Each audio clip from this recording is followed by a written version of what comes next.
So hey guys, welcome back to the channel.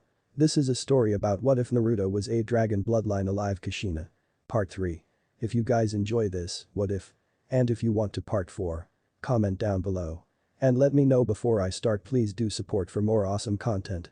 And leave a like and don't forget to subscribe to my channel. And also share this video with your friends. And check out the description. And check out my playlist. So let's start the video. Chapter 17. Stage 3. Preliminaries Part 1. At the tower guest room. Later, Naruto, his squad, along with Team Tenchi, were assigned their own temporary rooms guided by Izumo and Katetsu to slept into bunken. While they waited for the 5-day limit to pass, they spent the afternoon relaxing to get their strength back, but met in one room to discuss on matters. Well, we made it past the second stage, now all that's left is the third stage. Momiji said. The best is to train for 3 days ahead. But until Sakura-chan's team arrives today or tomorrow. Naruto suggested. Good idea. Kasumi agreed. As a matter of fact, Joe-sama will arrive with Tusan and Hei Nyasan, and I heard a message from Kushina-sama. You could say that again. Tsuki got the point. It is best for sure not to let the Uchiha spy on our training. Ryu suggested. Ryu-san is right, we had forgotten the Uchiha. He was planning to use the Sharingan to copy what any of our hard time we had learned. Ayan said. At least we could use the Forest of Death. Ryu suggested as well. Oh yeah, this is training ground 44, right? Tsuki exclaimed, getting a nod from her team and team. Then this forest will do. Well, let's settle it. We can train outside. Naruto declared. As Naruto stood, until before anyone else was about to follow, then the blonde dragon nin was about to reach the door to grab the knob, then. Knock knock. Well, speak of the devil, someone knocked the door before Naruto had opened the door. Which made them amusing. So Naruto opens the door, which makes him surprised to see somebody expecting. Do-Aji-san, Shinden-san, hey Naruto exclaimed, which made anyone turn to see them arrive. Do-san. Ryu said, sounding surprised, expecting his father, along with best friend and his father, Shiden. Hey Nyasan, Tu-sama Shiden-sama. Kasumi and Ayan exclaimed. Good day everyone, I knew you'd make it here. Shiden congratulated them. I can see Kasumi and Ayan have passed too. Hei commented with a proud smile to his sister and half-sister. As a matter of fact, we had what Sandaime Hokage-sama wanted to discuss. Joe stated, which made Naruto silently frown about Hiruzen having accompanied them. The Anbu were stationed at the halls. But just then when they saw Hiruzen stepped in, well before he was accompany them. Which made Naruto remain silent for he didn't want to talk about.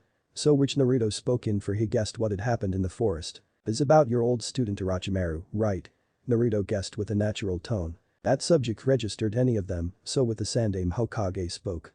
Yes, we did confirm that Anko, one of the proctors, had encountered my old student of mine since he infiltrated the exams by taking the faces of the Kusa team before the exams started. Can I come in? After all, Joe and Shiden wanted some briefing. So, without hesitation, Naruto replied. Very well, you may enter Sandaime-sama. Soon they all went inside Team Akuma's assigned room where the adults stood on opposite ends of the dragon ninjas. Ryu closes the door, then slaps a silent seal without any eavesdropping. First off, I wish to congratulate you all for making it here. Sarutobi started. With the old Hokage seeing no response, they remained silent at the time. Soon he felt a kai surging there. So Naruto spoke. We had nothing to earn to give you appreciation, Hokage-sama. Which makes Hiruzen flinch that stings his heart for Naruto's response. So he still never sees him as a grandson anymore. After all, Naruto was now the shadow of his old self. I agreed with Naruto. We don't want your praise from my friends and siblings team. Hei added with the same cold eyes. Joe and Shiden remained silent. With the Mugen Tenshin leader sighed for the straight of the point about Hiruzen's actions. He also learned from Kushina and Joe about Naruto was being alive in Konoha. As Joe glanced at the Sandaime Hokage and said. What I had told you about is not a wise idea for seeing Naruto's team. The Hokage gazed at Joe with a shocked look, then he turned to see cold eyes at him for how he had messed up completely. Joe was right about going to Naruto to congratulate him and his team. It has been 4 years since retribution, since everything that Konoha has done is completely downfall. He made a foolish mistake to punish his own people. He was ordered to spend a few days in prison, pay a small fine, and do community service for a few hours. They lost almost all of their alliances had formed and refused to make allies. The ninja, minus the shinobi clans of the village are too scared of failing missions because of the punishment Naruto got for the failure. And also any shinobi had backstabbed the clients for refusal that almost ruined their reputation. Hiruzen Sarutobi did nothing to persecute his people for everything when he had lied to Kushina. Lastly, many of the villagers and shinobis alike were executed and tortured for punishment by half and don't deserve a proper funeral after this event. since the fire daimyo samurai have taken those bodies without burial. By tossing them to the forest for the hungry animals, or maybe the forest of death. And also burned their bodies. Numerous reports around the village after retribution since the fire daimyo had ordered to do so. The samurai have been persecuting dozens of shop owners and restaurant employees, leaving only the Akimichi's BBQ restaurant and along with 10 restaurants. Those who forbid Naruto to go inside have their business establishment trashed, destroying chairs and tables, breaking windows and doors, and many of their things burned just outside in front of their establishment. Those who beat up the true heir end up being beaten to a bloody pulp. And those who overcharge, give outdated groceries, and give rotten meals, let's just say it's not going to be pleasant. So the owner of the restaurant had lost his business. Leaving him poorly. Along with anyone else. Since then, all the resources were 20% less to send to Konoha, and without supplies to fend anyone in this village were completely starved. Leaving Ichiraku, since the ramen bar was under the Shinobi Council protection and also the employees with the Haruno clan, they're good friends. They have 70% of its supplies in AOK. The Ichiraku had refused their business establishment, but only the same way Naruto was. But it was under the protection of the Akimichi along with the shinobi side as well. But that restaurant was shinobis only. The doctors and nurses who work in the hospital were also executed and or fired with bankruptcy, leaving Haruno was in charge now. The staff of this hospital refuses to help Naruto, they ignore him and leave him to die. And worst of all. Those stupid doctors have been using him as a lab rat for their sick experiments. Just like Orochimaru.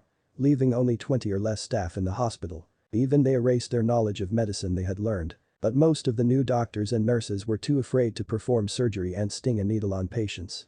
About 85% were completely afraid and 15% were brave enough. The matron and other staff of the orphanage were executed for selling them to Danzo, even abused Naruto from the start, then they thrown their bodies in the infamous forest of death. Anyone there not brave enough and most experienced shinobi were going there were forbidden and or outside of the village, along with burning their bodies and dump them to the river with heavy rocks. Since then the orphanage was now owned by the Haruno family and under protection of the shinobi side.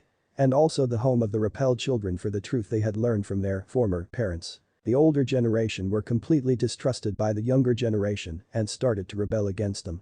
So any shinobi side of the council will not step in. If any of the shinobi within this village tried to stop them that almost killed their own parents. Knowing the memo? 100% of the younger generation. 65% of the kids disowned them to depart to the fire capital, 40% depart from the village since they can't stay on the same roof, and 25% left from the house as an orphan, now staying in the orphanage and rented apartment and taking jobs, they've been distrusted them and even rebelled them. 30% remained in the village if they joined the shinobi corps, 9% enrolled to join, and 21% denied to join if they took forced labor jobs. Seeing the new shinobi in the generation were quite few. 20 or less. 5% were staying with their parents for this reason. Since they're arrogant and had their minds poisoned. Even though they're the children of the council. After all, since the Haruno clan refused to help them and plead to return their children, the children had refused them. These people made a terrible mistake by taking arms against who owns the fire country. Hiruzen watched the whole event from what his shinobi had reported. He is deeply saddened, he knows that all of this is his fault, he is to blame for all that is happening to his people, they're completely brutally tortured for what happened. He greatly regretted his decision concerning the true heir of the Hayabusa clan. After the ordeal, the retribution, declared by the Hayabusa village. The villages suffer problems, resulting in many of them sending their business elsewhere. The fire daimyo, Hiroshima reduced their funding by 40% and along with cut them by 60% and berated the Hokage for incompetence. The only good thing that came out of this is the re-establishment of trade between the Hayabusa village, Mugen Tenshin and Fire Country, but they tripled the price, but since only sending 5 traveling merchants to take business here for Konoha. It was the day of mourning for the people of the Konohagakure no Sado, Hidden Leaf village. Men and women were living in the streets, homeless along with the hungry children, poorly, surely living in the park, abandoned warehouse and even entrance of the shops or malls, since any of them tried to find the bodies of their loved ones for wanted a proper burial funeral, and the rest is repairing the damages during the fact that they don't had any supplies left to repair and rebuild the village. Many shops and few restaurants were waiting for anyone to buy something. For waiting for travelers to come by. Along with waiting for clients to come by. Even though the civilian council had tried everything in their power to regain everything. Since the bank had every amount of money, it was taken to the Hayabusa village. Now 15% of its currency still remains, since the money that belongs to Minato Namikaze's has been returned to Kushina and her clans, it's too bad for them that they can't use his amount for further use. So they cannot trust them for the immense amount of fortune. It's a bad karma of how they're suffering. Even though they had tried to earn some currency and supplies to save. Some people blame the whole thing on themselves for their mistreatment of Naruto Uzumaki Namikaze, some blame the Hokage, and some who couldn't let go of their hatred for the Kyuubi no Yoko blame the whole event on Naruto, even though he didn't do anything. None of them know of the hardship that is about to come in the future. This is how this village has fallen apart with this. Now for Hiruzen, find the right words for any of them. Sotsuki spoke with a mocking tone. What's wrong, old man? Cat got your tongue. Just spit it out already, Hokage. Ayan scolded. Hiruzen sighed sadly about how things never went well. So he announced. Well, anyway, before we begin the third stage. But yes, it's about Orochimaru. Well, since you are all aware he's my student. Yes, we get the point, Hokage-sama. Kasumi said.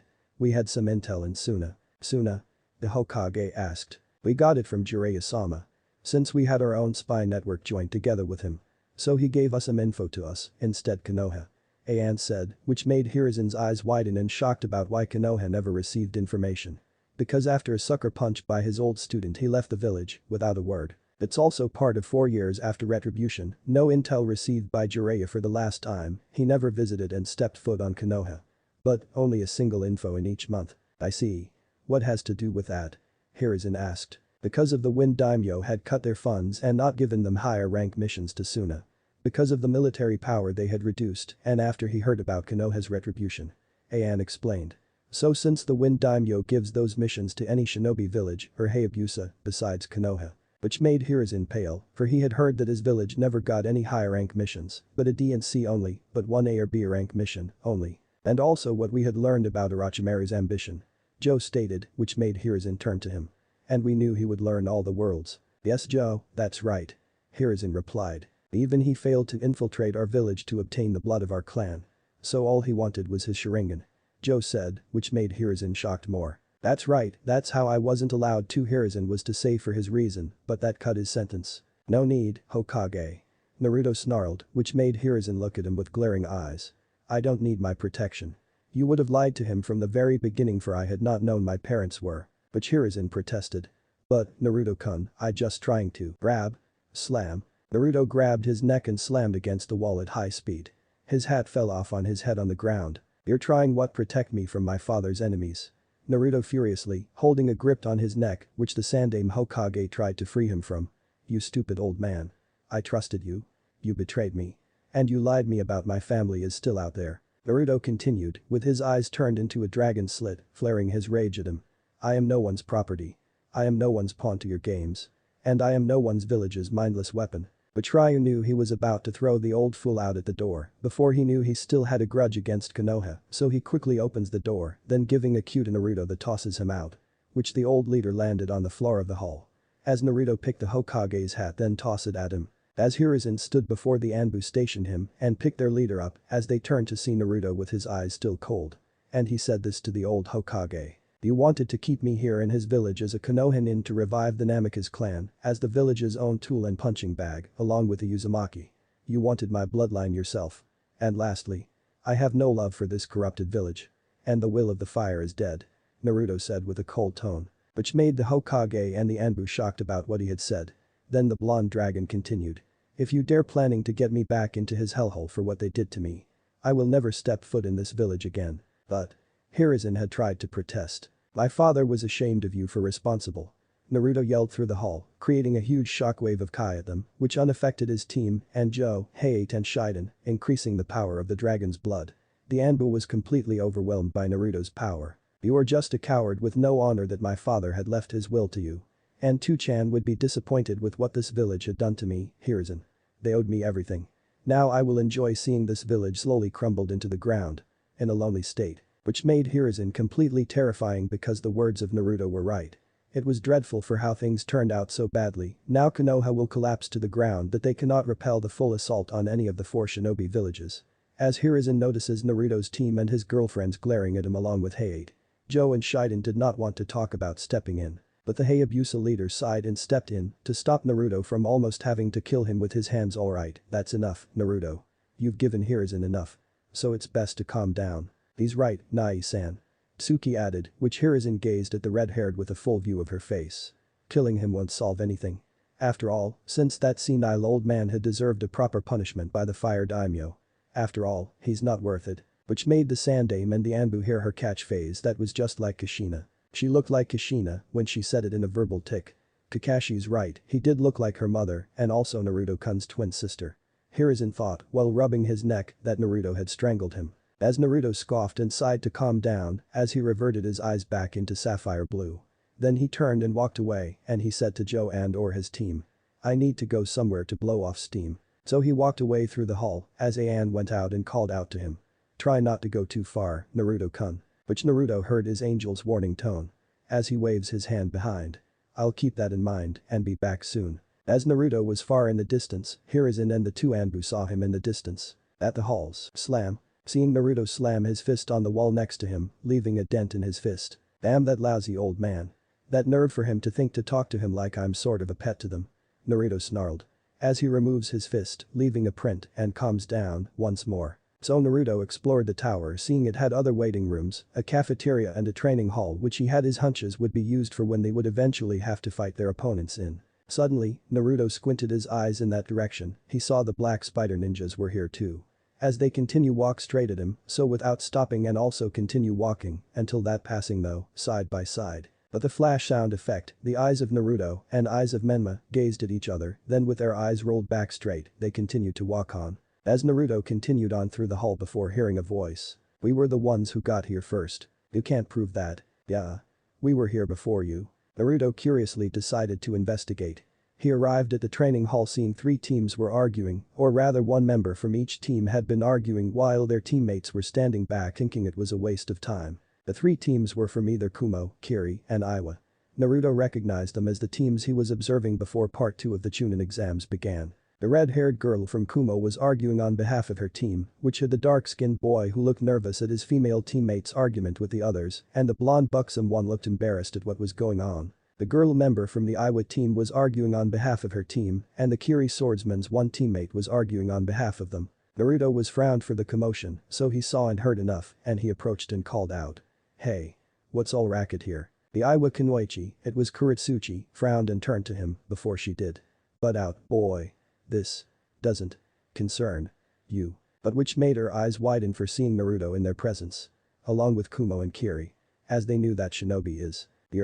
One of the Kiri-nin was about to say about seeing him in their presence. Yes, you may know I'm from the Hayabusa village. Naruto answered his question. Which made the 3 teams of respectful villagers never thought he would arrive in the exams. The white-haired boy, Amoy, of Team Kumo spoke. Well, all 3 of our teams just arrived and my teammate here said we were the first out of all our groups to arrive here. But then that turned into this argument, as you can see. The Redeed tried to scold her teammate. So she can't hesitate. Amoy, what did you think you're doing? What, Carrie? You said to yourself that you can talk to them politely. Amoy said to Carrie, which made the Redeed forget that. Oops. I forgot. Carrie was embarrassed as she turned into Naruto, she wanted to meet an actual dragon nin for real that they're best masters and also Kunoichis. It is H honor T to meta AD dragon nin. Which made Naruto nod and replied. The honor is mine. The buxom blonde spoke up. Carrie, keep a cool head before you faint. Barry ceased her dramatics and sighed. Thanks Samui. The boy wore glasses with a sword pointed up. Yeah. Can't we all just agree that we arrived here simultaneously? He looked around feeling nervous. One of the Iwa shinobi spoke. I agree. Who cares who made it here first? It's not like it'll matter once the 3rd part of the exam starts. He turned his head to a female member of his team and asked. Wouldn't you agree, Kuretsuchi? Kuretsuchi scowled before sighing. Fine. Whatever. Naruto smiled through his mask. Now that wasn't so hard, was it? The group just shrugged. As the swordsman boy spoke.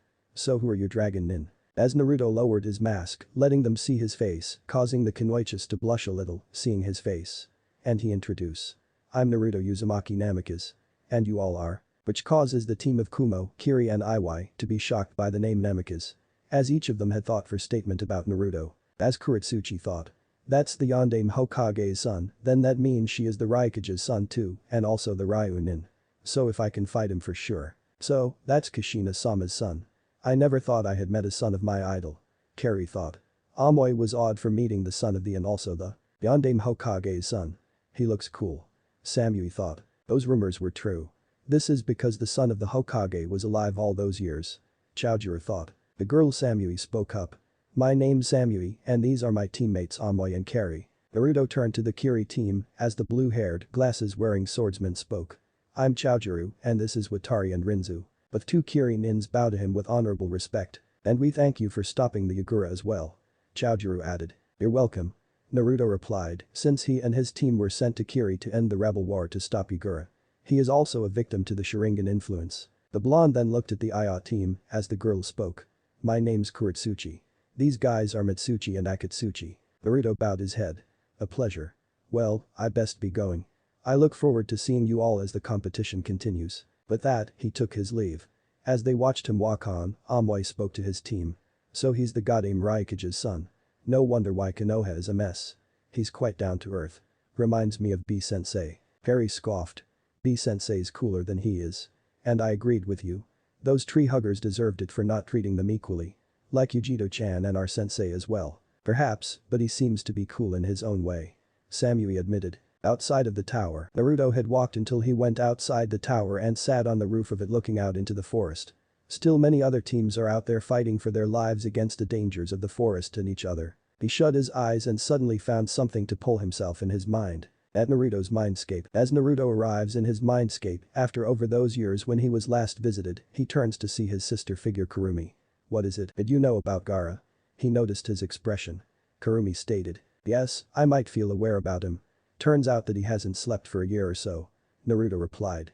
Probably he had suffered from insomnia. Yes, Naruto-kun. There was no good baka tanuki for my brother. Kurumi frowned, with her arms crossed. Shukaku, the Ichibi no tanuki. Naruto guessed. Guess that means that Suna sent a Jinchuriki of Shukaku here like I was. Yes, and I've sensed the seal on that boy had completely messed up. Kurumi said. That means that since they had Shukaku sealed inside Gaara to make him into a living weapon for his village. I suppose that boy with a gourd was the only success in containing it. Shukaku provokes insomnia in his host vessels. Should they sleep he will eat away at their mentality until nothing is left. While the host is awake Shukaku's powers are limited, but upon entering a sleep Shukaku's full power will be unleashed. Naruto explained about Gaara's condition. That's right, since I've known him, he's just a pushover. The vixen said. Exactly. Many years after me and my fellow tailed beasts were separated when we're born and created, Shukaku was eventually found and captured by the Sandaime Kazukiage of Suna. He was then imbued within the body of the priest who was kept under lockdown for fear of Shukaku going crazy. After the priest had died Shukaku was sealed inside a giant tea kettle until they could find a new suitable host for him. Naturally over the years like myself, Shukaku would be imbued with other humans from Suna, a lot of them being unsuccessful. But Gaara seems to be the only one capable of using Shukaku's powers, but at the cost of his sanity. Since the time of Hashirama Senju gave each of them separately. Naruto said. And you even told me about your father, Hagoromo Utsutsuki. Kurumi nodded. That's right. I remember the time after Hagoromo Tsusama passed away, I met Mito-chan when I was wandering around Hai no Kuni, Land of Fire. And I went to Uzushio. So she and her clanmates were fond of me at the time in my human form when the siege had begun. I can't even get there in time. Since Madara had controlled me. I see. Naruto understands. Guess beating him to come into his senses if he keeps hurting anyone. I hope you will. Kurumi agreed. Oh.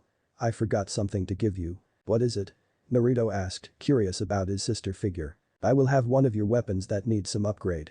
Like Muramasa-sen did upgrade those for sure. Kurumi stated. Which one? Naruto asked. Their blade Kaiketsu Shoge. Kurumi replied. My blade Kaiketsu Shoge. Why? Naruto is confused. Since he had discarded his Kusurigama and switched into. Since its blade and chain were quite equal in speed and power. It's because it's like my fangs itself that slashes anything in its path and the blade like the Kusurigama. Well the chain is like my tails that grab a hold on any individual. Kurumi answered. As a matter of fact, I will use my chakra to create a better weapon. Really? Naruto said sounded surprised that his sister wanted to upgrade his weapon. Yes, once you're out of the mindscape. Then take out the blade Kaiketsu Shoge and channel my chakra into them. Kurumi instructed. Sure. Naruto replied. I'll try, thanks anyway. And I will be sure I will stop Gaara if it's possible. Don't mention it. Kurumi replied. And be careful of Gaara, do not underestimate him. I will do that. Well, I gotta get back. It was nice talking to you. Naruto said as he faded into darkness. But reality, as Naruto woke up from his trance. As he stood, he took out his most trusted blade, Kaiketsu Shoge, as he closed his eyes and channeled his Bijuu's chakra. As the chain knife is engulfed with orangish red. as the chain blade absorbs the chakra, which creates a flash of orange light. But then minutes later, the flash of light fades. It reveals that the new form of his blade is Kaiketsu Shoge. It kinda looks the same as before, but a new one too. The saber-style blade with hook at base is completely silvery white with an orange heimin, hardening line, is Kanemoto style, having the appearance of a saw or sharp teeth. Its guard is golden, and the cloth handle is dark orange. The blade is golden, along with the chain is completely silver gray, along with the reattached metal rings that are now replaced with banded rings. 1. It's called the Kyuubi no Shippo, Tale of the Kyuubi, Nine Tails. Kurumi declared the weapon to be forged from the power of the nine-tailed fox. The blade of the dagger is about as sharp as my claws and teeth, then the chain itself that I modified allows it to extend on its reach, and its unbreakability along with cannot be melted. Let me guess. You used the reference to the Blade of Chaos. Naruto asked with a guess about that game he had played. You could say that. After all, since you take a side minigame. Kurumi stated. Hey, it's not my fault for the developers to create something like that. Naruto argued. After all the scolding from his mother that he brought that game, besides the Assassin's Creed. Which is the subject that since Kurumi did enjoy that game she had played. After all, since Naruto loves those games in the modules, PS3s, XBOs, PCs, and etc. SURE, it's like when your pervy godfather enjoyed it. Kurumi said with a sly face. Besides, you better test it out. Also you can channel any natural chakra. Cool, thanks. Naruto replied. As he stood, then swung the chain blade madly. Since speed and light are feathers. Then he horizontally swung the chain, as he noticed the chain just turned burn red, which a chain itself had stretched at the distance. Which the chain is reverted into normal length. Then he channels his wind chakra, so that the blade is made sharper. Naruto smiled and admitted. Not bad. But the blonde dragon nin sheathed his newfound form weapon on the sheath, then he was about to go back inside, until he saw Sakura climb onto the roof at his level. There you are, Naruto-kun. Oh, hi, Sakura-chan. I was just about to get back inside with my team. Naruto stated, surprising to see her around. Never expecting you and your team to get past. Yes, arigato. We just got here, about an hour ago, until we saw your team and Anne's team, along with Suna, Iwa, Kiri, and Kumo. Even my classmates along with Daichi's team. As for the rest will be arrived until they know it. Sakura replied, then before she began. Listen, Naruto-kun, I was wondering if you'd help me with something. What's that? Sakura was looking a bit flustered. Well, Suki told me if I can wield a second weapon, well you taught me. You think you can teach me how to wield? But in silence, as Naruto his eyes widened with a bit of surprise. For he had heard about what Sakura said. You want me to teach you with? Naruto asked, feeling flabbergasted. Yes. Who else can do it besides, but you? Sakura said. Your point. Naruto admitted. After all. I decided to give you a new weapon that's also one of your gifts. Oh, I see. Plus, I think about being a combat medical nin. Taking the last line to help others to cure everyone. Sakura declared. But. Those who can create and use someone as a test subject like Orochimaru does. All I had to do was to put out their misery. Keep in mind, Sakura-chan. We only have 3 days before the deadline of the second stage. That's not a lot of time to make you a better Kunoichi like Kachan and Tsunade. Naruto warned her. Yes, I wanted to be like Kushina-sama and Tsunade-sama. With your Kasen's master of and while Tsunade-sama's chakra enhanced strength. I just have to be decent at it. Can you please teach me, Naruto? The Rosette pleaded. Naruto looked at Sakura seeing how serious she wanted it. He smiled and answered. It would be my pleasure. Sakura's eyes brightened and her smile increased, then she embraced him. Thank you Naruto. Naruto was taken aback by her hug, then they kissed each other after they parted ways, and he continued. But, we'll have to train during the nighttime. We don't want everyone to see what you can do before the next part of the Chunin exams. Includes the Uchiha, but be sure not to let him take your new weapons from you, and includes your new skills. I understand. Sakura agreed. So tonight outside the tower, with my team and my angels will be there, then we begin your training. Naruto instructed. I'll be ready. Sakura confirmed. You better. Naruto warned her. Because I'm not holding back. And the same goes with the others. At night, Naruto and Sakura went outside the tower, and the blonde dragon Jinchuriki began to continue teaching his lover pupil to improve her skills. As Naruto's dragon team notices his blade Kaiketsu Shoge's new form. He told them that his tenant had upgraded to a new form. Since she had better blacksmith material to do her work. Much like how Naruto started off when he began training with his dragon team, Sakura was also slowly learning, well, almost. After she learned to use it with a training wooden brute weapon, Naruto was able to start teaching her how to use it with power techniques. Ryu, Suki, Ayan, Kasumi and Momiji were training in the woods by sparring etc. Sakura was getting into a stance with a bow staff, but Naruto noticed she was off her balance and corrected her stance. As he said. Okay. Now give it a go. Sakura nodded and she crouched down with the staff and her chakra flowed around her violently, making a glowing yellowish color after a few minutes, then. Ash with a blur. She disappeared, leaving an after image and swung her staff into blinding arcs by spinning it by 360 degrees. Then she crashed the staff against a nearby tree. Which made it explode into splinters, along with the staff, since it was made from a normal wood that was handmade. How was that? She asked before she turned to Naruto while holding a broken box. Not bad for using the chakra enhanced to create a devastating attack. But when you become a master like many of any wielders like your friend Tenten to do so with weapons, then you'll be a force to be reckoned with. I understand. Well, it's late.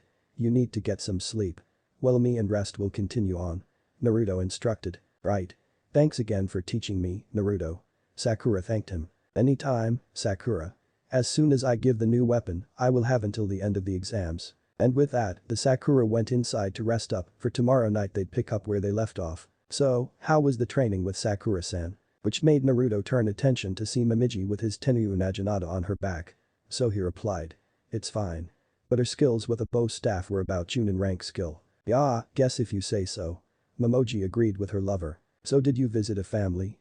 Naruto asked, which made the shrine maiden Kunoichi silent for mentioning it after the first stage of the exams since they arrived in Konoha until they met Guy Team's weapons user, Tenten. Flashback started. Momiji and I were walking around the streets of Konoha. Ignoring the pleas from the poor villagers for money. Since the end of the first stage of the exams. Since she wore a mask to keep her face concealed and along with a black cloak. So the brunette Kunoichi had gone to the blacksmith with an address that she got from her mother. Truth to be told. Ha-san mentioned her sister. Or rather my claim to be Momiji thought about it since her mother had a sister. Once she arrived at the shop. As she saw the sign says, the Fang Sword Purification, A. So, without hesitation, Momiji approached the front door of the shop. Ring. The doorbell rings, getting the owner to come out. Okay, I'm coming. A feminine tone responded as she went to the counter to see a customer. As the female adult arrived, she appeared to be a middle-aged woman with dark brown hair, shoulder-length style. The owner sees the masked Momiji in her presence as a new customer from outside of Konoha. Hello, welcome to the Fang Sword Purification, I'm Fumiko Higurashi. How can I help you? Fumiko introduced. As Momiji took out something under her cloak, she placed a piece of paper on the counter and slid to her. Fumiko was confused why she placed a piece of paper on the counter. So, she took it and turned the paper, which made her eyes widen about that appeared to be a photo as she quickly turned to her. Who are you? Fumiko asked. And where did you get this? As Momiji removes her mask, it lets her see her face, which makes her eyes widen because she had seen her face before for all those years. Fumiko Abasan, we have a lot to talk about. Momoji declared. The flashback ended, but Momiji had talked to her some relatives in the blacksmith. She got a chance to meet her in person. Even though it's been years since her mother had mentioned it to her, even her sister's husband was a blacksmith like Muramasa. I see. And what about the sister weapon of Tenryu? Naruto asked. Since her relatives kept another treasure that they're from the dragon lineage. So. The weapon itself was the sister pole arm of Tenryu. Fumiko had replied that it was still kept hidden for not letting the wrong hands fall. It still kept hidden until she and her husband. Tenzin told her daughter about her lineage when the time came. Momiji said. Which made Naruto frown to understand the information about the connection between Momiji and other relatives. As Naruto cleared his throat. So, anyway. Let's get the training done too. We better get ourselves trained at the deep of the forest. So that the Uchiha cannot follow us if he doesn't know where he can go. That's right, but this is a big forest. Momiji replied with a smile as Naruto approaches his Maiko and kisses her lips of how romantic it was. You got Sakura's taste of Sakura. Comment. I know. Naruto replied. Hey you guys. Which made Naruto and Momiji turn to see Kasumi had called them. Come on, we better get going or you two will fall behind. Sure, Sumi-chan. Naruto replied. With that, they left the scene and went to the forest. Time skipped at the tower, assembly room. When the remaining days came and went for the Chunin exam participants, the second stage was concluded and those who did not make it to the tower were brought back to the village and sent home. During the time, Naruto continued to use the last night to teach Sakura more and more about what he knew about her Bijutsu and he felt she was ready to take it to the arena. All the surviving teams had arrived in a rather large room which looked like it had seen its fair share of battles. Many of the team and even the Hokage stood before the ones who passed the exams. especially since Kari and Amoy, along with Xiaojuru Sajo, the White Dragon, and Shiden, the Raijin, the God of Thunder. They never thought that meeting the most powerful S-rank mission. As Sasuke had recognized that face on that man from the bingo book. He hoped that this man did train the dragon nins. If the Uchiha will make his demand. It's his death wish. Among Squad Akuma and Tenshi and Squad 7 included the rest of their fellow rookies, Lee's team, the Suna siblings, the Odo, Kusa, Aim, Kabutos, Samui's, Chijuro's, Fu's, Kuritsuchi's team. And another team composed of 3 girls. The common trait about all 3 of the girls was that all 3 were wearing form-fitting kunoichi uniforms and their headbands bore the symbol of a dianthus flower, but the most noticeable trait out of all of them was that their rack sizes towered over the other kunoichi genin. Except for a certain crimson red hair kunoichi were here too. And also there's the 3rd member of the kunoichi team. She is a beautiful young woman with a voluptuous figure around the same age as the crimson-haired kunoichi, with very long black hair and violet eyes. Her hair is usually tied in a long ponytail, reaching all the way down to her legs, with 2 strands sticking out from the top and sloping backwards, with an orange ribbon keeping it in place. But lastly, is 2 teams of Black Spider team, the Tarantula and Wolf Spider. Standing before the genin was the Hokage, Hiruzen Sarutobi, Kakashi, Guy, Kurenai, and Asuma. And also Joe and Shiden and his son Hade, which made Ino blushed after seeing this handsome man. And also Kuritsuchi's team sensei is her father Kitsuchi, very tall and brawny shinobi, wearing a Wagakure shinobi uniform with a left sleeve and a right lapel. He also wears the forehead protector in a bandana style and bandages around his right arm. Among the other adults were also the senseis from the other genin squads from AIM, Kusa and Odo, appeared to be Orochimaru in disguise, along with Anko and Ibiki. And also along with a middle-aged spider nin was here for his students as one of Genshin's best ninja and also a co-sensei of Tarantula since 2 black spider nin were students of Genshin. As for this man, was black hair, brown eyes, wearing a spider ninja's oku with white spider decoration and a katana strapped on his back on the left side. He was none other than Yukio Mishimi. See, the genins and the dragon nins were about. Takubetsu or elite genin stood before Hiruzen, several Chunin exam proctors, and each team's respectable squad leader. Once they all settled down, Anko began to congratulate them before she noticed how many ninjas were formed and she said strictly. I am surprised that there are still this many of you. 54 participants are left now. Hokage-sama will now explain the 3rd test. Hiruzen spoke up. First of all I want to personally congratulate all of you for making it past the 2nd stage of the Chunin exams. However, we still have too many competitors for the 3rd and final stage. Which is why we will be having a preliminary match to shorten things up. Before explaining the 3rd test, I wish to tell you the reason for having so many participants from allied countries taking the exam together this year. It is to promote friendship and to maintain peace amongst our allies. We basically use these exams as a measurement of each country's power. Do not fret, this is still an exam for those who will claim the rank of. The Hokage stated. The Hokage explained to them the advantages and disadvantages this exam will have on the power and wealth of each country. The village that is seen as the strongest will certainly receive the most clients. However, villages that perform poorly will receive a great decrease in clients and will be viewed weakly in their enemy's perspective. This had not sat well with some of the genin.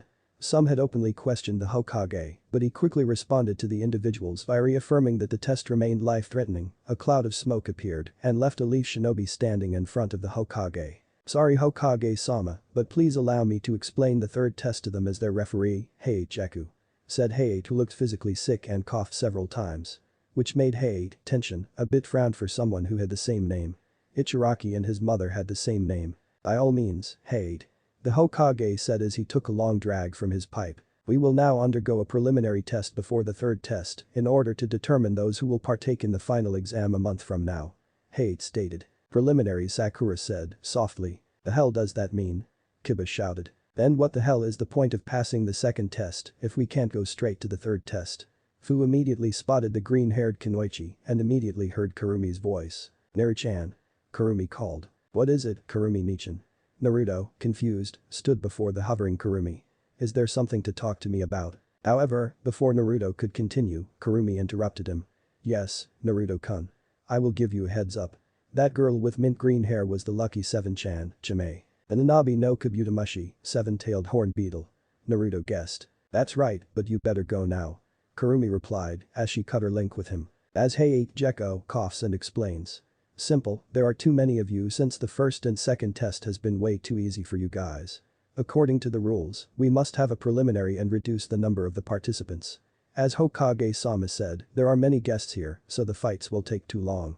If those of you feel like quitting may do so now. Every genin began to squabble with each other before being interrupted by Kabuto, who held his hand up and gave a weak smile. I am wishing to withdraw. Kabuto said blankly. What, but Kabuto-san, why? Sakura asked. Sorry, Sakura-san. But I just haven't been feeling myself since yesterday. I think I might be coming down with something. Kabuto began rubbing the back of his head, sheepishly. But I guess I'll need to take the exams 8 times. So cough, you are Kabuto Yakushi, correct? Okay, you may leave now. Hate said. As Kabuto's name was marked he walked out to this room towards the entrance. Who is that kid? Ibiki asked. Kabuto Yakushi, he has failed 6 straight times according to his data. He is also the kid who got adopted by one of our Jonin medics from the battle at Bellflower Pass. So, that's the kid, huh? Kabuto left, passing the teams, and Naruto met eyes briefly with Kabuto. The spy felt a shiver run down his spine as Naruto's eyes pierced through him like he knew his true self. Hayate's expression didn't change as he spoke. Does anyone else wish to retire before we commence? Hayate stated before releasing another cough that seemed to happen frequently. We wish to forfeit. Said a nervous shinobi as he looked towards his teammate before both glanced towards Fu. Thank God, you two are finally gone. Fu muttered, then waved at them with a fake pleasant tone. Bye. And she seemed to be glad to see them quit.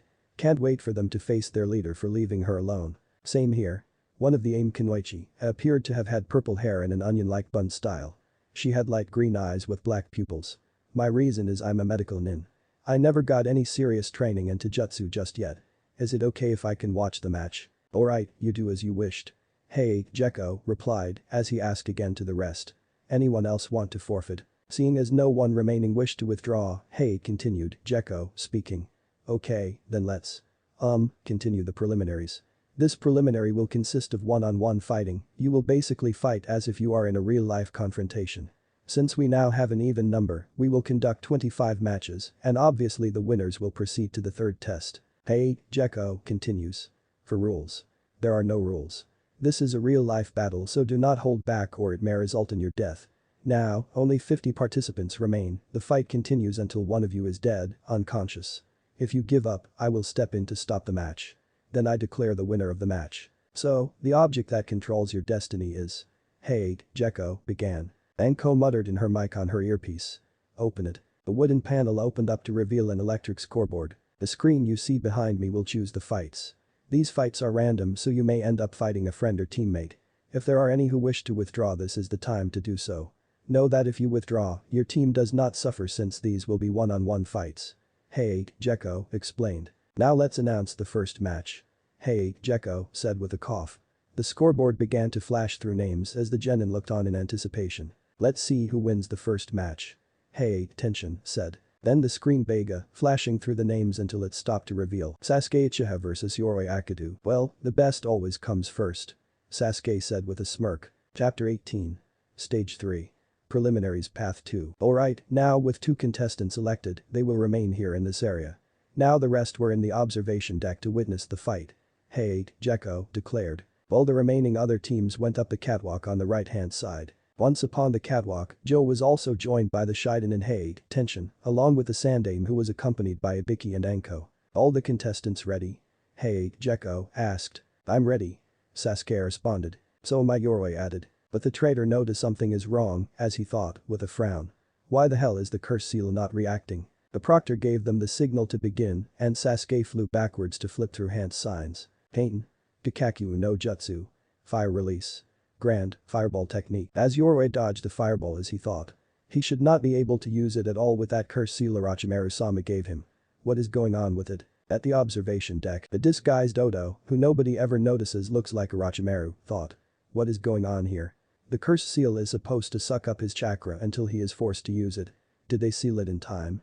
Damn it, all because of that dragon brat for interfering with my plans. I thought he was supposed to be a dunce. Oh Sasuke-kun. Ami Ino yelled, which made Sakura and Daichi rub their ears. Of how annoying they were. As Shikamaru's side complained of how his teammate was such a drag, but the Spider Nin group. He had watched the Uchiha's match. Well, I must say, I'm impressed. The Uchiha seems pretty good. Menma comment. And he's pathetic too. Since his rank is still D rank like those low-lives. Uragi added, which made his teammates nod for understanding. But the Naruto's group, along with Joe, Shiden and his son Haid. It seems the seal looks pretty good. Naruto stated. Good thing if that seal will never react now. Ryu added. Which made Naruto not agree with his comment. Well, I can't wait to put my abilities to the test against one of them. After all, not everyone here knows what I'm capable of. Naruto thought. Sakura, what happened in the forest? Kakashi asked his student before he noticed something had happened. What do you mean what happened? The you know what bit Uchiha on the neck and we rushed here quickly so you guys could get that hickey off of him. Sakura said. I see. And the seal? Kakashi asked. It's taken care of by Naruto-kun. Sakura answered, getting a nod from the copycat for understanding. Back to the arena. What is wrong, can't keep up with me, huh? Sasuke asked. The Uchiha activated his Sharingan, come on, let's go. Naruto shook his head, amused. Cocky bastard. Sasuke flipped through hand signs, Kaiten. Housenkan no Jutsu. Fire release. Phoenix Age technique. Yoroi moved to dodge his small fireballs only for Sasuke to appear behind him and the Uchiha stabbed him in the back. Yoroi cried out in pain and Sasuke kicked him in the head, rendering him unconscious. Winner. Sasuke Uchiha. Hey declared. Yay, Sasuke-kun. Ami exclaimed. Yeah, way to go Sasuke-kun, you rule. Ino yells and everyone groans at those girls' actions. Can't believe of how I acted like them. Sakura thought, irritating. Then the proctor coughed and informed me. Will the next contestants please cough come down? The screen flashed and began randomly choosing which next match. As the names were stopped it revealed the next match. Shino Aburam vs Aku Abumi. Time is of the essence, so the next match will be Abumi's Aku vs Aburam Shino. Hayate stated as he read the electric board. Man, I wanted to damn any of those dragon nin and I get some no-name faggot. The idiot Odo nin said. Shino looked at Aku with his eyes narrow through his shades. And Kiba thought. Oh, Shino is pissed. The only thing that pisses him off the most is not being acknowledged for his skills. He is so screwed. Shino saw his name after he heard an insult by Zaku and started walking up their stairs. Good luck, Shino-kun. Hinata spoke. I'm sure you got this. Kiba added. Shino said nothing and just continued until he reached the arena where he met his opponent. At the arena, Hayate announced to them. This match will be between Shino Aburam and Zaku Abumi. You may begin. Zaku attacked first by running close range, hoping to end it quickly. Shino brought up his arm to block his attack and Odonin smirked and said. Idiot. Zankyu. Zaku opened his hand and shot a sound wave, blasting Shino off his feet and to the ground. Heh, he is done. Are you sure about that? Shino said as he stood on his feet that revealed he was unharmed. Which made Zaku flinched, disbelief for the Aburam was unharmed. How did he survive his attack? TCH. This time I will get you for sure. Zaku was about to use that attack again. I wouldn't do that if I were you. Shino interrupted. What the hell are you talking about? Zaku asked, then he heard a soft clicking sound and looked behind him to see a horde of bugs converging on his position. The way I see it, you have 3 choices. Shino said to Zaku about the fate of choices in his situation. The first one is that if you attack me, my bugs will attack you and devour your chakra. The second is if you attack my bugs, then I will have the opportunity to attack you. The third, which should be the smart choice for you, is to give up and you will be able to walk away from this without going to the hospital. It would be wise not to underestimate me, you forget. Zaku exclaimed as he turned to his side and aimed his arms at Shino and the bugs. I have 2 arms. I will blast you and your stupid bugs away. Zanku ah. Zaku's arms suddenly imploded from the inside and the Odo ninja screamed in pain. Since his arms detonated, where his right hand was blown off of his body, much to the horror of many like Ami and Ino. 2 of Zaku's teammates were completely shocked to see him along with Kiba. Ugh. My arms. Zaku roared in agony and pain because his arms were detonated. But how? How are my arms? Zaku wondered with disbelief, then he noticed the bugs crawling from his air holes. You think I would just let you hit me like that? Shino stated while his hands were in his pockets. I sent some bugs silently onto your body when you hit me and the rest were able to get to your arms when I stalled for time. You bastard. Zaku yelled in rage. Shino ran at him and sent his opponent a devastating punch to the face. Zaku spun briefly before falling on his face. Winner. Shino Aburam. Hey declared. Soon after, Shino walked back up to his team while Zaku was taken away by the medics along with his now blown off arm. At the observation platform, as the medics began to clean up from the battle, Lee asked Niji about Shino, so the Hyuga prodigy had stated that those bugs lived and nested in Shino's body the whole time.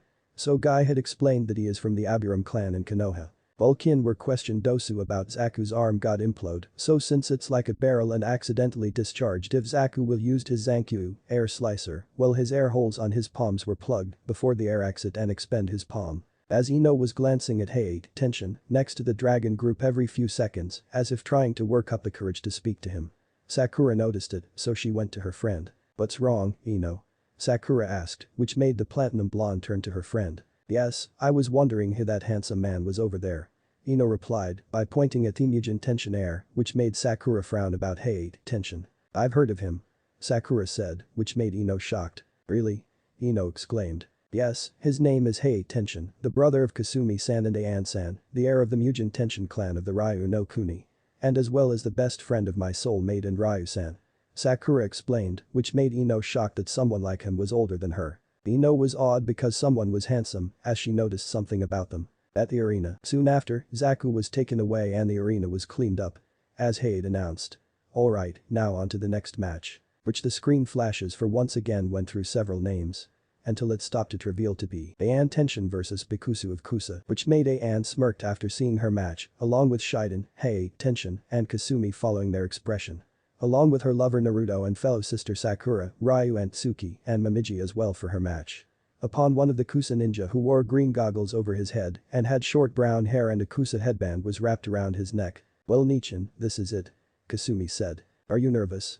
Momiji asked. "Not a bit," Ayan replied with determined. "Make our clan proud," Hate said, getting a nod from Ayan.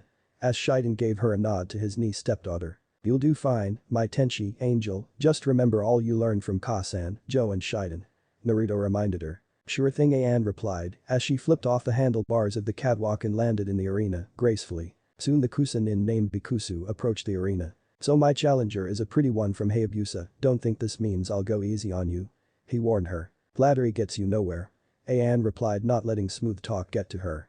So, she decided to not to use her Kodachis. If she had to. Match 3 of the Chunin exams between Ayan Tension of Hayabusa and Bikusu of Kusa shall now commence. Hate called and the match started. As Bikusu started, he took out a Kusarigama and spun the weighted end of the chain with a steel ball and his kama on his other hand. So, he launched a steel ball at Ayan. As the purple-haired Kunoichi had easily dodged the attack. Then with Ayan's turn as she ran towards him, she took out a kunai, without knowing it was flash kunai, with a lavender rose pinwheel. While Sasuke was interested in the kunai she was holding. So, as Bikusu recalled his chain, he swung his kama horizontally. As Ayan jumped in the air as she tossed a kunai at him, which he jumped back as the kunai hits on the ground at his feet, with a smug on his face, as he hurled the steel and chain at her, which it almost hits her, as Ayan drawn her Kodachis on her hips as she deflected it, then somersault land on the ground. At the observation platform, "Well, he's good with a Kusarigama." Tenten comment against the rail. "I never saw her draw her Kodachis before the match started. It's because it's not worth her time." Ryu answered, which made Tenten turn to Ryu. "What did you mean?" Tenten questioned. "Because if it's worth it for someone fighting against any black spider nins." Ryu stated as the group of spider nin heard about that subject, keeping their temper checked. "And any high-class individuals." "I see. So. Whenever she uses it, when the time comes. But only she will use Taijutsu." Ryu answered. At the arena, "Very good. Never thought you had drawn your Kodachis before the match started." Bikusu stated. "I had too. But. You will be blown away." Ayan said, coldly. "What are you?" As Bikusu was about to say, as he looked down the kunai that the purple-haired Kunoichi had thrown. As the pinwheel is still spinning. He noticed something at the hilt, it had several capsule-like containers on the hilt of the kunai. In case you're wondering what kind of kunai was. Then it will be in 3, 2, 1. Which Bikusu realized with his eyes widened that he wasn't expecting it, that was. Kaboom. The kunai itself exploded, along with a purple smoke, which made Bikusu send backwards as he landed on the ground. At the observation platform, "What kind of kunai was that?" Tenten exclaimed, which everyone never heard a kunai had an explosive device like the explosive tags. As Sasuke and Sai along with Kai as his fellow root operative, "Those look like explosive tags." Every shinobi from the respectful village thought that those were explosive. They were impressed that the kunai was better than an explosive tag. That was similar to an explosive tag attached with a kunai called the incendiary kunis. "They served the same purpose I suppose." Hayabusa answered. Incendiary Tenten disbelief of how fascinating those tools were similar to explosive tags. Yup, like most the dragon nin or black spider nin, used the same tool as the explosive tags. Naruto explained. But. The formula of the incendiary of hers was completely high explosive like the normal ones, and this is Ayan-chan's handmade special called Flash Kunis. Yup, but only Ayan Nichin did make those explosives. Kasumi said. She was trained by our clan's branch, the Hajinmon, Divine Conqueror sect, since we had generous and appreciate support to the main and second branch of the Hayabusa clan. That made Hinata and Neji heard about those clans of the Hayabusa, and Mugen Tenshin had the same thing as their clan, being main and branch members. As Sasuke was frowning for a stronger clan like that, his clan didn't have a cousin clan of the Uchiha. So everyone continues to watch the match. At the arena, as Bikusu stood, shakily for the blast that kunai had thrown. With his kusarigama still in his hands. Damn. I didn't expect that. Ayan had her arms crossed, with a smirk and taunt. Baka. As the Kusanin growled at how she was mocking him. As he charged straight at her, as he threw a punch at her, she easily dodged it. She got right into his face as Hiroshi met the reddest eyes he had ever seen. What are you?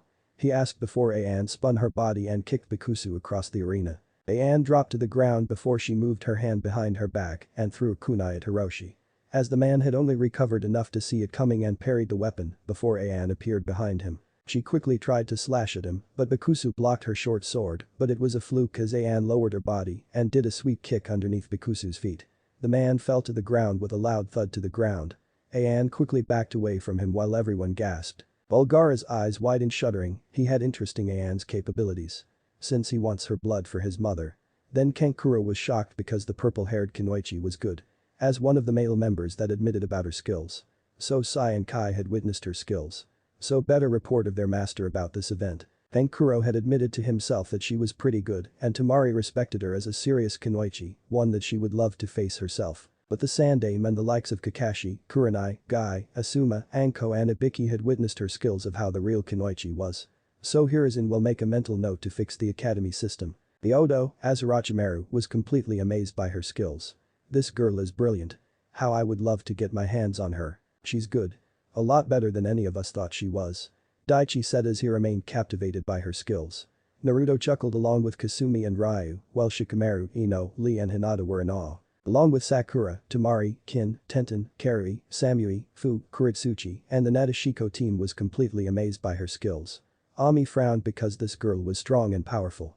If her Sasuke-kun will go out with him. Man, she's really good.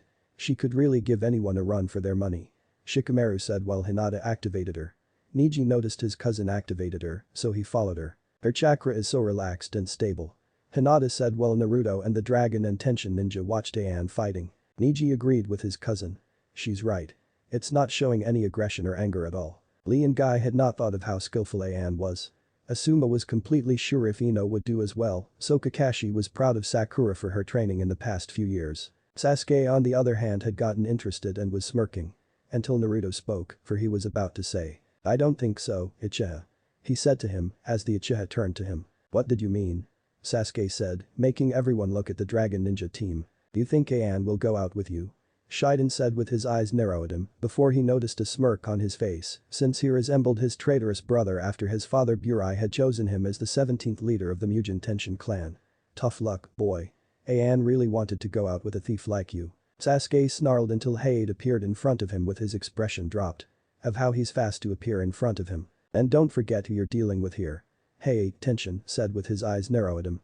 You think you wanted to claim my sister for your own slaves. As Hayate, Tenshin pushed him back, he added. And stay away from Ayan. And even my sister, Kasumi. And also Tsuki, as well. Ryu added with a protective manner. Which made everyone's eyes shudder because Hayate Tenshin was an overprotective brother. As Kasumi stepped in and added. And same here. And don't forget me, I am also taken as well. And me too. Momiji added. And don't forget if she will remove your pride. That made Sasuke gritted his teeth and was completely jealous of how each of those girls from the Hayabusa village were completely taken by someone. So, the best to leave it that way and leave. As he turned to continue to watch the match. At the arena, are you done yet? I'd rather not kill you if I don't need to. She said impassively while Bikusu got to his feet. Like hell I would. Bikusu exclaimed as he created several hand seals and he yelled. Doten. Doryuden no Jutsu.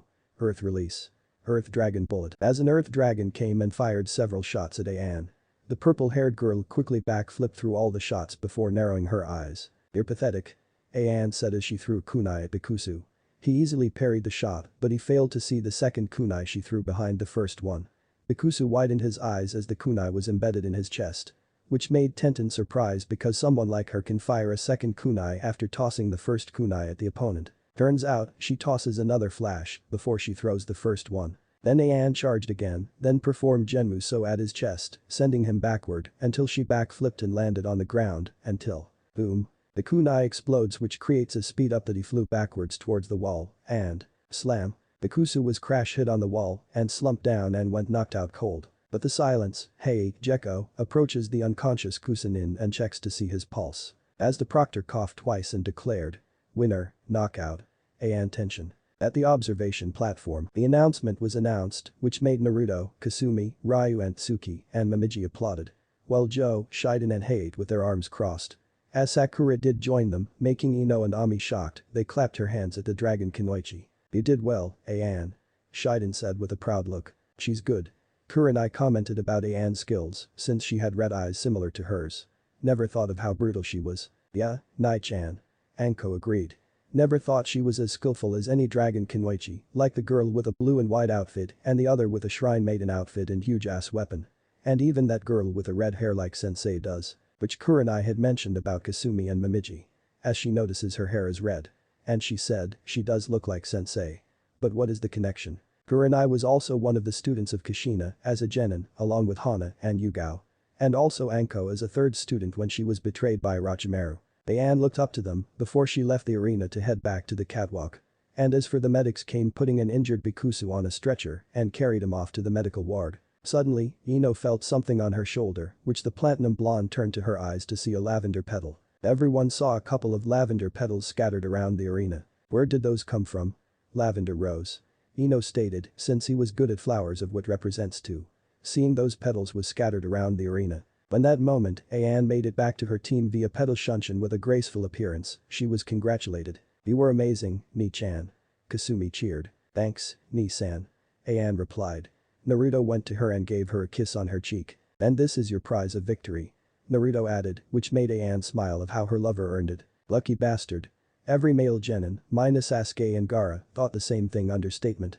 Kakashi admitted seeing his little brother figure since he remembered when he was still an infant. Same here, Ayan. Sakura congratulates her fellow harem sister. Ayan smiled at her and replied as Ino was confused of why Sakura did talk to those dragon nins as she was told by the Rosette with explanation. And Ami was completely frowned for that forehead girl, praising a foreign Kunoichi. Tenten was approaching Ayan and her dragon group about the most explosive tools that she had heard and witnessed. So, she said to him to offer. Excuse me, can you tell me how many of those? Naruto and the others were tensed if someone wanted to purchase the incendiary shurikens, as Ryu sighed about Tenten wanting to buy some of those. As Kasumi spoke. Gomen, I believe if you want the incendiary to be purchased. Why? Tenten confused. As Joe sighed as he went to them. And he said, I believe that young one is that since the retribution of Konoha, you know why. Which made Tenten tense because she had wondered why Joe had said, so she replied. You must be Joe Hayabusa, the white dragon. Getting a nod from Joe, so she added. And yes, and I heard about it, and what did you mean by that? Joe sighed again as Shiden stepped in, answered. What Joe meant is that the prices of those economic goods and technologies were worth triple. Which made Tenten shocked, along with Sasuke and the rest of the rookies for the sudden information. As Sasuke was pissed for information about those weapons. It's completely expensive for those weapons. This is why Raikage-sama and the council had triple the prices, but sorry. We can't afford to cooperate with our service. Momiji said. As Tenten slumped her shoulders she had a good point. As the weapons mistress turns to the fight, there is another question. As she gazed at Momiji. I mean to ask you. What is it? Momiji asked. Why did you go to my family's shop? Tenten asked. Which made Momiji shake to react.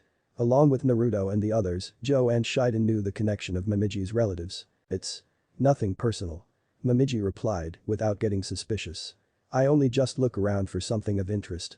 Oh. I only want to get something that my lover wants. I see. Tenten was silent as to why Momiji had interests in her family's shop. Flashback started after the first stage of Chunin exams. As Tenten had headed back to her family's shop, she went on a few errands after the first stage of the exams.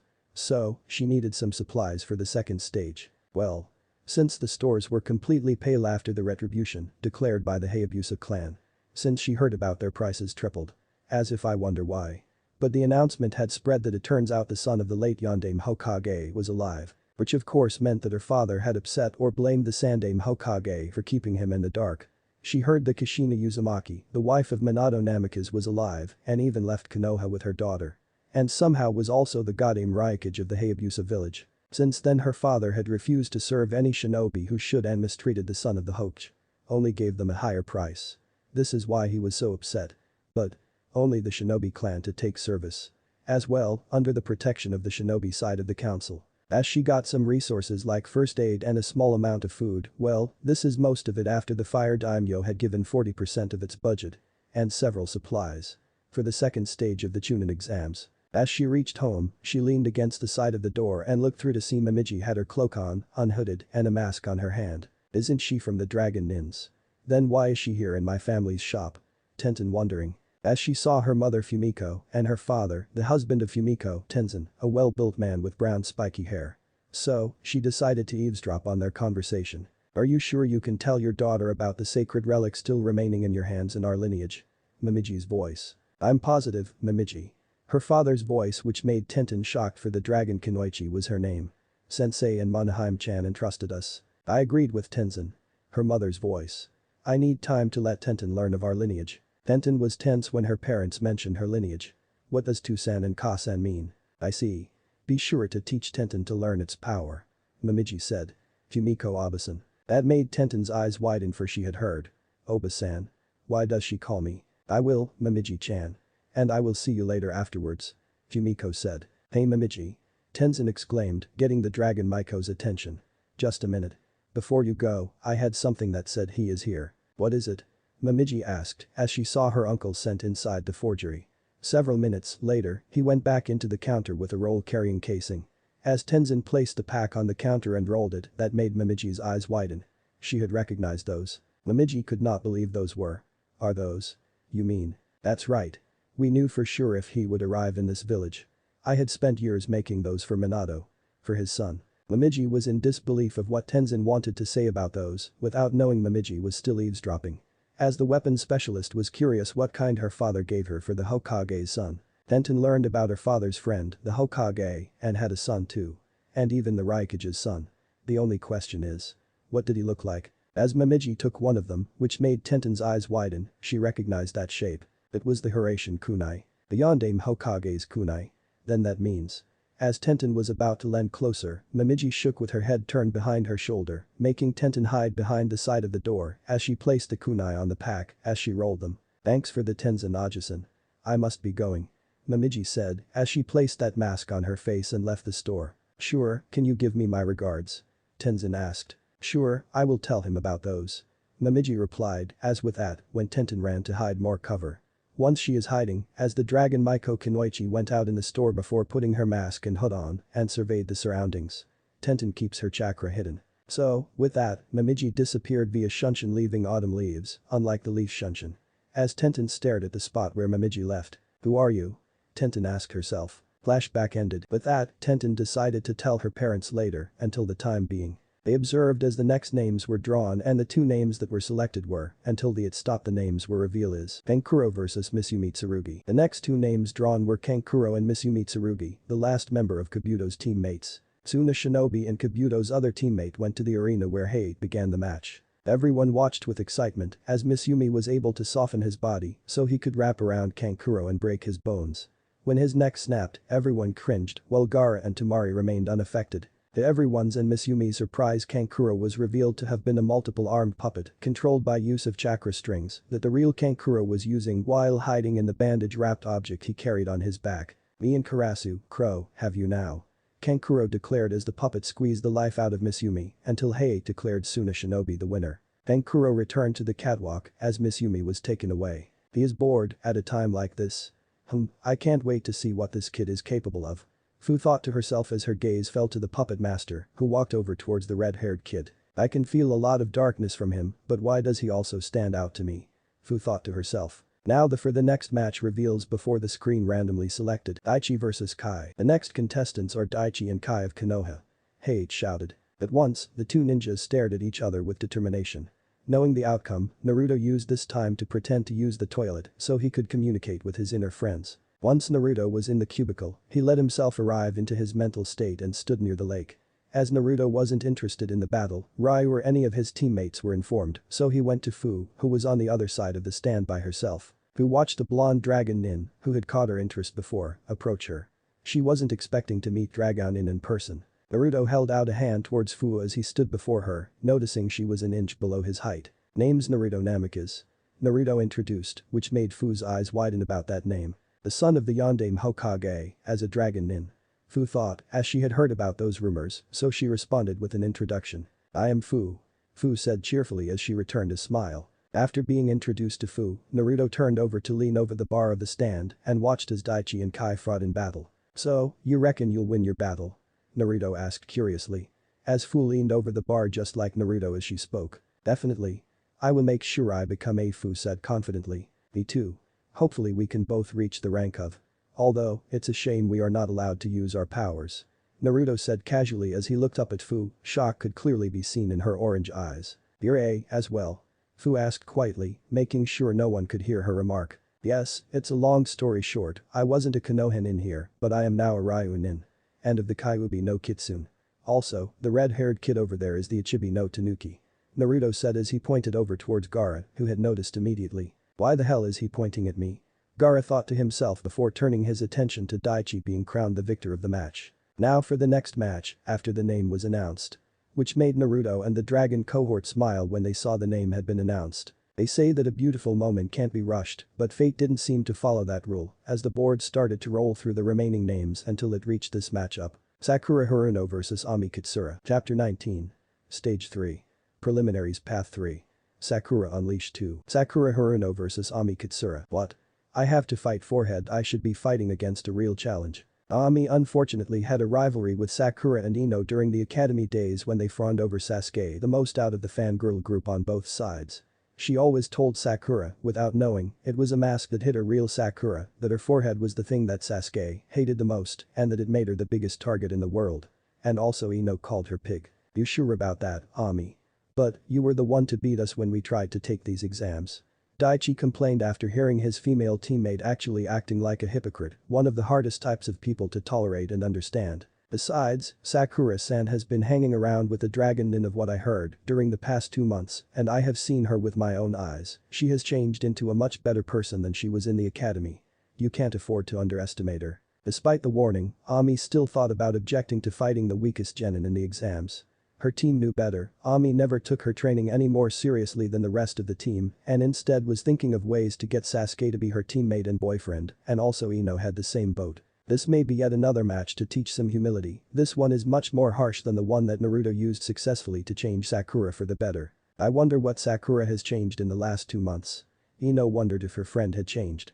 Since she hasn't visited her shop in a while. Troublesome, let's find out if it's true.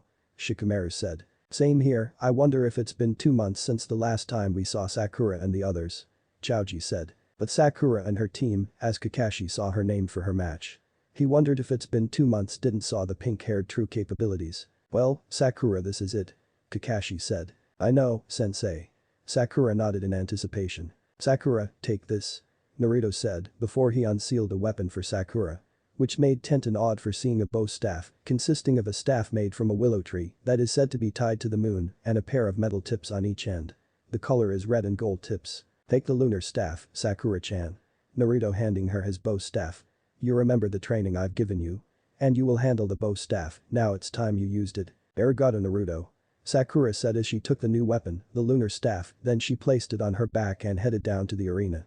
Which made Sasuke gritted his teeth of how someone like the dragon nin did gave her a weapon. As the Jonins wondered why Naruto gave her a weapon. Before they noticed she had a tonfa blade, it was a magnificent weapon. As one of the Chaojuru noticed a tonfa blade on her waist, the first time never seen it before. At the arena, Ami just went down to the battle area where Sakura is facing her on the other end. Hayate was in the referee's place once more waiting for Ami to settle in her position. Are both fighters ready? Are you kidding? Ami said as an icebreaker.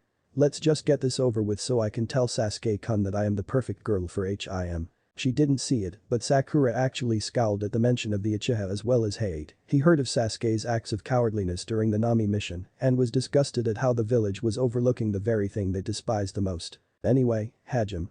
Hayate exclaimed, starting the match which caused Ami to decrease her distance from Sakura to end this with one hit. What happened was Sakura actually catching Ami's first and twisted her arm to land her hard on the ground behind. Sakura then jumped for more breathing space while Ino tried to recover from the unexpected counter-attack. Hey. That is cheating. Ami yelled which made no sense to anyone. Being a ninja, the only cheating that counts is backstabbing and interfering with other people's battles just to get the credit. Sakura knew that, everyone in her class knew that, and the teachers knew that too, yet Ino seemed otherwise. As the sensei of Ami was completely disappointed in how she never cooperated with her team when she was always obsessed with the Uchiha. He disliked that arrogant brat during the academy days. Ami, we are not samurais or boxers. Something like that works in the rule book, and besides. Sakura paused as Ami shakily got on her feet. If you are better than me, you would have countered that counter-attack. Unlike you, I have seen how the world really works and actually started my training. I had lots of good help on the way. Sakura stated coolly and clearly. Yet, you traitor. Ami still hasn't realized how wrong her views are in terms of reality. Training is for boys to protect us. Potential wives don't get dirty from that stupid ninja training. Sakura just face-palmed at Ami's idiocy. It was like looking at a mirror of her back in the academy as a simple fangirl who does good on tests only. You are an idiot, Ami. Just like Ino. Sakura said with a bored look, which made Ino flinch for a sudden jab. The only kunoichis that did their training were Kurenai-sensei, Anko-sensei and Yuga-san. You should not know about being a true kunoichi. But you on the other hand. Are such a burden. And a total worthless. Which made Ami furious at how she mocked her, since during her times when she bullied her in the academy days. Since that happened, Sakura was a crybaby back then. After all, she was jealous of her knowledge as a kunoichi of the year. It's completely unfair for someone like Sakura to become smart and also be on a team with Sasuke and a new weird boy in town named Sai. I'll show you who's worthless. Ami yelled as she blindly charged at Sakura. As the rosette frowned with her head shook, then the best to drown her bow staff. Until Banshee took something on her back that concealed it behind her shirt. A baseball bat. Seriously. Everyone had witnessed that when she got herself a baseball bat. But until. Hiruzen had recognized that bat before as he furrowed at how he looked like the same bat during the Jonin exams. That looks like. A sane. Did you really think you could do the same thing as you did to Kushina? Really, a baseball bat? Just like Ka-san did before when she was a Yankee. Sakura said, twirling the staff. And also you used the same thing as Kushina-sama that was almost beaten by your mother. Now she did give it to you the same way as she did. Sakura added. Heiate knew the history of Kushina Uzumaki and Asane Katsura fighting during the Jonin exams when about during their younger days. Ami had her bat on her hands, which charged head-on, while Sakura started out using the lunar staff to defend herself from Ami's attacks. At the observation platform, it's definitely off to a good start. Ryu admitted. Yes, her skills using the bow are truly impressive. Joe said as he observed the match. I take it that Naruto taught her our specialty. Instead never used her tonfa blade, but yes, Joe Ajusan. Tsuki added. Wow, Sakura has gotten stronger than normal. Kakashi admitted. Sakura had pretended to be a fangirl from the start. Yes, she has come a long way to reach where she is today. Naruto said. Kakashi looked at Naruto. All thanks to you, Naruto. You train her to be a strong kunoichi. Naruto shrugged and replied. No, she trained by herself and her mother, I just supervised and gave her pointers. Sakura was the one who asked me to give her a training regiment. I gave her that, with Tonfa and Bijutsu, a few C rank and 1 B rank to use when she had enough chakra to utilize with a huge amount of chakra. I can tell that her chakra reserves have gone up to lower high or maybe a Jonin level, but how did she do it? Kakashi stated. Naruto smiled, replied. That is something you have to ask her, Kakashi-san. Sasuke had witnessed the fight as he was not able to copy her style, as he thought. All the more reason to make her my bitch now, not only is she strong, but she knows too. Plus if I can get her, then those girls from the Hayabusa, I will be able to get Dragon Freak's power and then I would be able to kill them. Before the match starts, one of the AIM Kunoichi has witnessed Aian's skills since she needs to gather more intel information about the Jinchuriki of the Kyuubi skills. She is the same purple-haired Kunoichi. This girl is most skillful. As before she spotted the Jinchuriki of Ichibi, Nanabi and Kyuubi committed in exams. Also, analyzed the fighting strength of any genin individuals. So, the best to analyze is Sakura Haruno. Then reported to her leader. Next is Kajiru, one of the Black Spider Nins, since she and her cohorts were interested in Sakura Haruno's fighting style. It was impressive, and even the purple-haired Banshee was totally pathetic. At the arena, since when did you like playing with sticks, Sakura? Ami asked as she continued to fight with her brute weapon, while Sakura defended. What's it to you, Ami? I just found a new way of fighting. Sakura said as she thrust her lunar staff to Ami's stomach and pushed her back along with her and dropped her bat to her. And another thing, would you cut your hair? Did you give up on Sasuke-kun? Ami asked before stooding up, hoping to piss Sakura off. I think. Yes, I did give up on Sasuke before I completely pretended to be obsessed with Sasuke. Sakura responded with a declaration, which made Ino gasp about her declaration. But you wouldn't know anything about that now, would you? But did you know, that wasn't the same Sakura you knew during the academy days, was just a mask to hide my true strength without anyone noticing. She replied, trying to piss Ami off instead. As Sakura continues. Ami, the world isn't fair. Girls love to complain about that and try to make it more fair. I have to admit that I was like that during the academy days, but I am still alive and I am still kicking even after I had to listen to the Uchihas talk like the scum parents taught us to hate. I decided to take my choices in life, I am not regretting it today. Sakura feels great to get a weight off your shoulders and your chest. Now she is bare to hear of her childhood friend, Ino's words that annoys her. Ino was in complete disbelief of how she wasn't the same Sakura she had known during the academy, and same goes with Hinata. Ami grew angry at how her former fan club was fooled by Sakura big time. Since Sakura was the full-fledged kunoichi, she was completely stepped ahead of them. Tough talk forehead. The last time you hung out with that freak during what happened our village was wasted when we're kids. Turns out it was the Hokage's son all along. And that freak had ruined our village's future because of that blonde loser. Especially that where who happens to be your idol. Which made Sakura gritted her teeth of how she insulted her soulmate and his mother, Kushina. As until she sheathed her staff on her back and then made a rat seal. Kai. As both seals on her arms and legs were faded.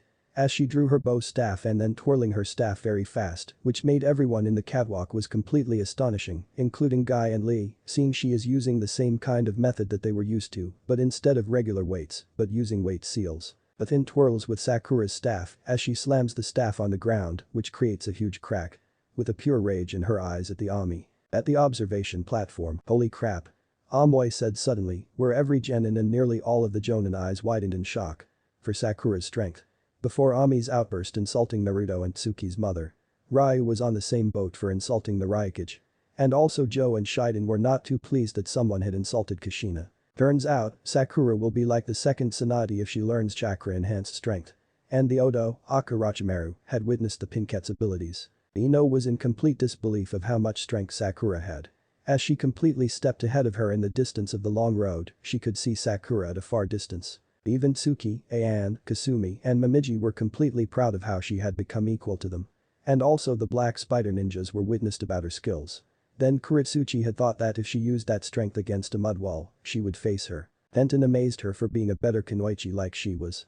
Turns out that her goal is to be her two best idols, Tsunade Senju and Kushina Uzumaki Namikaze. She was completely impressed with a bow staff.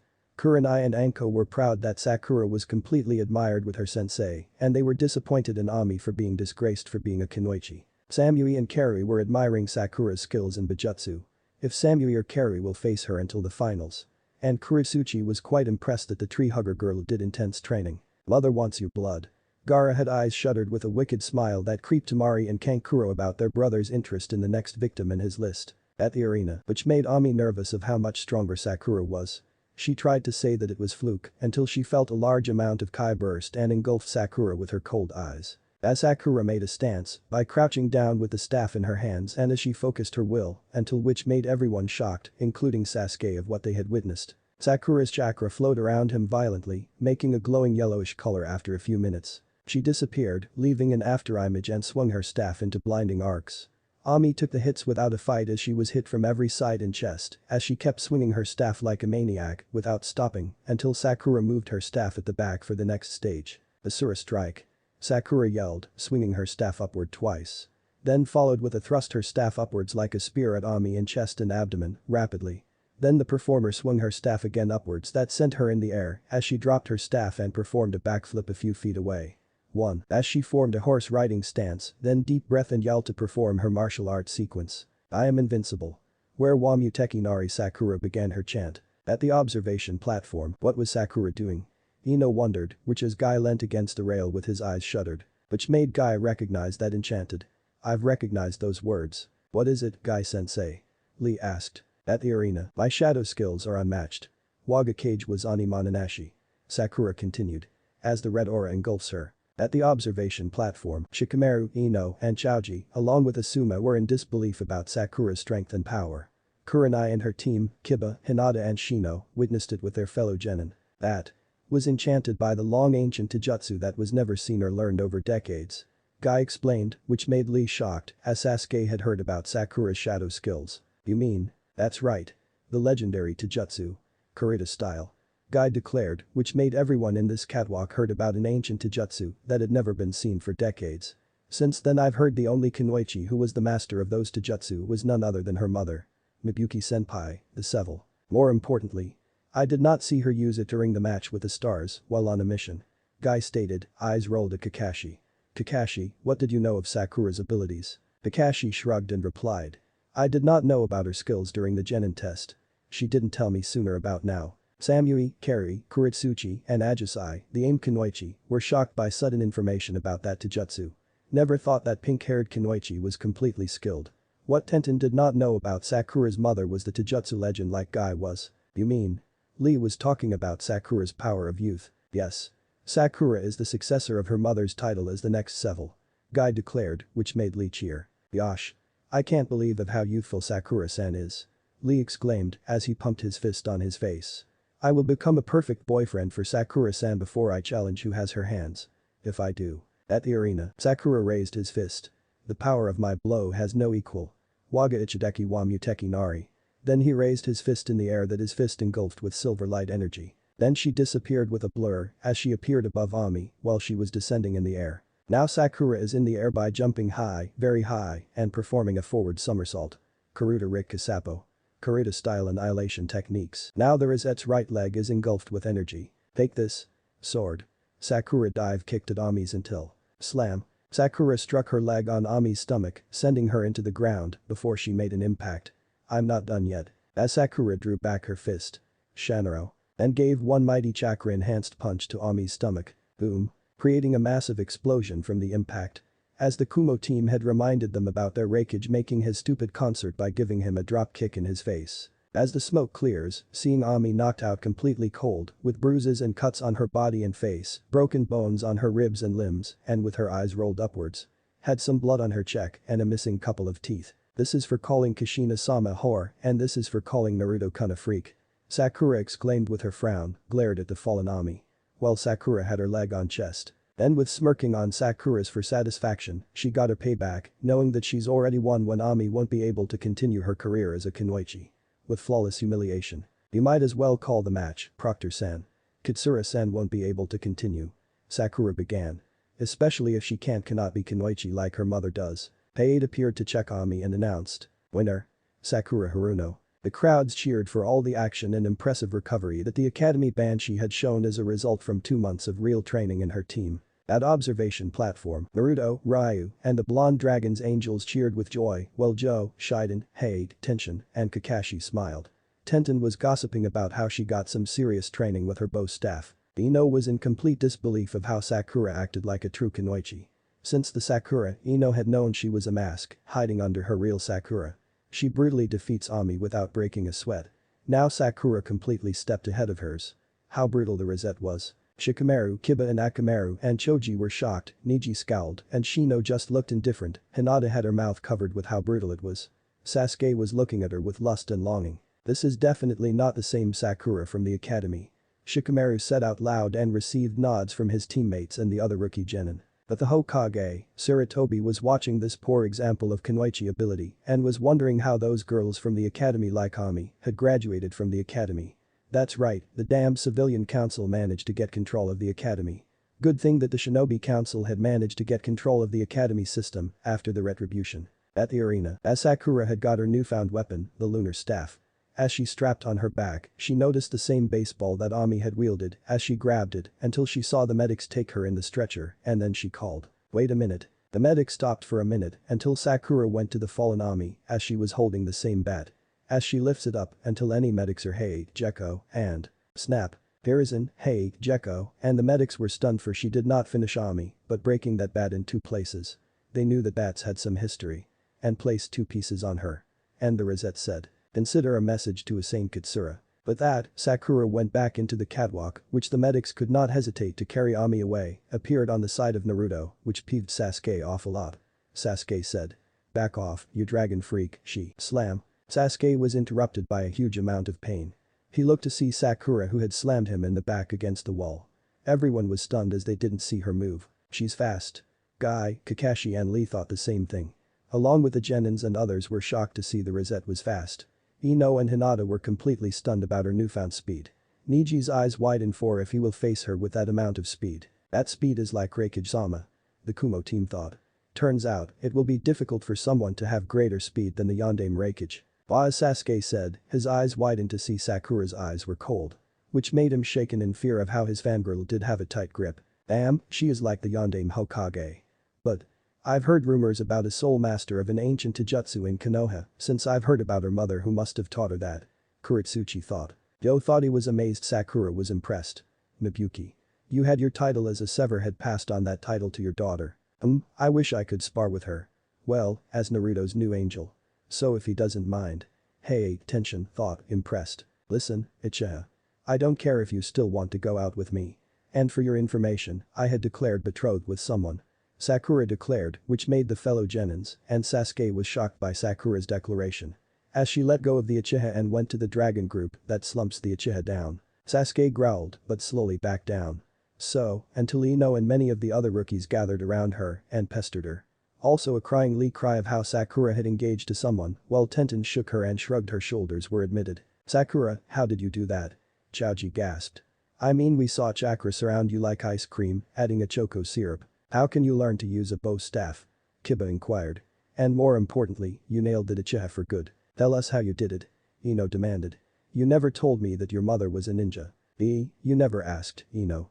Sakura replied, as she was feeling uncomfortable with all the questions, while Naruto watched from the side, smirking. He thought to himself. Yeah, Sakura. Keep them off my back with your ability. When the time comes they'll see what real bending is all about. Everyone stopped questioning Sakura when Shikamaru spoke up. Hey Ino. Look.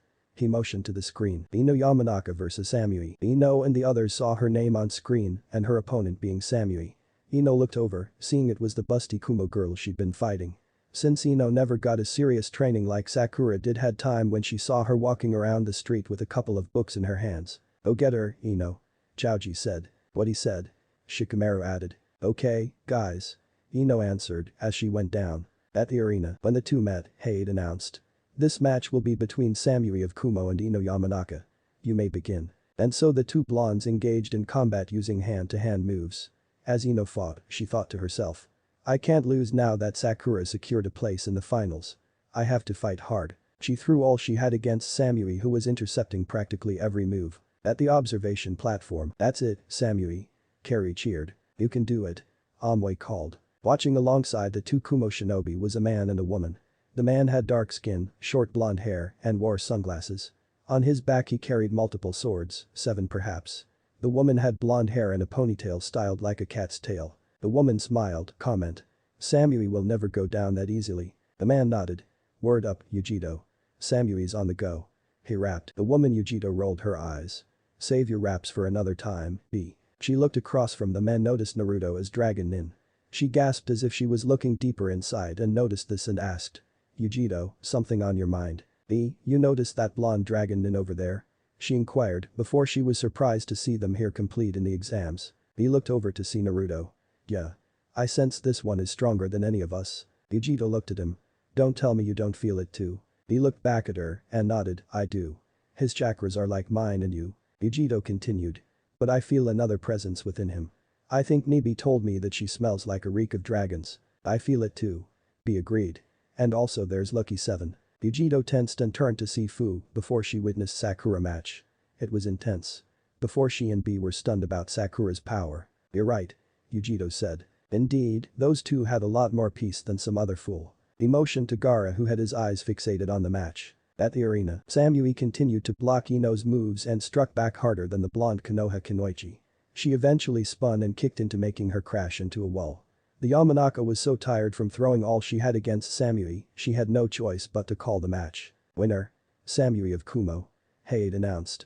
Amoy and Carrie cheered, alright. B and Yujito smiled with pride as Samui walked back up to them. Ino managed to get enough energy to pick herself up, only to be helped up by Asuma, who brought her back to her team. So, Sakura offered to heal Ino, which Asuma appreciated. You okay, Ino?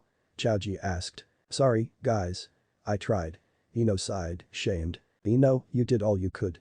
Sakura spoke up while healing her. And that's all that matters. Ino looked away with humiliation. Easy for you to say, you've won your match. Then Naruto spoke up. Sakura is right, Ino-san. As Ino looked over at Naruto. And I agreed with Sakura-san.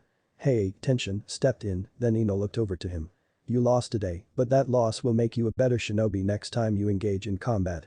Remember, losses are just as important as victories. Ino felt flustered by Hei's words of wisdom before answered. Okay, I understand. And, Sakura, congrats on your match. Sakura smiled, replied. Thanks. As Ino turns to Hei. So the Mugen Tension heir spoke to introduce his name. Hei. Ino. Ino responded. Look alive, everyone, the next match is coming. Ryu exclaimed, and everyone turned to the screen for the next match. As the name is chosen. Everyone saw the names displayed were Choji Akimichi vs Rinzu. That's me. Choji gasped. Go on, Choji. Show him what you got. Ino cheered him up before she stood up with the help of Sakura. Okay. Choji said, feeling a bit nervous. Shikamaru watched and spoke to Asuma. He doesn't look like he's up for it. Give him a chance, Shikamaru. He may surprise you. The chain smoker replied. At the arena field, as Choji and Rinzu arrived on the field, Hei declared. This match will be between Choji Akimichi and Rinzu. You may begin. Choji started off by using his expansion jutsu and human boulder move. Rinzu was jumping around avoiding the bowling strikes and was mocked. Nice try, fatty. Choji growled with his ear twitching, I am not fat. I'm big-boned and chubby. As he attempted to bowl Rinzu over again. The Kiri shinobi performed as water covered his arms, turning them into whips. The shinobi observing were surprised as he whipped at the ground, putting some breaks in it. With the arena cracked up in certain spots, Choji's human boulder move was shaken up and couldn't roll straight. Now to put an end to your mass form. Rinzu whipped at Choji's ball, sending it crashing into a wall. Everyone looked and saw Choji deflated and looking dizzy. Is it lunchtime yet? He asked with dizzy eyes. Hei called the match, announced. Rinzu is the winner. Oh, Choji. Ino groaned. Hey, I had a feeling it was going to turn out like this. Shikamaru shrugged. Asuma taking the unconscious Choji out on the catwalk. So Sakura helped him to heal him. Soon the screen started up again with the drawing, and the two names that came up were Mitsuchi vs Akeno Himejima. As everyone turned to Mitsuchi, who nodded at his teammates, Kuritsuchi and Akatsuchi, and their sensei Kitsuchi, and walked his way down to the arena, while on the other side, one of the kunoichi of the girl squad was ready. She is a beautiful young woman with a voluptuous figure, around the same age as the red-haired kunoichi, with very long black hair and violet eyes. Her hair is usually tied in a long ponytail, reaching all the way down to her legs, with two strands sticking out from the top and sloping backwards, with an orange ribbon keeping it in place. Her expression on her face, and had her eyes closed, was very elegant and gentle. Of course, Anko had a feeling that looked like hers, like she had a sister before. Well, the male took a long time to notice. If she likes a second Anko. When the spectators saw Akeno and her beauty, their reactions varied. Most of the males, like Lee, Choji, CHMJKRM, Amoy and some others, blushed bright red. While others like Shikamaru, Sasuke, Gaara, Shino, Sai and Niji remained emotionless and hid their reaction, although others weren't as skilled. Along with Menma, Yuragi, Knives and Tessai were too obvious. Since after seeing Akeno before, when her breasts bounced seductively as she jumped up and crossed her arms by her wrists with a smile, some male members like Kiba and Kankuro were launched into the wall behind them by their nosebleeds. If any of them thought about when she never wore, that shows through her clothing without wearing something important. She's from the Nadeshiko village. Shiden frowned. She looked up to their female instructor. Remember, Akeno and the rest of you, it doesn't matter if you lose your matches. You would not be required to make your opponent male your husbands unless you wish to personally. Hi, Takiwa-san. The three answered as Akeno went down to the arena. At the arena, as the two genin met, as Mitsuchi spoke. So, I can fight a busty beauty from Nadeshiko. Things are quite interesting. As the Iwanin made a smug face. Notice, she wasn't armed with a sword like most of the Nadeshiko kunoichi. Ino and Kari were infuriated by it. Although at the same time the two of them wondered what the girl ate and drank to get breasts like her. Like Sakura, Samui, Yujito, Tamari, and Tenten, where are the few kunoichis along with Kajiru who had those developments. Ara, Yufufufu. Akeno said, cheerfully. You can rely on me more, you know. I can't wait to punish you, Yufufufu. If you are ready, you may begin. Hey, Jekko, spoke as Mitsuchi went at it. At the observation platform, of course. That girl looked like me when I noticed her expression. If I could talk to her, she would have been my sister or cousin. Anko exclaimed. The male jonins like Kakashi, Asuma and Guy had their different expressions. The copycat's eyes bulged, Guy's jaws slack-jawed, and Asuma's had his cigarette full on his mouth. And they are all in a fear expression. Kurenai was shocked that Akeno looked like her best friend Anko, which was astonishing. Whoa, she looked like Anko-chan. How could someone be born like Anko? But this woman is scary as hell. Kakashi thought with a fearful expression. Shikamaru was right, women are troublesome. Asum thought. Why did this woman remind me of that bitch, Ami? Sasuke thought as he mentally relieved and added. Glad that my nightmare is over because my teammate Sakura has gotten rid of her. Naruto and Sakura watched, along with the dragon team and Joe, Shiden and his son Hayate, and also the fellow Konoha rookies. Sakura looked at her sensei after healing Chaoji, and the Akimichi heir stood up on his feet. Say sensei, what village is that Kunoichi from? Kakashi got a look at the headband on Akeno's forehead. Oh, why she's from the Nadeshiko, Pink Flower, village. Nadeshiko? Ino asked. Yes. It's said to be a ninja village populated by Kunoichi. An all Kunoichi village? Sakura asked. That's right, and they have a serious law in their village about marriage. Marriage? Sakura and Ino asked, in unison. Which made Sasuke interested in an all Kunoichi village's tradition. Kakashi nodded and explained. They challenge male shinobi only to determine if they are worthy enough to marry them and father their offspring. Sounds like a serious village. Naruto noted. I agreed. Ryu added. Those Kunoichi are no different from Amazons. Kurumi stated in his mind. Although Amazons usually keep their mates for intimate use only, not sure if that's how their village operates. Includes a certain anime involving a blonde lesbian. I shudder at the possibility. Naruto thought. For your information. She did use that black Bible when she did it to those poor innocent girls. I know, I had to be part of this. Says to your mother almost skinned you alive when you watch it. Kurumi stated. And even Ayan-chan did enjoy it. As Naruto turned his attention at the same crimson-haired beauty Kunoichi. This Kunoichi, like my mother, had the same red hair. Just like your father did, the taste of red hair. Kurumi comments. GGGGG, Aya. Everyone shivers on their backs what they had witnessed, while the rest didn't pay attention. Suddenly a large surge of electricity. At the arena, the Keno's opponent was electrocuted, with a smile on her face.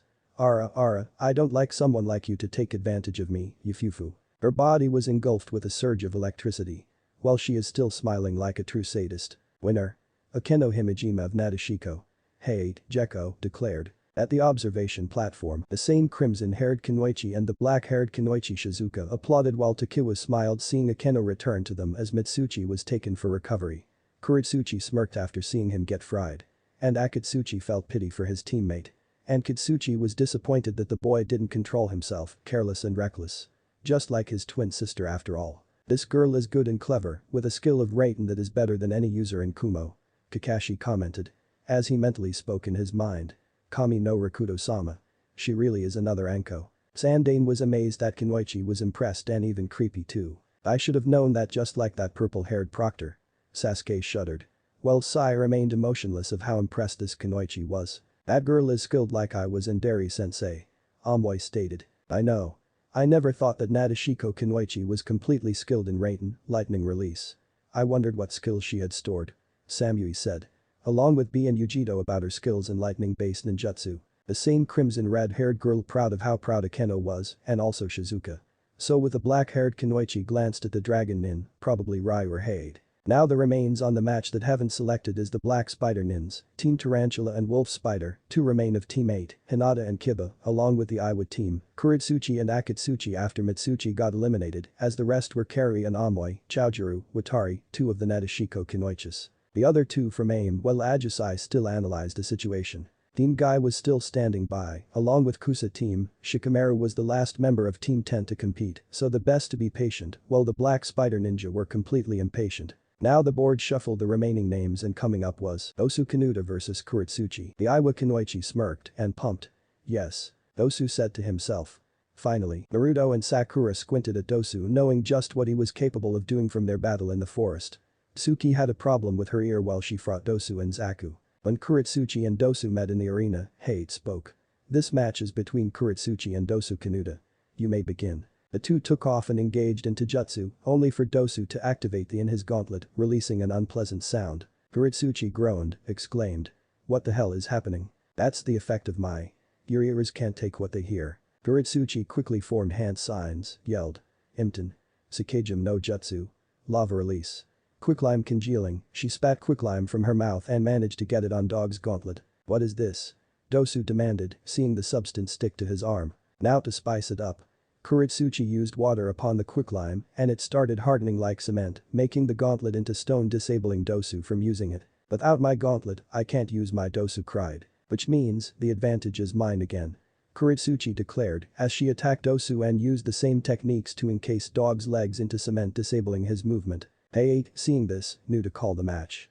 Dosu was unable to move, this match went to Kuritsuchi. Dosu growled seeing that he was defeated before some shinobi broke the cement holds to free him.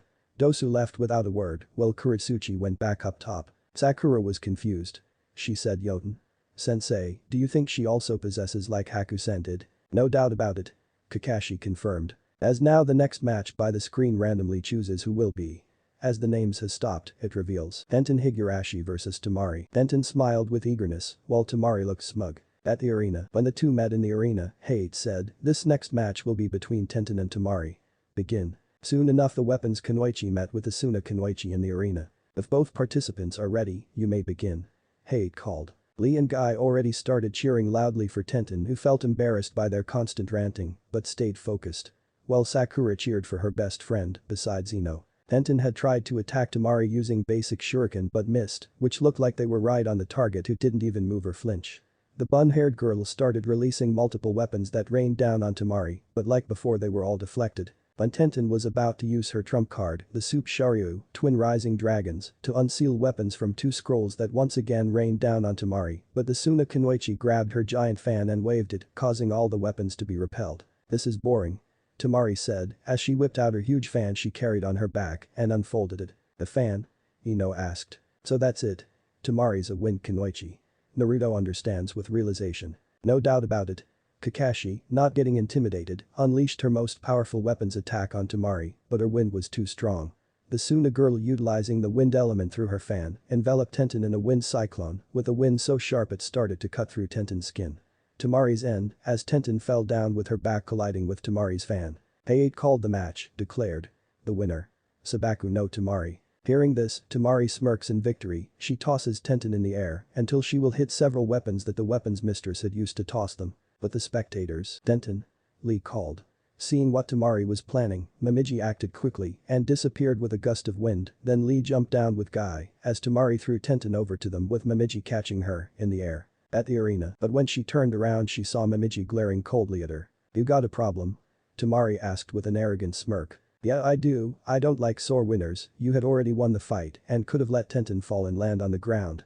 But instead you planned to have her land on your fan and injure her even further than was needed. The fact you're even saying something like proves how naive and how much of a kid you really are, as that is how we do things in my village.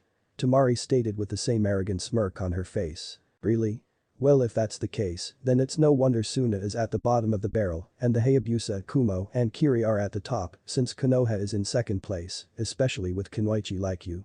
Momiji sneered. When Tamari heard this, she became infuriated and began to growl. Why you? Before lifting up her fan. But before anything could start, which Suna Winder user flinched for she felt a blade that pressed against her neck, she lowered her eyes and widened them in shock for seeing her Tenryu Naginata had drawn at the time. She drew her weapon at high speed before I drew my fan. Tamari thinks, with disbelief. Heiei, Gekko, intervened between the two genin. Enough.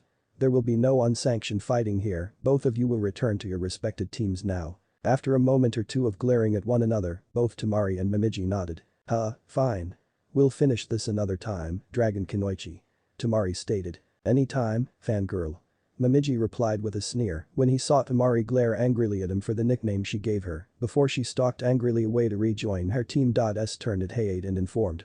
I'm a medic, I will tend to her. Which made Heiei, Gekko, nod and reply. Very well, I will nullify your disqualification for interference. Thank you.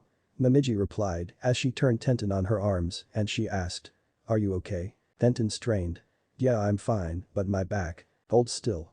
I'll take care of it. Momiji replied as she formed a hand gesture gracefully, which made the spectaculars amazed as Sasuke tried to copy it, then putting her hand on her back. What are you doing? Tenten wondered as she looked around that she was surrounded by blue energy. Ninpo. Ryumyu no Jutsu. Art of Divine Life Spirit Life. Suddenly her body was glowing, with many spectators seeing it as Sasuke wondered what kind of power was it until Tenen felt her back pain was healing and soon she was able to stand up straight. My back feels great. How'd you? I would not be with you with my cousin, Tenten. Momiji replied, which made Tenten's eyes widen, along with Lee, Tamari and Guy, for what she had said. But the dragon group, the spectaculars never thought that it was a medical ninjutsu that wasn't chakra-based. which made Sasuke irritated for something that has the power to heal anyone. So, she decides to tell her to reveal lineage. Joe stated. Hi, Joe Ojason. Tenzin-san and her family were hiding right under the black spider nin's noses, for they are another new generation of the Shrine Maidens. Naruto explained. Yumiko and her husband were hiding to be sure their existence will remain hidden until there is Iden Konoha. Shiden said. Yes it is, Shiden Oji. Yes it is. Naruto said. With Momiji and Tenten. I'm your cousin. Tenten was disbelieving, with her mother gaped. Momiji nodded. That's right, Tenten. But I knew you were eavesdropping the whole time. Which made Tenten's eyes wider. So with the dragon Maiko spoke. We'll explain to your parents after the Chunin exams. Yeah, sure, arigato. So Naruto, Tenten, Lee and Temari headed back up top waiting for the next matchup. Before that, Guy and Lee had their thanks to the dragon maiden Kunoichi. Since she can tell about Guy and Lee's condition for being unable to perform ninjutsu and since Tenten had the same situation too. Now, on to the match. The names that popped up were Shikamaru Nara vs Kintsuchi. Shikamaru looked dismal to see his name be picked, while Kin looked eager to win. Fighting a girl is troublesome. Well, guess this is it. Shikamaru said in boredom. Turn that boredom off, Shikamaru. You need to concentrate. Ino lectured him. Fine. Geez, worse than my mother. He grumbled before going down. The match afterwards between Shikamaru and Kin. Much to Shikamaru's reluctance he went to the arena and the match began.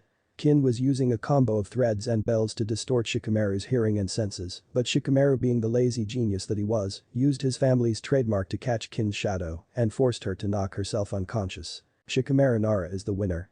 Hey, Jekko, announced. Everyone turned to the board, begun randomly picked, seeing two more names be pulled up and the two lucky names drawn were Kasumi Tenshin vs Kiyo Rakido. It's Kasumi and a ninja known as Kiyo Rakido.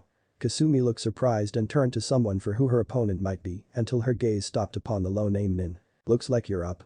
Ayan exclaimed. Chapter 20. Stage 4. Preliminaries Path 4. The Spider's Fang and the Dragon's Claw Part 1. Good luck, Kasumi. Shiden wished his daughter luck. Arigato, to-sama. Kasumi smiled. As the brunette turns to her older brother with a nod on his head. So she replied. Go for it. Momiji beckoned her. Arigato, Momiji. Kasumi said as she walked past Naruto, Tsuki and Ryu. Give him hell. Tsuki exclaimed. Hi. She nodded and felt Naruto kiss her cheek. For good luck Sumi-chan. He said, resulting in her blushing. She walked past Sakura and her team, with Sakura giving her a comforting smile, well by Team Guy.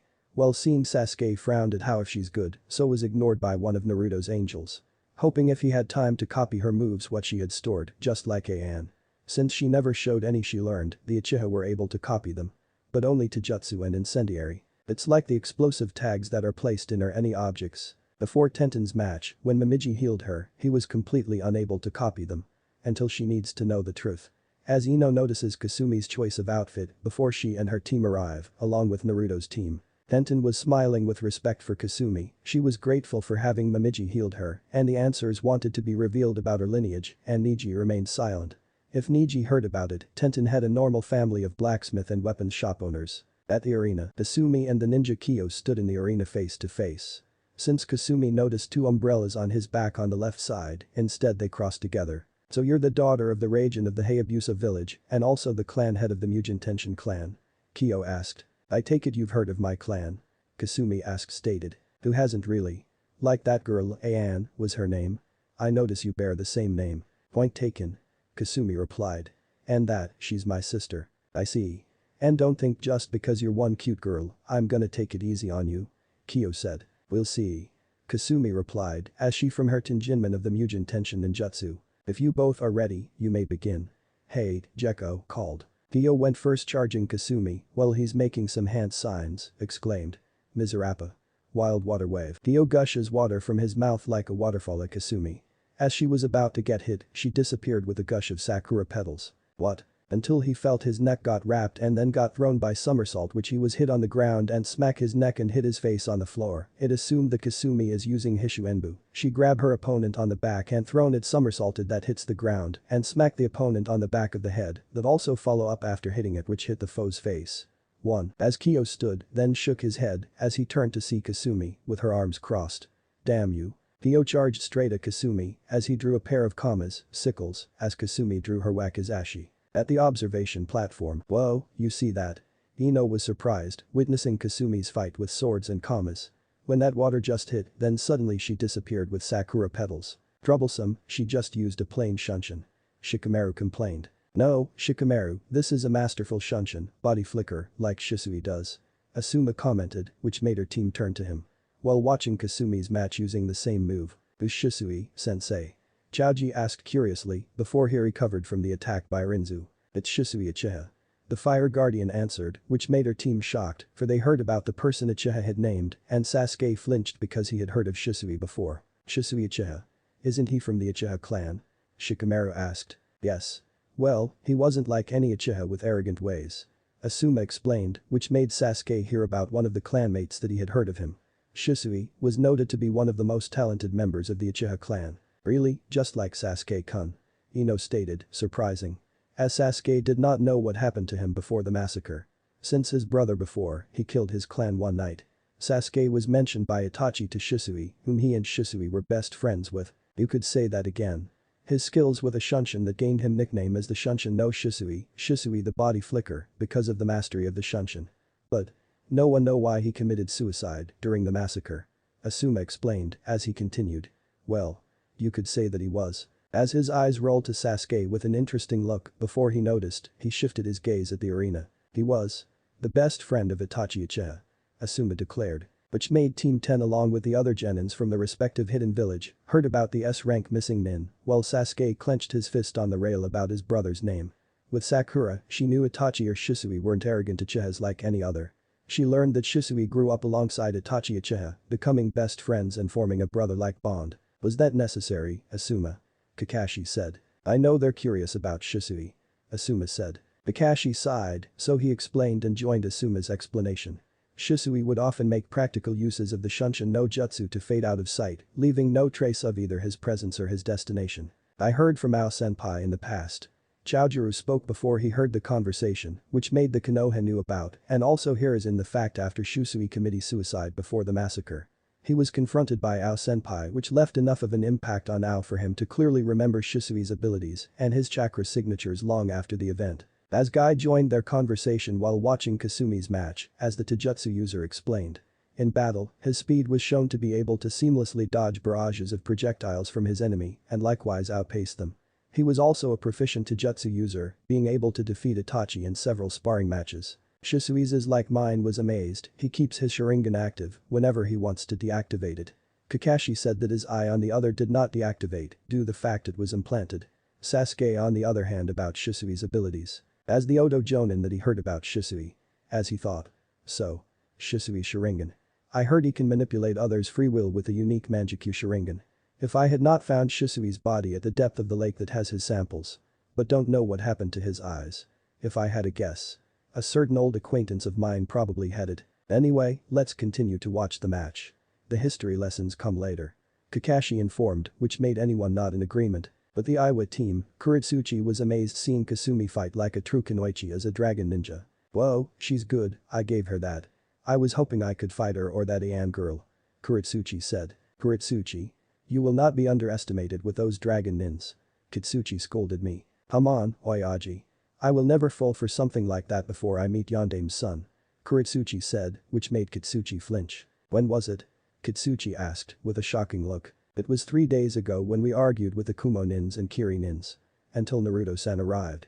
Akatsuchi explained before stepping in. Well. Since the Kiri nins were respected by the dragon nins.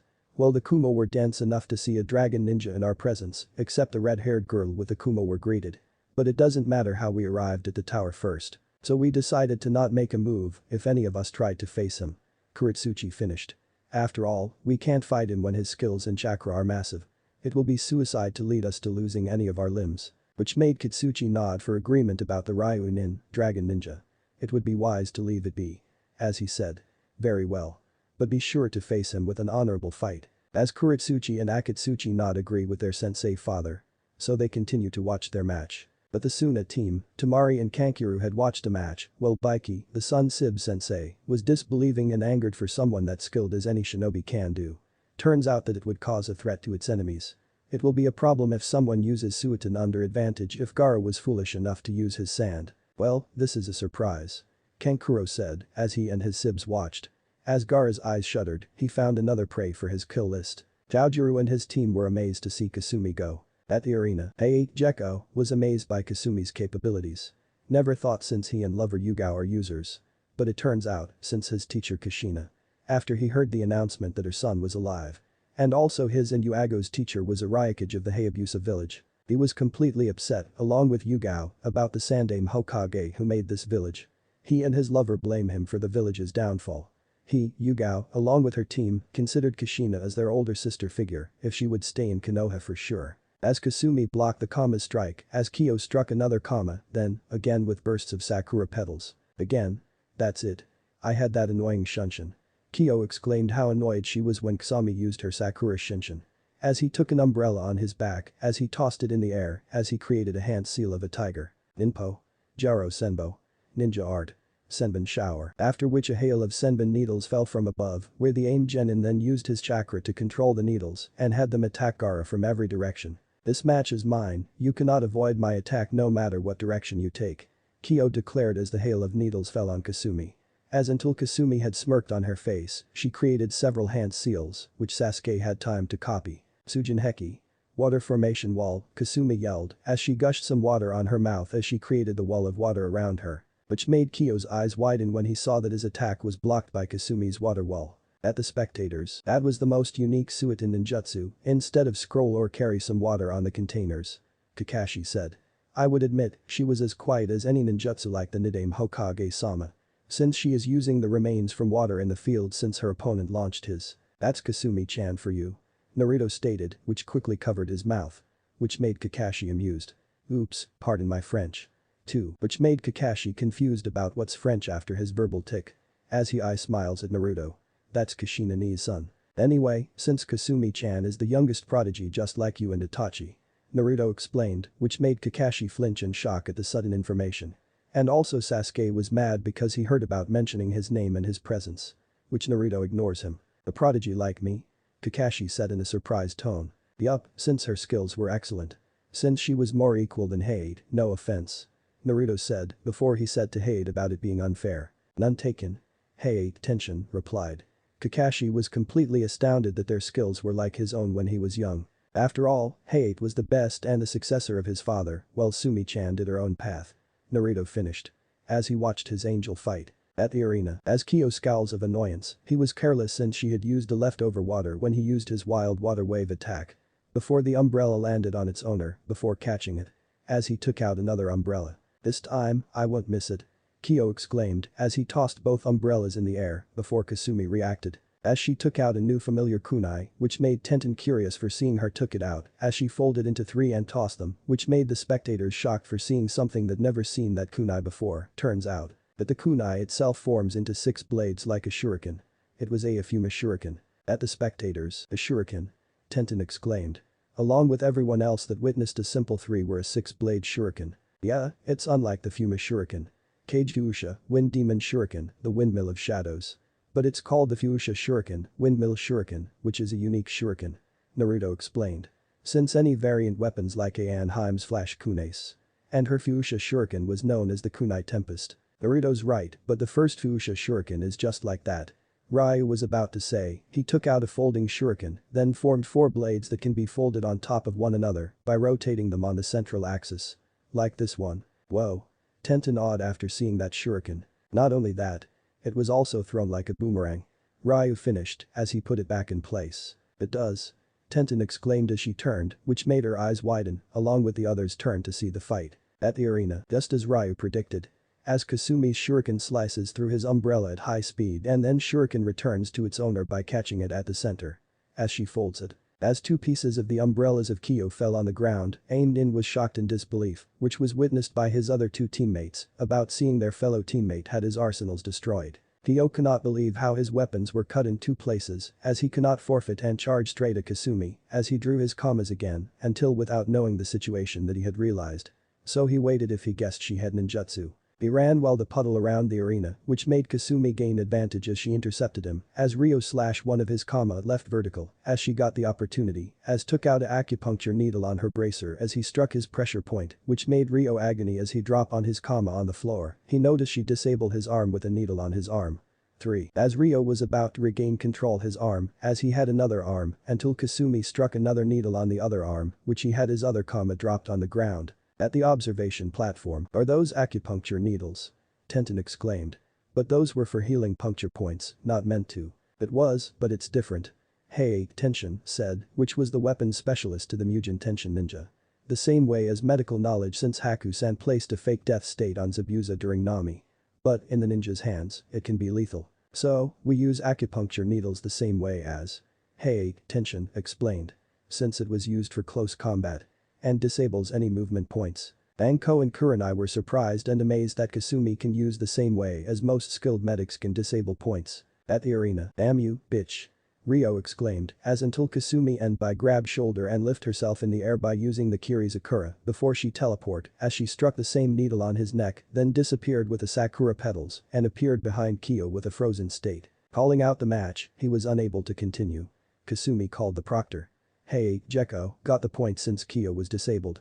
He noticed a needle being acupunctured in the back of his neck. So, she's right. Kyo Rakido is incapable of continuing, this match goes to Kasumi. Hayate announced. Yosh. Naruto cheered. As Kasumi removes the needles on Kyo, freed from being struck by his needle and goes back to the catwalk. As Kyo rubs the back of his neck, following his arm. Orochimaru, in disguise, was frowned for he did not show a sign that Kasumi uses like An. But only the water wall. After all, he was completely interested in acupuncture treatment. So, there's only 26 contestants left in the catwalk, about almost noon for sure, maybe almost 1 to 2 p.m. At the observation platform, when Kasumi made it to the catwalk, Suki and Momiji were hugging her in congrats until Naruto approached her. "Kasumi-chan, you were outstanding." He kissed her cheek and she blushed. Kiba was envious of seeing one of Naruto's angels kissed by her lover. Never thought someone like Naruto had one beautiful kunoichi. Sasuke is still irritated with jealousy for someone like him, that one of his girls. "Naruto's right, you should be very proud." Joe said. "Very proud indeed." Shiden added and Kasumi smiled at her father. "And me, I am very proud of you. Arigato, to-sama." Kasumi replied with a hug to her father. "And also me too." An joined the hug. As Hayate nodded at his little sister with a proud smile. "Alright, everyone, heads up. Look who's next." Suki called out as she started at the board which the dragon group looked up at, which surprised a little. They looked to see the next two names to come up and suddenly the names coming up were Menma vs Kiba and Yuzuka. Hiruzen, along with includes Team 8 and 10, along with Team Guy about who's next. This is bad. Hiruzen felt terrified if any of the Jigumo Nin, Black Spider Ninja, would kill one of the new Genins. As Kiba was a bit terrifying seeing his name was faced against a Black Spider Nin like Kakashi did. Those guys were more vicious than any ninja that ever faced. As Menma smirked, arrogantly. "Well, it looks like it's my lucky day." But the Black Spider Ninja jumped down to the arena to face the dog boy of Konoha. So, Kiba slowly walked towards the stairs with Akamaru beside him, concerned about his partner. "I know, boy. I'm scared too. I wonder if I ever faced such a strong ninja."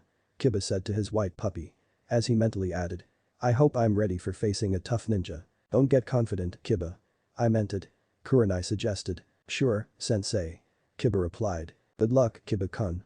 Hinata said to her teammate. "I will, Hinata." Kiba smiled, which made her blush a little. Until he passed the dragon group, as Naruto whispered which made Kiba tense, since dogs had great ears and were also good at listening. "Don't let him mess up your head.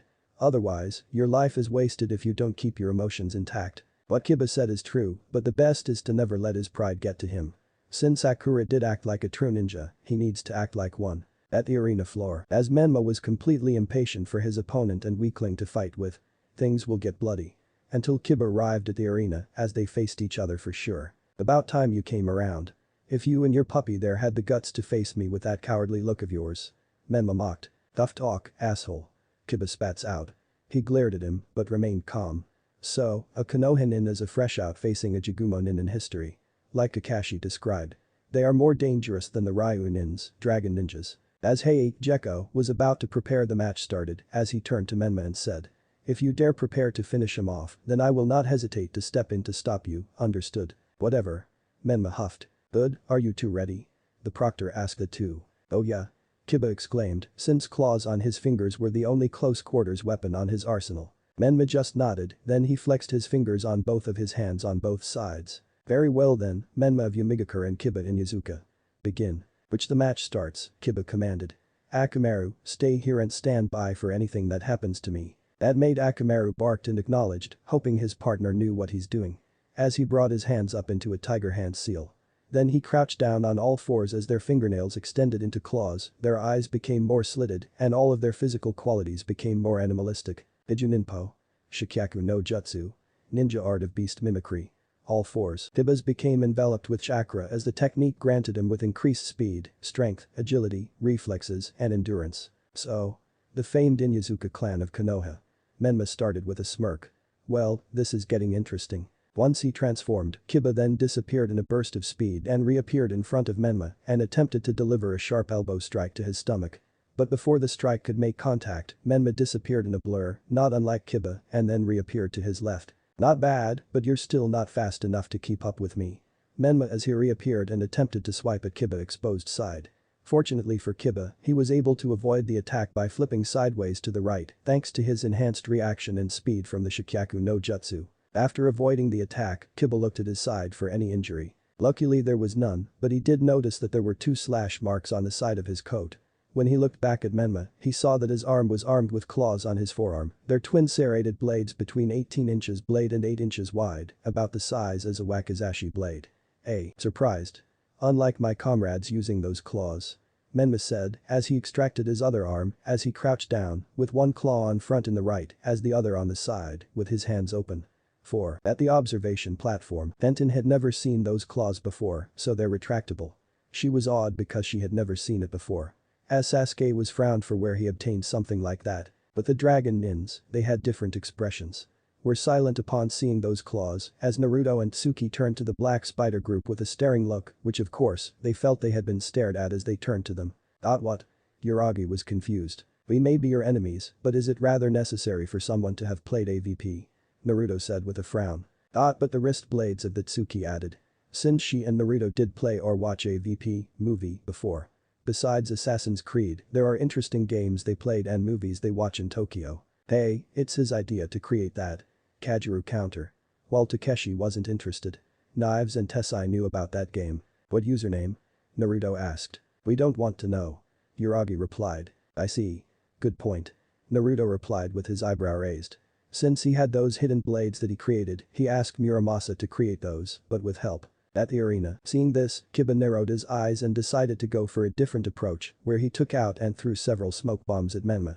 After which he then sent Akamaru into the smoke to attack, knowing that Akamaru could find and attack Menma through the smoke by smelling for him, well he would be blind. Without notice Menma's expression smirked as he closed his eyes. After sending his K9 partner in, Kiba was confident of Akamaru dealing with Menma, believing he had the advantage in the smoke. But much to his surprise, Akamaru was sent flying out of the smoke within seconds of entering it, where the poor pup was sent crashing into the wall instead. Akamaru? Kiba cried, but could do little, as right after Akamaru, several kunai and shuriken flew out from the smoke. Forcing the young boy to jump to the side to avoid them, but as soon as he did this, Menma appeared in front of him and delivered a strong knee to the gut. This was then followed by a strong spinning reverse heel kick to the face that sent Kiba flying backwards and crashing into the wall behind him. How boring. Menma said, with a bored look, then replaced with a sadistic smile.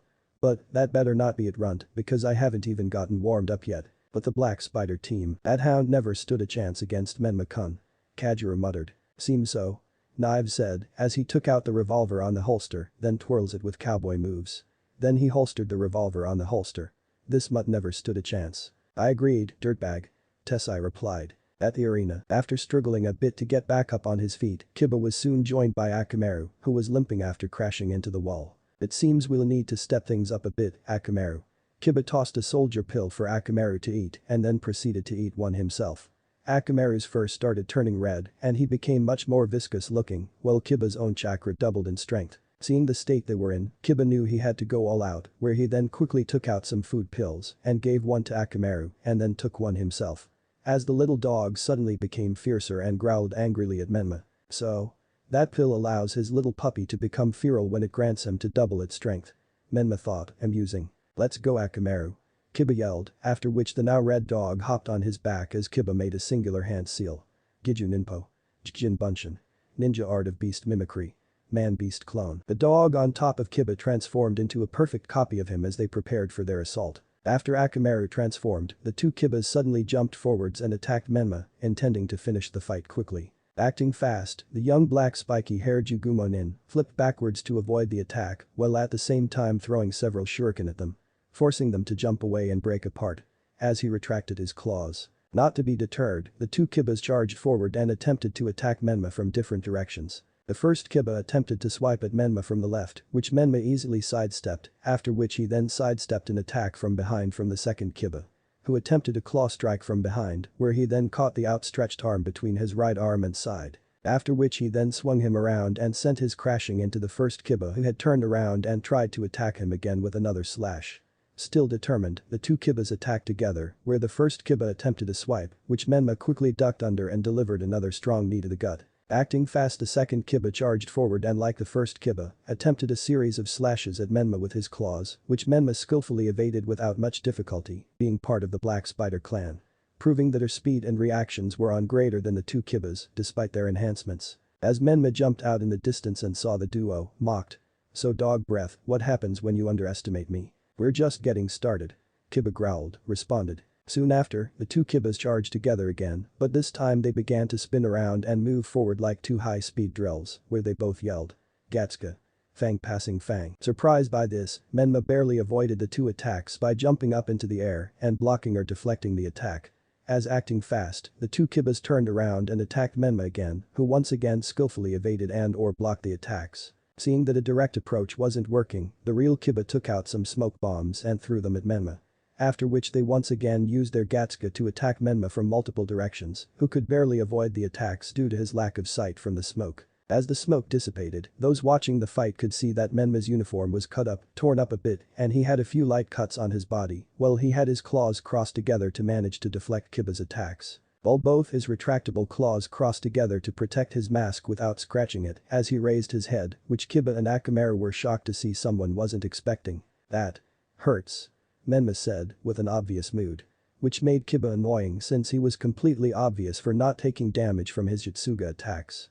As a smirk on his face, until he slides his claws back in place. "My turn," Menma declared as he disappeared with Blur, which Kiba reacted as he saw the black spiky-haired black ninja reappear in front of him with his sword on his hand. It was a half-broken ninjato sword, about the same length as a wakizashi, with a grooved blade. The dark red Heiman, hardening line, is Kanemoto style, having the appearance of a saw's sharp teeth. The tsuba is dark red, along with a red cloth handle, as for ornaments that have a black spider on the handle. Both the collar and pommel were black. What the hell?" Kiba exclaimed as he avoided being slashed in downwards as he and Akamaru avoided being slashed since he was too fast with that sword in that length. At the observation platform, the half-blade ninjato, Tenten exclaimed with both a disappointed and disbelieving look as a weapons mistress. Someone disrespected their weapon's condition. By judging that length, it's about the same length as wakizashi or kodachi. I knew ninjatos were fast swords, but this one is very fast. And who's to say someone had a sword like that with no tip? Sakura stated, which made Tenten turn to her friend. "What did you mean?" the weapons mistress asked. "Asks I, over here." Sakura pointed out a pale-skinned group member. "He had a tanto with no pointed tip, since a certain group has it, it's best for at least it's fine about having a half-blade weapon." "The pinky is right," Tessai said, since the gunnery black spider ninja had no choice but to spill some beans. His own blade, the Shinkumshakigumo no Kiba, Fang of the Crimson Spider, was a fine ninjato because his sword and claws were covered in crimson blades. Well, during his training methods, he had somehow broken his new blade. Can't blame himself for his responsibility. "And where is the piece of his sword?"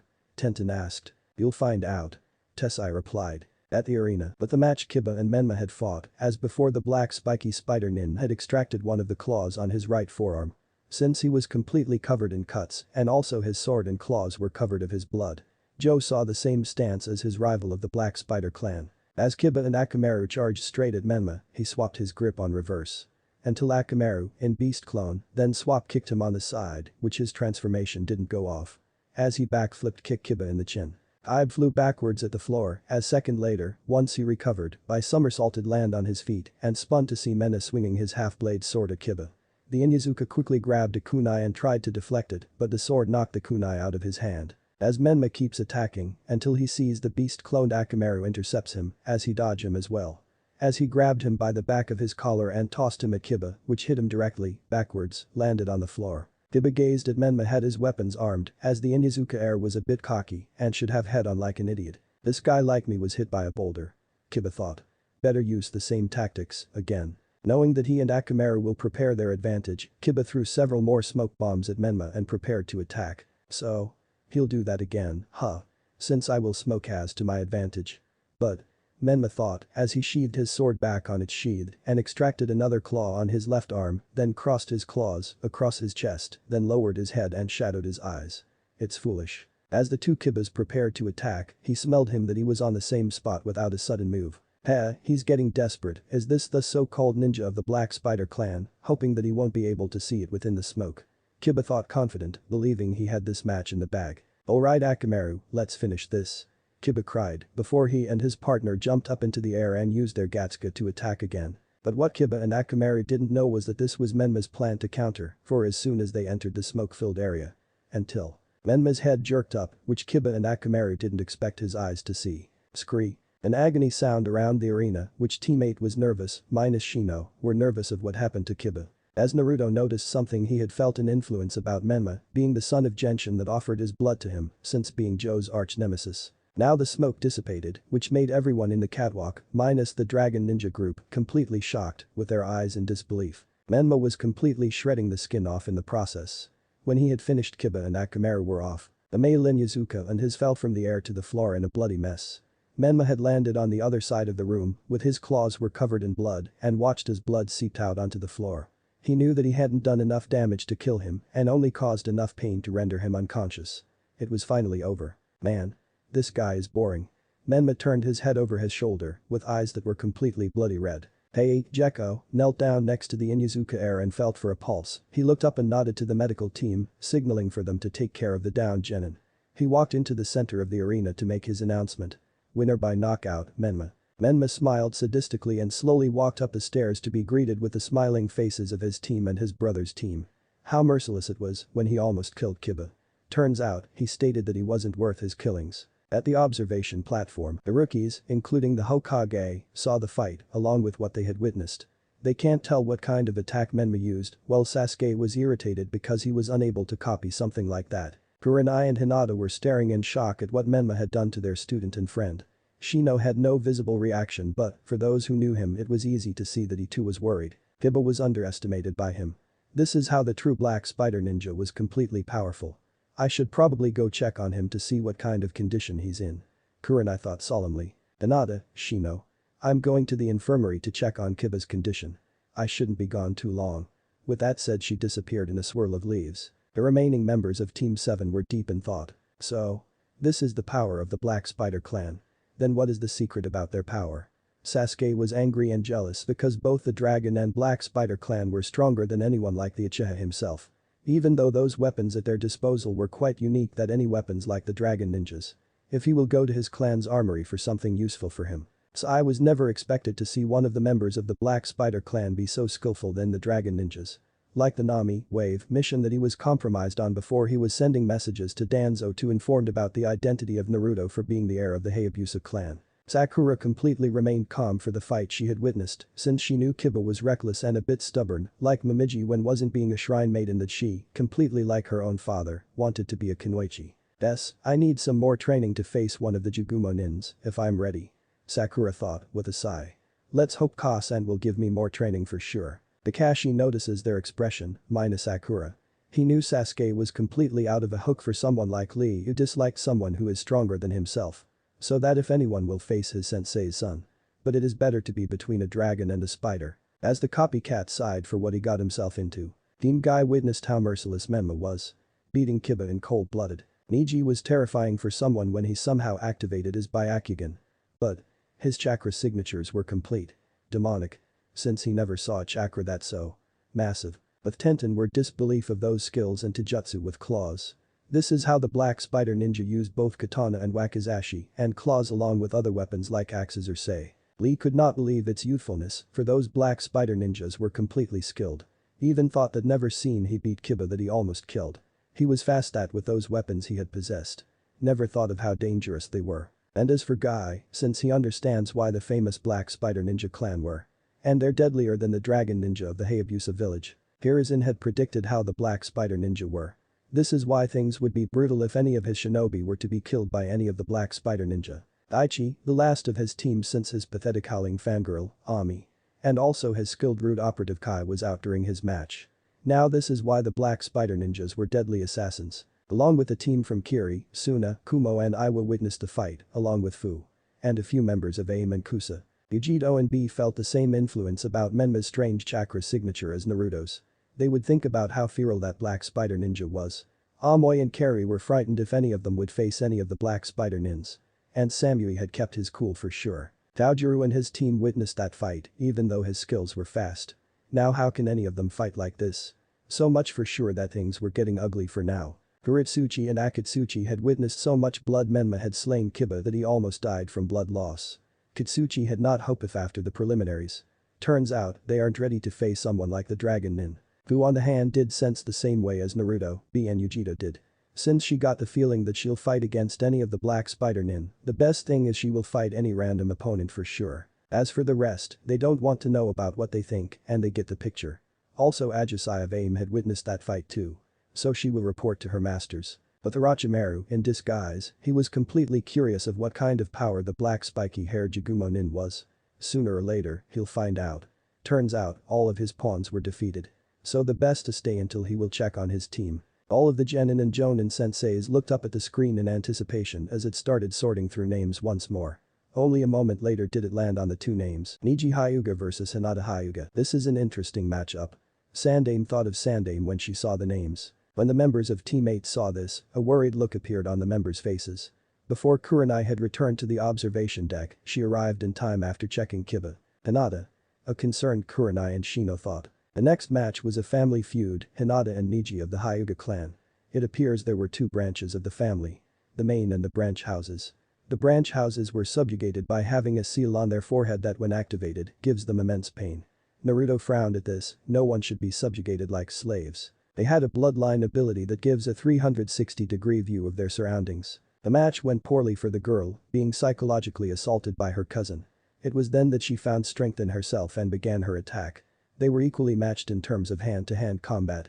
Dodging and striking at each other, but in the end Neji gained the upper hand by striking her arms and rendering immobile. He tried to kill her but was stopped by multiple Konoha. Because of the interference Neji gained the victory by default. But the Dragon Ninja group though, back in 2 days ago, in day 3, before the meeting with the Hyuga cousins, until the 5th day for the end of the second stage of the exams. Flashback started 3 days ago, day 2. It was yesterday since Naruto had trained Sakura secretly. Since without her teammates knew about her absence. Now they will prepare for the training for the upcoming next phase of the exams. While Naruto and the others had sharpened their weapons, cooking, meditating, reading magazines or comics, along with listening to some music, stretching some muscles, and even resting in their comfortable beds. Turns out, it was nighttime dinner, while Lei-an was cooking along with Kasumi and Momiji, in case, if Naruto's sister would mess up. Since Team Tenshi came by to Team Akuma's room for sure. So since it's best to make dinner for now. Until. Knock knock, everyone halted as Momiji went to the door while Kasumi was behind her for cover with a kitchen knife in her hand. It happens to see Hinata Hyuga, the heiress of the Hyuga. And along with Neji, her cousin. Until Naruto went to the front door, he wasn't expecting them. Has anyone followed you? Naruto asked, seriously. Hinata shook her head and confirmed no for answer, along with Neji, as he Hyuga prodigy spoke. Me and Hinata-sama told any of our teammate for a walk. So any of us will be returned to our rooms after this. I see. Naruto understands. Come on in. So, they entered the dragon group's room, so they sat on the seats. So as Hinata spoke. Ryu Nins. We need your help. What sort of help? Ryu asked. Your cousin came to us to deliver a message to me and Naruto. Care for the reason why it's so important? Hi, because just like Sakura-san used deception. Hinata said. Let me guess, she is also your friend. Naruto asked. Hi, I was also a friend besides Tenten-san. Hinata replied. But. Did you witness my fight in which I took out at least 400 enemies of at least Chunin rank, maybe some by myself in the battle we had in Nami no Kuni, Land of Waves? Yes, we saw you had you taken them down. Kasumi said. Hi, but there are more important things to do about this problem. Without the eyes and ears for sure. Hinata said. And that would mean. What Hinata-sama wanted to say is. To assassinate the Hyuga elders. Neji declared, which made the Dragon Ninja group tense about why the heiress wanted help from the Dragon Ninja about this. And why's that? Ayan asked. For poisoning my Kasan. Hinata answered. And even it's been decades since the Hyuga clan still remain as usual as always. Nothing has changed, but the traditional rules are still the same. Niji joined the conversation. As he continues. We're even protecting Hanabi-sama for the fate of the birdcage seal on this. As he shows them the same seal on his forehead. As Naruto went to it, he examined it. It would seem that the seal was designed by our clan, the Uzumaki. How barbaric. Looks like the foolish Hyugas never gave us a payment. They wanted that seal for themselves by alternating its design from the original Dojutsu Hogo Fuin, I Techniques protection seal. Those fools made treason to make business for legally made your branch family as slaves, those idiots nothing but tyrants, no offense. None taken. Hinata replied. And we knew that they destroyed the records and contracts without knowing that they belonged to the Uzumaki clan that gave us to protect our clans. But, so Hinata and Niji explained everything about the plan, made by themselves. Since Niji had overheard that the elders were planning to brand neither Hinata or Hanabi. After all, since Hinata's younger sister was too young to be a slave for the birdcage seal. So she and Niji protected her from her fate. So. Until Hinata met Sakura and Tenten in the academy. The years in the academy went completely well. As she, Sakura and Tenten were trained secretly, along with Niji.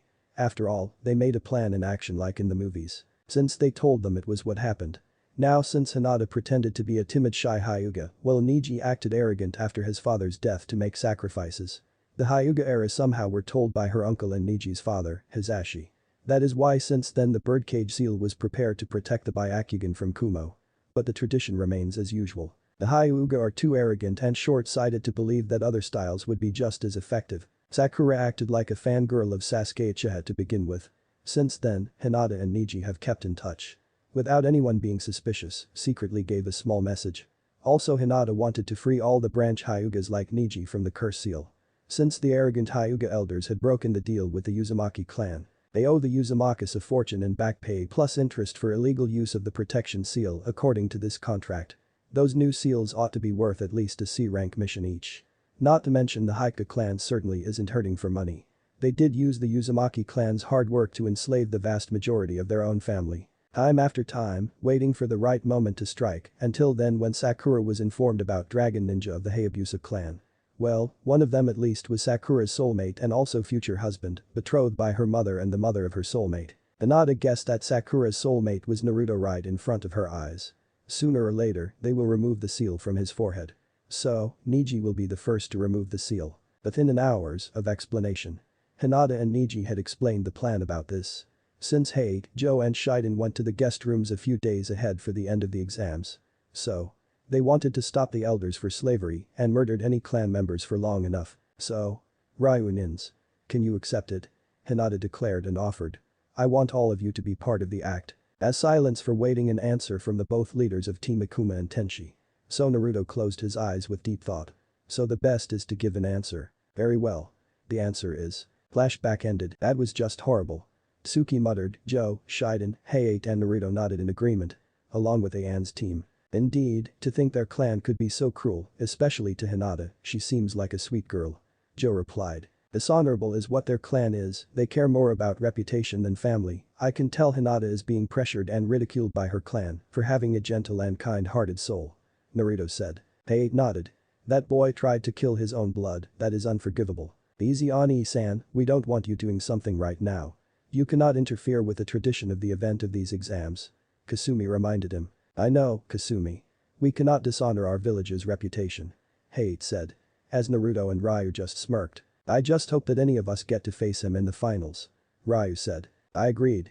Naruto replied, since they need to follow her plan. Only a few moments later did the electronic screen land on another set of names. Rock Lee vs Sabaku no Gaara. Lee smiled on his face, looking for his next match as he beamed. Yosh. After waiting so long my time is finally here. Lee, show him what you got. Guy declared. Hi, sensei. Lee exclaimed as he jumped from the balcony and landed perfectly on the floor. At the arena, Gaara himself used Shunshin with sand to appear in the arena. Tamari and Kankuro watched with smirks as the Konoka shinobi were curious about Gaara knowing his potential. This match is between Gaara and Rock Lee. You may commence. Lee wasted no time and went at Gaara delivering a number of leaf hurricane kicks at Gaara. But with every blow Lee attempted, sand would emerge from the gourd on Gaara's back and shielded the retreat. At the observation platform, Sand. Niji was curious. Which of course Shino was the remaining member of Team 8. He was completely shaken in fear for he had felt the same feeling before when he and his team witnessed him kill a team of Rain, in minutes. So since Kiba advised that need to forfeit if any of his team will fight Gaara. So that's what he's carrying on him. Shikamaru said. He can manipulate sand to protect him. Sakura inquired. Naruto spoke up with a serious look.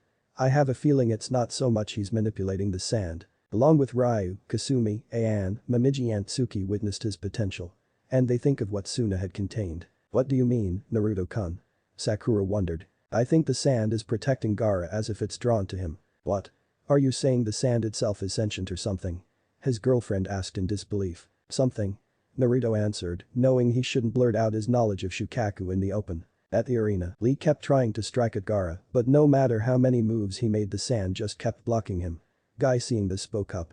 Lee, take them off. Hi, sensei.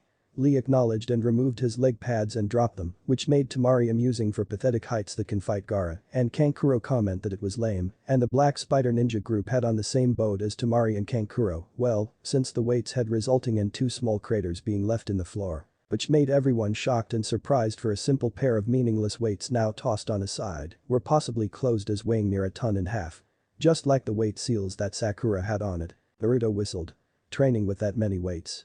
Now I wonder how fast he'll really be. And Naruto soon saw for himself as Lee took off at the speed of lightning and was starting to land some faster blows against Gaara as the sand wasn't able to block Lee fast enough.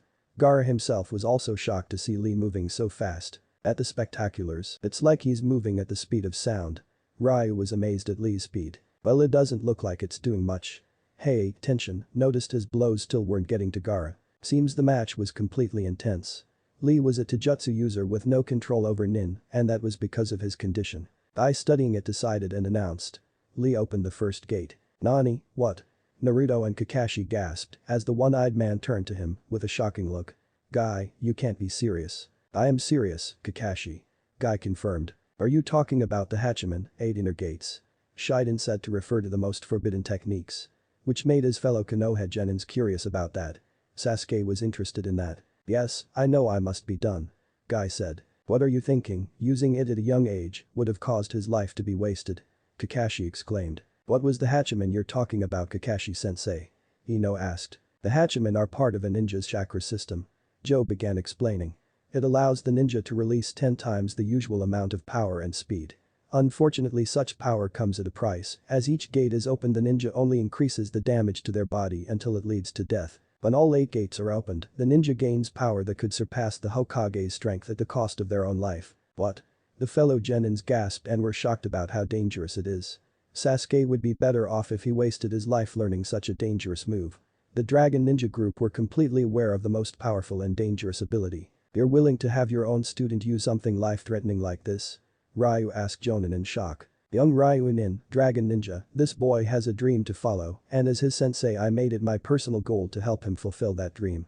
Guy answered. At the arena, So Lee, obeying his sensei, opened the first gate and started taking over the fight against Gaara. Because Gaara was a tough ninja to crack, Lee kept opening gate after gate until he reached the 5th one by unleashing the Ura-Renge, Reverse Lotus, before using all of his strength to beat him and was already looking on the verge of collapsing. Gaara, who took numerous beatings, looked all beaten up as well until his body started cracking, surprising the fellow rookie 9. At the spectaculars, what's going on? Chaoji asked. But Naruto, realizing they were talking about the Hachiman, 8 gates, had to see this for himself. So Lee opened the first gate and started going at Gaara even harder, and with each other gate he opened, he started unleashing his power upon Gaara more. Gaara, who had taken so many hits, was looking like a mess as his body was covered in bruises. Look. Shikamaru gasped as Gaara's body opened up, revealing it to have been a sand shell, as Gaara stepped out of the remains looking good as new. He's uninjured. Daichi gasped. Gaara manipulated the sand, grabbing Lee's leg and arm and started using it to squish Lee's arm and feet as he screamed in pain. When Gaara was about to go for the kill to finish him off, Guy stepped in and stopped the attack. Seeing as it was clear who won, Hay labeled Gaara the winner and the Suna shinobi Shunshin and sand back to his team. Naruto and his dragon group watched as Lee was taken away and overheard that because the injuries were so severe, he might never be a ninja again. As Naruto looked across from his standing point and glared at Gaara. While on Gaara's side, Yujito and B looked at each other, nodding as they themselves knew what was going on. As Fu had witnessed everything besides the Kumos. This is how my idiotic brother makes his host a maniac. Nanabe thought about Shukaku. You said it. Fu replied, agreement. At the arena, Lee was away, taken by the medics, as Hey, Jekko, announced. Now the next match will be. The screen momentarily and stopped on two names, it seems like fate had brought them together. As until minutes later the name reveals Naruto Namikaze vs Takeshi. Naruto Namikaze of the Hayabusa village vs Takeshi of Yamagakure. It finished. At the observation platform, which made everyone in the catwalk completely shocked, confused, and even surprised that the name had appeared. Well, the remnants of Kiri, Iwa and Kumo knew about Naruto's name. And even the Nadeshiko Kunoichi team knew about Naruto. While Sakura remained silent since she knew about Naruto's full name and heritage. As the rookie genins were curious about that name. Namikaze? Isn't that the name of the Yondaime Hokage? Ino asked for a confusing look. Her sensei was stunned that someone had completed the exams. Each of the Jonin senseis of Konoha stared at the name and the board with deep thought. Kurenai and Anko were in disbelief about the rumor that her sensei's son was indeed Yondaime's son. So that means. Kurenai was about to say within her mind for revelation. Kushina Nichin's son. Anko finished. So this is why Hiroshima-sama was talking about.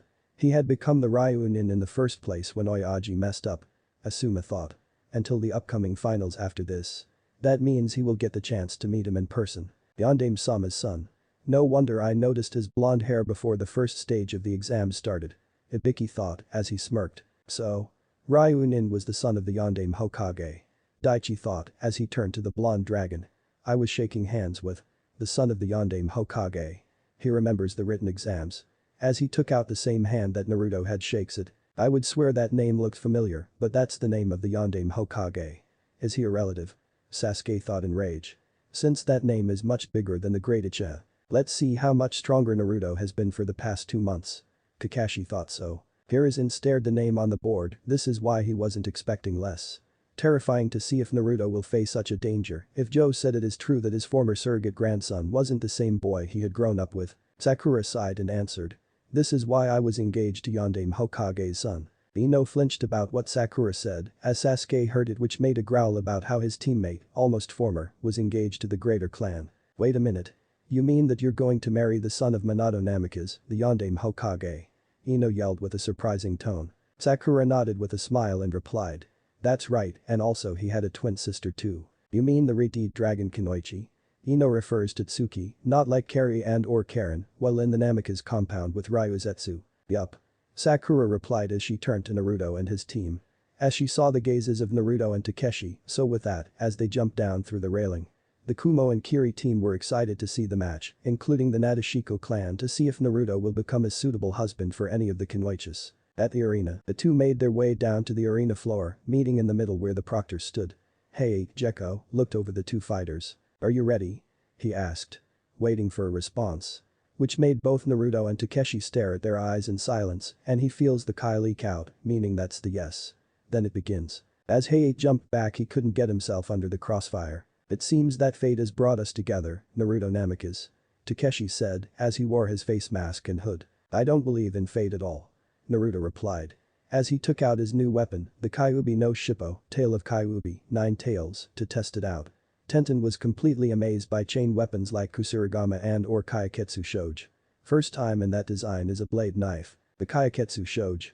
Your weapon is interesting. Takeshi said, as he drew his sword on the right side of his back, besides his normal ninjato, a Shikamazu type, it's a long double-edged blade and a notch track hollowed out of the middle. Yeah, this one is made by my sister figure. Naruto replied. Which made the dragon nod to understand that he was referring to his tenant. I see. Takeshi replied. As he twirls his sword, which made Tenten surprised for that sword appeared to be. Shink. The blade just slid at the back on the right, it appeared to be a Tianpo, a dual sliding sword. As he twirls again, then slides the blade on the left side lower, then the right, then mid side that slides the blade front into reverse. As several twirls and slides with the sword had turned and switched. Then move his sword into a long side with both hands. Heiei was amazed at his sword skills, being one of Kushina's students. So Namikaze. Ready to die? Takeshi asked. Was born ready, motherfucker. Naruto replied, with a smirk. Takeshi smirked. Motherfucker. I like that. Scree. Scree. They charged at each other, and Takeshi tried an overhand strike. Naruto couched down under him and tried to slash at lad's legs with his chain knife. The Azunu ninja of the black spider jumped over his strike and stepped back to kick Naruto.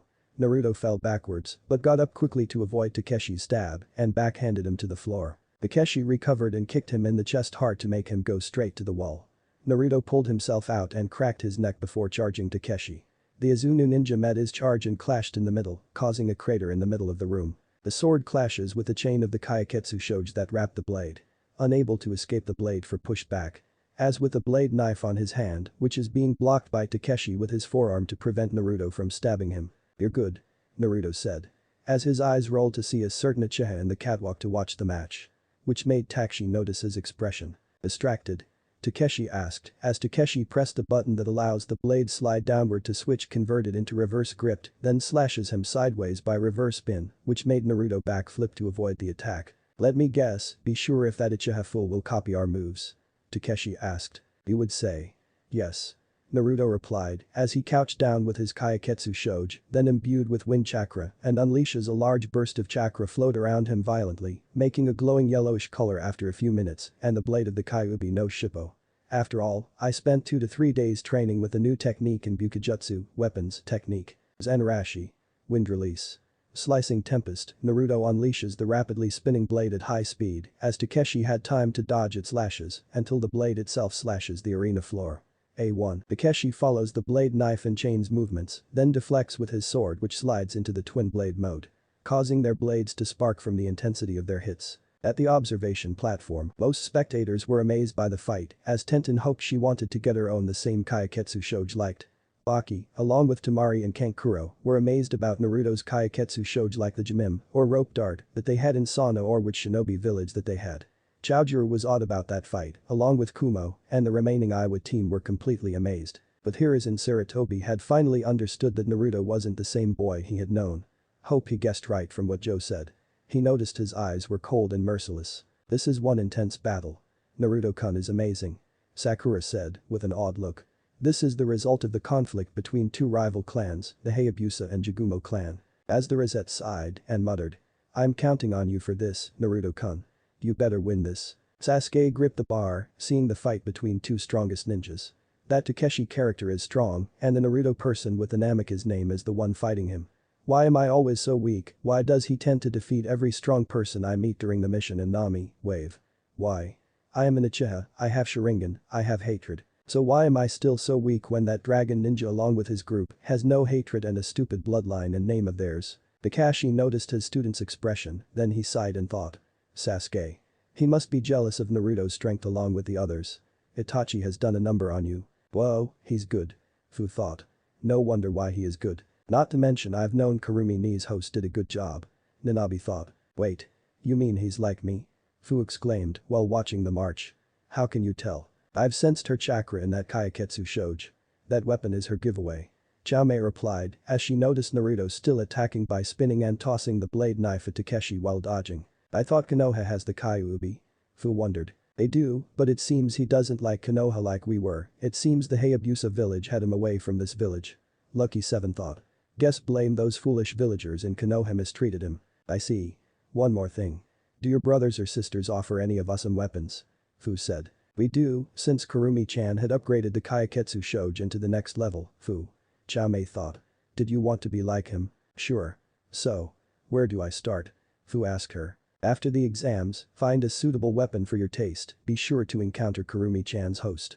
So ditch your sensei and your team. It seems Shibuki-san and his father tried to help you. Nanabi said. Yeah, Chaume. I agreed. Fu replied with a sad look since she viewed Shibuki as a brother. But the 2 Kumo Jinchurikis, B and Yujito were amazed at what Naruto could do. B, can you sense the Kyuubi's chakra? Yujito asked. YAMR.9 has a blade of chains that has the chakra of the Kyuubi. B replied with a rapping tone. I never knew Bijuus offered Jinchuuki a modified weapon for this. Yujito started with an annoying look until the giant blue flaming 2-tailed cat with a green and yellow eye each. Hidden, fist bumped with B. Nibi said. Why? Yujito wondered. Just do it, the monster cat instructed. As she cut off her link, Yujito turned to B and held her fist. B. The blonde Kumo Kinoichi called, which made the rapper turn to her, which signals him to sync, so he fist bumped her. Yo, what's yo Yujito, MS.2. B asked. It's about Kyuubi. Jayuki asked, a giant ox with 8 tentacles and one of his horns were severed. That's right, I was curious about it since I've sensed the fox's chakra within that Kaiketsu shore. What is it, Nibi? Yujito asked. Nibi, Matatabi, and Hachibi, Jayuki, were waiting for their respect to earn some new arsenals. So Matatabi spoke. Well. Me and Jayuki were planning to give you something, since any of you earned our respects and considered you our friend. But we also had the ability to create weapons made by any of our brethren that had our better taste, like I gave the ability to use snails as claw weapons. So I will make a weapon for you." "Really?" Yujito exclaimed. "Are you sure, Miss the Big Cat, Hichibi-sama?" He added. "We're positive it is considered forbidden to forge any new arsenal for the previous Jinchurikis," Jayuki said to B and Yujito. "This is why if I hadn't given Blue Bee with my soul for blessing." "I see. So, how long will you gain our blessing?" Yujito asked before nodding for understanding. I don't know. Maybe when you're ready," Matatabi replied. "If you and B encountered the Kurumi Ni's Jinchuriki." B and Yujito nod to understand why Bijuu created a new weapon for sure. "But it acquires a single weapon for your choice," Jayuki suggested. "Depends it's old or new, cheap and rusted. Like the Kyuubi's Jinchuriki had that weapon for upgrade. And also you two need some serious training here." "Maybe I need some way to up my ways," B agreed. "Sure, I guess I need some serious training and a new arsenal," Yujito replied, shrugged. So with that conversation were done as they cut off and turned attention at the match. Well. A Teknkage went bite. At the arena, Naruto and Takeshi's eyes flashed between each other as they met each other with a loud clash. "I see that you are good at Namikaze. But what about Taijutsu and Ninjutsu?" Takeshi discarded his sword to move into a stance as form a seal, which Sasuke got opportunity to copy some fresh power. "Come, Namikaze." Gladly. Naruto sheathed his blade knife and moved into his stance. As both fists bumped together with a symbol glyph of a dragon, his eyes shifted into a dragon's eyes before closing his eyes then reopened as he was surrounded by golden flames, which made everyone in the catwalk surprised to see those flames were gold with white outlines. As Naruto inhales, gathering in his mouth, "Rikjin no HMKM. Dragon God's roar," Naruto yelled as he let out a huge blast of golden flames on his mouth at Takeshi. Takeshi who was using their speed to avoid it. At the observation platform, everyone in the catwalk was amazed and shocked for seeing Naruto unleashing the golden flames on his mouth. Anyone felt the heat that they had their bodies gonna melting. Well, the Black Spider Ninja group remained unaffected by its flames. "How's he using fire with no hand signs?" Asuma asked. "But those flames were golden like the sun. I can feel the incredible heat." "I don't think that was fire," Kakashi answered. "No. What do you mean, Kakashi?" Kurenai asked. "I'm not really sure myself," Kakashi replied. Sasuke on the other hand was looking at the strange technique in interest. He tried to copy it with his Sharingan, but to his frustration, couldn't.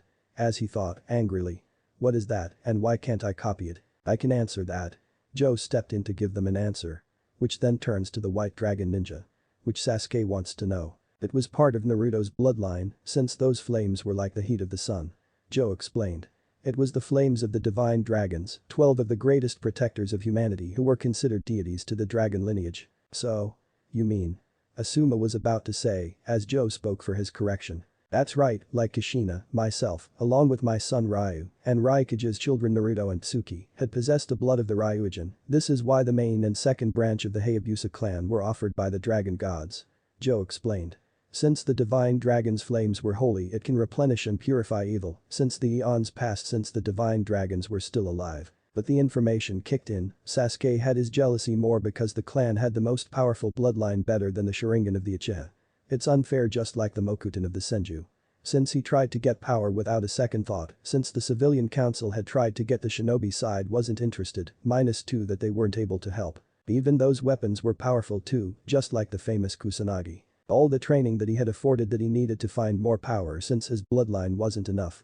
Sakura did intense training with her mother instead of Kakashi. Sai on the other hand did not know his capabilities. But the Orochimaru in disguise heard about the dragon blood as holy divine power, since it better off that he was planning to get his hands on Naruto, or Tsuki, or Ryu bear the blood of the divine dragon. It's unwise to get his hands on that will purify his dark influence of the curse seal. Before he witnessed his fight. So, the best to leave this place for sure after the match. But teammate was disbelief for they felt the intense heat of Naruto's flame as Shikamaru spoke. "Wow. That heat. Even though we're on the catwalk, it feels like my body's gonna melt or get sunburned," Ino said. "It's hot." Chaoji felt sweaty from the heat. As the spectaculars witnessed, Naruto still had flames on his mouth, still shooting at Takeshi's in one direction. "But flames?" Guy muttered. "It's as if the sun itself has fallen. Those flames are unbelievable." Daichi awed. "That's the power of the blood of the dragon lineage." Hiruzen muttered, seeing that Naruto's flames were intense. "Incredible." Odo Jonin, Aka Orochimaru, whispered, amazed at the power of the dragon ninja that really was. At the arena, as the flames hit the other side of the wall which made a huge explosion when it hit. Also with a wave of scorching heat surrounding the arena, the spectators were amazed by the result from the power of the Hayabusa Dragon Ninja. Naruto gazed at Takeshi that he had dodged his flame attack since the golden flames were still in the arena. So with the Izunu nin stated. Is it hot in here? Is this the power of the dragon? Naruto narrowed his eyes at him, he replied. You would say that again, Takeshi. Let's fight in the dark. Gladly. Takeshi replied as he saw Naruto creating several hand seals, inhaled on his breath. Mizurappa. Water release. Water trumpet. The blonde dragon ninja sends a large jet of water from his mouth, which extinguishes the flames. The itself didn't hit him, but washes the flames out. As both water and fire create steam surrounding the arena. So Takeshi created several hand seals and muttered. Ninpo. Anin no Sakuse. Ninja art. Dark cloud creations. As the steam from Naruto doses the flames of his, creates steam, then creates dark clouds that cover the lights in the ceiling. At the spectacular, I see. Joe realized what they're up to. Along with Shiden, Hei, Tenshin, Naruto's team and Aien's team understand their planning. And the Black Spider Nin group knew what Takeshi was planning. Which the Genins were curious about why Joe had said. What did you mean, Joe-sama? Asuma asked. Takeshi is using the steam that Naruto extinguished the flames while using it to create dark clouds to cover the ceiling. Which creates a dark area around the field. Joe explained. Meaning? Asuma asked again. It creates the dark room for a true shinobi blend. Joe answered. The spectaculars were amazed, so the rookies were curious as to what the white dragon said. At the arena, this whole arena is now in darkness as the light remains at the ceiling on both sides, as Naruto and Takeshi were standing in the dark, since they're standing in the dark for sure. As Takeshi and Naruto knew they're on the same position.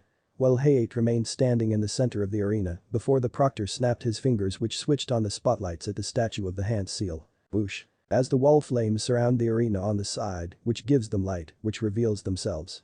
Those flames were created by Naruto, adding some adjustments for the arena. Naruto drew the Raiken, dragon sword, on his back, then made a stance, he said. Jagumo nin, black spider ninja. You will die by my hands. Takeshi smirked through his mask as he drew his Tianpo sword as he got into combat position. Warriors do not die by time. No. They die. By the blade. At the spectaculars. Amazing. He managed to draw the Raiken. Kakashi awed after seeing Naruto had drawn the most powerful sword. What is the Raiken, Kakashi-sensei? Ino asked, while Sakura knew that sword was, since she had seen it before since Naruto went to her parents' place. As Joe explained to them about the Raiken. That is the most powerful sword of the dragon lineage. Since it is the heirloom of the Hayabusa village's greatest treasure. Made from the fangs of the ancient Ryujins, divine dragons. The symbol of the dragon ninja, passed down for generations. This divine weapon was then entrusted to the strongest and most spiritually pure of mankind, a warrior who would be the start of the dragon lineage bloodline. Ino and her team were completely astounded that the sword is special, as Tenten knew that sword was the legendary strongest sword and she hoped that she would get to meet Muramasa soon. Told by Niji that the legendary blacksmith was here in Konoha. So. Better wait after the preliminaries. Kiri and the Kumo team were amazed that the blade is powerful. As the Iwa team were aware of the sword's power and pride. Sasuke's eyes lit up as he saw the dragon sword on Naruto's hands. That kind of a blade. It's perfect for dealing with Itachi. I need that blade. As Ryu noticed, the Uchiha wanted to get his hands on the Raiken since he didn't know about how to possess the blade. Orochimaru, as in disguise, knew that the sword was the most powerful weapon. But there is something missing in his mind. Wait a minute. Of course. There is another weapon like the dragon sword with a divine power. But. The blade of the dark dragon. I guess I did not notice sooner. So, the snake had other plans to attempt, so with his eyes rolled to the direction. To the Black Spider Ninja group. At the arena, the Izunu Jagumo nin rushed towards the Ryu nin, while the blonde dragon intercepted him, and suddenly Takeshi faded himself into the darkness, while Naruto remained still, waiting for Takeshi to strike. So Naruto followed Takeshi, blending into the darkness. He's gone. Tenten gasped in the catwalk. Disappeared. Ino added. What happened to him? Daichi asked. That is the Izunu clan's greatest by using the shadows to blend in, the Kage Kong, shadow blending. The dark cloud Takeshi used allowed him to conceal in the darkness so he can strike targets within the shadow. Joe explained as he gazed at the arena. I think neither Sharingan and Byakugan could have tracked him out. Niji frowned because he got his point and Sasuke, irritated because he was unable to copy it, about someone who cannot be detected by them. So, they use shadows that allow them to conceal themselves in the dark. Shikamaru said, for the first time, a shinobi unlike his clan, were shadow manipulators. But a shinobi clan specialized in blending shadows. Now back to the arena, as Naruto remains calm to detect him, using his senses to track him, as until Takeshi appeared behind Naruto, until the blonde dragon felt his presence, then he raised his sword up, as Naruto blocked his blade, as both clashed with swords. Sasuke was about to activate his Sharingan, but Kakashi stopped him and gave him a look. This is a fight between swordsmen who trained their entire lives to live and die by the blade. Kakashi said as he watched the sliding sword slam against Dragon's sword. To copy their abilities now would be nothing but petty thievery. Back to the arena, Naruto leaped back in the arena, with Takeshi had his sliding sword in both hands. Azunu charged him again until Naruto would slash him, but he vanished to the shadows again. That Naruto froze his movement for the black spider nin made his move. But the blonde dragon nin swift into a defensive stance of his sword. His eyes detect his movement, while his eyes are still active and detect his heat signatures with an ENVG, enhanced night vision goggles. As Naruto moved his stance on his back until he heard a swift sound as Takeshi appeared again, then clashing their swords each other, then Takeshi swift within shadows again as Naruto defend himself for the assault of Takeshi until he appeared again with a downward slash as Naruto blocked again. Then until Takeshi engulfed in black smoke which made Naruto tense that he was disappeared via Shunshin. Then Takeshi appeared behind him with his sword prepared to slash until. What? Naruto's body was cut in half with a smirk on Takeshi's face for victory. At the observation platform, the onlookers were shocked to see Naruto get cut into half as the Black Spider group were smirking because Takeshi killed the Namikaze for sure, while the Dragon Ninja group did not anger or sad about Naruto's losing. Aligned with Sakura and Kakashi, it seems there is no worry about Naruto being killed. Hiruzen had this happen to Naruto. If he had stayed in Konoha, it would be a bad idea to deny his heritage. The others started to feel sorry for the Dragon Ninja group losing a member. Sasuke had his chance to get the dragon sword, then fled this room with him. Aren't you people angry or sad about your comrade dying down there? Asuma asked them. Until Ayan spoke in. Nope. That's not Naruto-kun. Ayan said, making everyone raise an eyebrow at that. Which until Kakashi. What did you mean? Kurenai asked. Sakura sighed and said to the teammates. Ayan-chan means that wasn't the real Naruto-kun. Which made Kakashi nod for understanding, while the rest of them knew what Ayan and Sakura meant, as Hiruzen knew what those girls meant. You mean? He's. At the arena, both halves of Naruto were about to fall on the ground, expecting victory, as hate was about to declare. But. Then again. Poof. Takeshi's eyes widened in shock after seeing his body cut in half. A Kage Bunshin, shadow clone. Slick. The sword was struck out on Takeshi's chest. Until they wore off, as the clouds were now faded clear, as the Spectaculars and the Black Spider Ninja group rage boiled for Naruto had won the match. As the Azunu nin coughed out blood on his mouth, then dropped his sword. How? Before the arena was under the dark by using your covers, so I secretly used a Kage Bunshin to distract you long enough to strike. Since I had a godfather taught me a certain way to conceal myself. Naruto explained. Takeshi was completely careless because he got distracted. As Naruto cocked his arm with an open palm, then palm thrust at the back of his neck and then. Shink. The secret blade hidden in his gauntlet, without anyone noticing, pierces the back of Takeshi's neck that leads to his brain. As Takeshi screams silently, then Naruto pulls his sword out on his chest as the Azunu spider nin falls on the ground, dead. But Naruto done killed him, then turned his back and flicked the blood off his sword on the side, swing multiple swings, then he slowly sheathed his blade on his back and clicked at the sword on his sheath, then spoke to Hate without looking at the fallen body of the Black Spider Nin. Call out the match. It is done. Naruto declared. So Hate smiled and gave him a most respectful bow, which made the Genin shocked, minus Sakura and Kakashi, who knew about how that battle was respectful, along with and the Hokage was admitted to that intense battle. Sasuke was frowned at because the proctor never bowed to him in his first match. Winner by honorable death. Naruto Namikaze. Hate announced. So Naruto slowly walked right through the stairs to meet up with his team covered in bruises and cuts. After the intense battle against a Black Spider Nin was absolutely amazed. At the observation platform, Shanrao. You did it, Naruto-kun. Sakura cheered. Along with Ayan and Tsuki with a smile, along with Kasumi and Momiji with applause for Naruto's victory. Along with Shiden and Hate while their arms crossed with a smile. And also Joe was proud of Naruto's fight. His mother should have been proud too. As Kakashi was proud of Sensei and Kushina's son for gaining victory. Hey, Gekko informed everyone of the mess and even the ceiling is covered in smoke that covers the lights. So the Hokage agreed with the proctor along with the others because they needed a break for the fight. Sasuke scowled because he lost his chance to get the Ryokan and also if he wanted to learn secrets from the Black Spider Nin. Damn it, I will never be able to get that sword or his power that he was dead. Sighed frustrated no matter, I will have time to see what other freaks and bitches they had. As the Uchiha saw Naruto on the stands, as he was about to head back to his team, he came over with a greedy look in his eye. "Hey freak, give me that sword, it belongs in the hands of an Uchiha." He smirked thinking he would get what he wanted. Naruto ignored him, which made him irritated, and Sasuke yelled. "I said give me that sword." Naruto ignored him again. Sasuke growled, then lunged at the blade only by the handle, until his hand got burned by golden flames the moment he touched it. He roared agony and kneeled down as he looked at his hand with burn marks. Hiruzen witnessed that Sasuke made a mistake. "Sasuke, you fool." Hiruzen thought, feeling his blood boil with anger for seeing the last Uchiha conflicted with a dragon. But Sasuke was froze that he felt a blade that pressed against his neck and his neck was bound by chain until he saw Naruto had took out the Kyuubi no Shippo, tails of the Kyuubi, while Joe crossed his arm with a disappointed look. If he will draw his dragon's claw, Iwarayu, katana that strapped on his back, waiting for him if he resist. "You made a foolish mistake, Uchiha. If you planning to get your hands on the Raikon. But the sword can only be used by the dragon ninja like Naruto because he possesses the blood of the dragon god in his veins, along with myself, my son, and Tsuki. You cannot wield its power." Joe said the reason. Since 1. Sasuke wasn't a Hayabusa, blessed by the divine dragons. And 2. He wasn't able to wield that power of the sword. Sasuke was furious that someone like him could bear the power of the dragon. It's unfair for the sword to be wielded by only a wielder that has the bare blood of the dragon with the information that he wasn't aware of. That sword and power belongs to the enough. Anbu restrained him. Hiruzen yelled unleash a blast of Kai at Sasuke until 2 Anubis appeared beside him as they prepared to draw their swords to kill him, which made him nervous for he felt an immense Kai, which the Hokage stepped in. "Sasuke Uchiha. You have to stand down or I will have your shinobi license revoked for doing anything stupid and I will have you disqualified for demanding a foreign shinobi's property. You can't." Sasuke tried to protest while strangled. "Silence."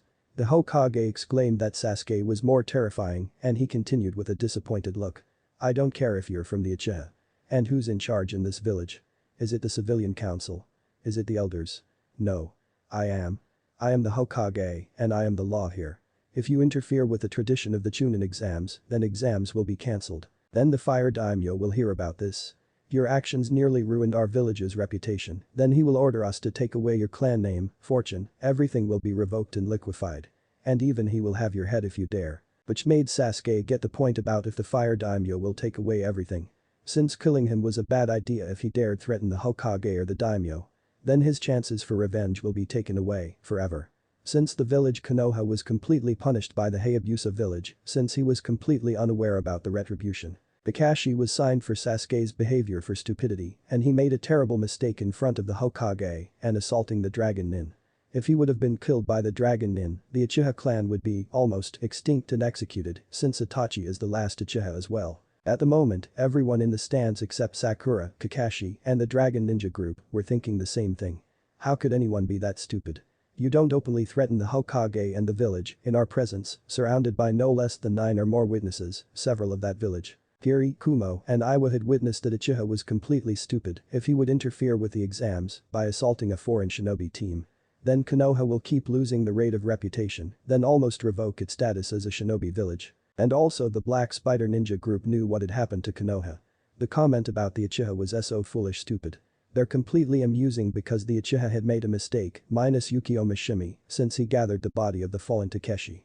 So before Shiden noticed what the Black Spider were going to do with their fallen comrade, before the medicals were taken his body away and then with a few shinobi extinguished the flames once more. So, Sasuke surrendered himself until Kakashi stepped in, then placed his hand on his shoulder, then 2 Anbu vanished to return their post to wait if the Uchiha made his move. Until Hiruzen turns his head at Naruto and Joe. "My apologies, Ryun and Joe." Hiruzen apologized. "You better keep your shinobi on a leash, a hard long one perhaps." Naruto suggestively advised. "It would be wise if the Uchiha were planning his move." "I will." Hiruzen replied with a sigh. "Good, now you better keep him under 24/7 watch after this exam." Joe advised. "I understand." Hiruzen replied, so with that, they left without a sudden incident.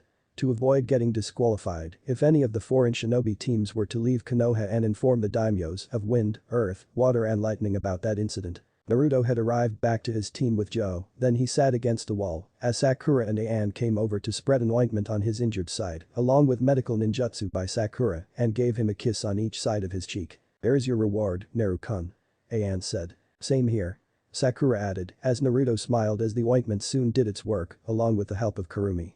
It would be a little sore, but he would manage. Nice job Nai-san. Suki congratulated me. That was amazing. Yeah, you annihilate the Jagumon for sure. Momiji exclaimed. Well done, Naruto-kun. Kasumi congratulated him. Not bad there, Naruto. Hey, Tenshin added. Congrats on your victory, Naruto. Shiden said. Arigato, Shiden-oji.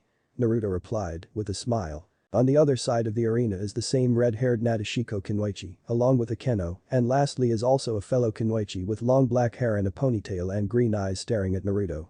So strong, just the kind of man for me. Or, her eyes turned her gaze to her red-haired teammate and added. Maybe my teammate. I knew she was seated next to Namikaze during the written exams. Shizuka? Takiwa asked, snapping her out of her thoughts. Is everything alright? The name Shizuka cleared her throat. Yes Takiwa, everything's fine. As the same red-haired Kunoichi, same way when she stared at Naruto. Wow. He's good. Unlike him when he tried numerous times to get my hand in marriage. Sighed Baka Nyasan. You made me this far for my own life. At the arena. But hey, Gekko, on the arena, until the cleanup team had finished put out the flames, leaving the slash marks from Naruto's attacks, and then activates the air vents to clear the smoke out. Alright, since the field is clean up, leaving those marks that will need to provide repairs after the preliminaries. The proctor announced. So.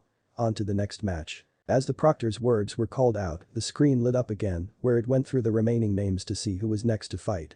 After about a minute or two, the screen stopped at Ria's Gremory vs Carry. Naruto was blinking, flinching about that name on the board as he turned to see the same red-haired Kunoichi, along with Akeno and another fellow Nadeshiko Kunoichi, Shizuka and Torika. As he saw 3 Kunoichi said to the same Riteed Kunoichi was her name after all. So. That's her name alright. Naruto thought, seeing her beauty and Riteed, damn, no wonder his father likes red hair beauty, especially a special ugly duckling turned into a beautiful swan like Sakura, and grossness caterpillar turned into butterfly like Anne. Both 2 of his favorite angels that he had known. But the Kumo team, since they saw Carrie's name come out, it's been hours of waiting for the name to come out. None of them were impatient about waiting for the next match. Well, except Samui, she got her match down against Ino from the last match. Alright. It's about damn time. Carrie exclaimed. You better keep your cool, Carrie. Just keep your temper down. Samui suggested. I know, Samui. Carrie replied, since she was completely jealous that the Kunoichi of the Nadeshiko village had a good beautiful body built like chest size, and etc. Samui did have a large bust, due to the fact she had a sore shoulder pain when making her size large. As Amoy spoke about that match and said. You think if the Nadeshiko Kunoichi will mock you for your shut up, Amoy. Irritating, gave him a bonk on his head with her fist that sent him on the floor. Poor Amoy, can't blame him for his comment he had made, as anyone on this catwalk, minus Gaara and the spider group, felt pity about the swordsman. So with the red-haired Kunoichi calmed down, she jumped down the catwalk. But the Nadeshiko team, the names were called out on the board, then Akeno and Shizuka had wished to see their fellow Kunoichi named Rias for her match. Are you ready, Rias? Takiwa asked. Hi, Takiza-san. Rias replied. With the older Kunoichi nod to get going. We must advance to the finals to challenge the Raikage's son. Shizuka said, since she was aware about the son of the late Yondaime Hokage and the Raikage, Kushina Uzumaki Namikaze. Since she was completely still being idolized by all of Nadeshiko. In fact, during the Third Shinobi War, Naruto and Tsuki's mother, Kushina, also bump into a group of Nadeshiko Kunoichi who wish for her to join their village, which she denied since during that time, she was getting married, in secret, with Minato. Then the news was announced about the late Hokage's sacrifices, and the son was, but turns out that it was a lie that the son of the late Hokage of the Konohagakure and the Godame Raikage of the Hayabusa village was alive and well. So, the Nadeshiko village sent the best 3 Kunoichis to Konoha to participate in the Chunin exams held in Konoha, so that the sons of Minato and Kushina would be there. So. Since Jiraiya came to the village for his so-called research for his next smut book by infiltrating without detection. After all that, the Gama Sennin made a foolish mistake for coming here since he challenged the leader of the Nadeshiko when they're 30s. Even so. There's no telling if any of them were strong enough to be the husband. At the arena, as Rias and Carrie were now in the arena, the red-haired Kunoichi couldn't help but annoyed and envied the crimson-haired Nadeshiko Kunoichi of her full weld build. What the hell do they feed the girls in that village in Nadeshiko? Now. The match between Rias Gremory of Nadeshiko and Carrie of Kumo. Begin. Hey, Gekko, announced. So with that Proctor started the match, as Rias and Carrie charged each other, as both of the Kunoichis drew their swords and clashed with each other. Then Carrie kicked at her stomach, while Rias blocked her attack, which made the red-haired Kunoichi impressed. Her fellow Riteed was skilled, for someone unlike Ino as a weak Kunoichi, along with Ami. which made Carrie even disgusted with how weak she was and stated that she was a disgrace to all real Kanachi before she had watched Sakura's match and Ino's. Ino was pathetic and even Ami said that she had brought a baseball bat. Those weak and pathetic Kunoichis never take a serious training with her team since they're still a fangirl, since Ino had learned her lessons about being a Kunoichi. Sometimes a hard dose of reality is the best way to make a person realize how foolish they are. It may seem cruel and harsh, but sometimes it's the best way, especially after seeing how poorly this girl did against that Kumo girl. While Rias held her kick that blocked the attack, as Carrie spoke in comment. You're good, except for those two Kunoichis from Konoha, Haruno and Higurashi, they are seriously trained Kunoichi. Thank you, Carrie-san. Rias replied, polite. And I agreed too. Says that I wanted to advance if I can fight those dragon Kunoichis from the Hayabusa village. Carrie said. If I had guessed it, you wanted to find a strong man in the Hayabusa village to be your husband. That topic made Rias frown about that Carrie comment. As the crimson-red Nadeshiko Kunoichi replied to the Kumo Kunoichi. True, since my friend and Akeno were prepared for sure since Aoki-sama sent us to compete. 1. I see. Carrie replied for understanding, without distraction, then declared. In that case. We are getting serious. Barry pushed her away, which Ria's black flipped in the distance until as her katana was imbued with, then she charged straight at her. As Rai made a counter, she sheathed her sword and created several hand seals. At the observation platform, the Nadeshiko Kunoichi team noticed her hand seal sequence and any of them had recognized them, especially her true power.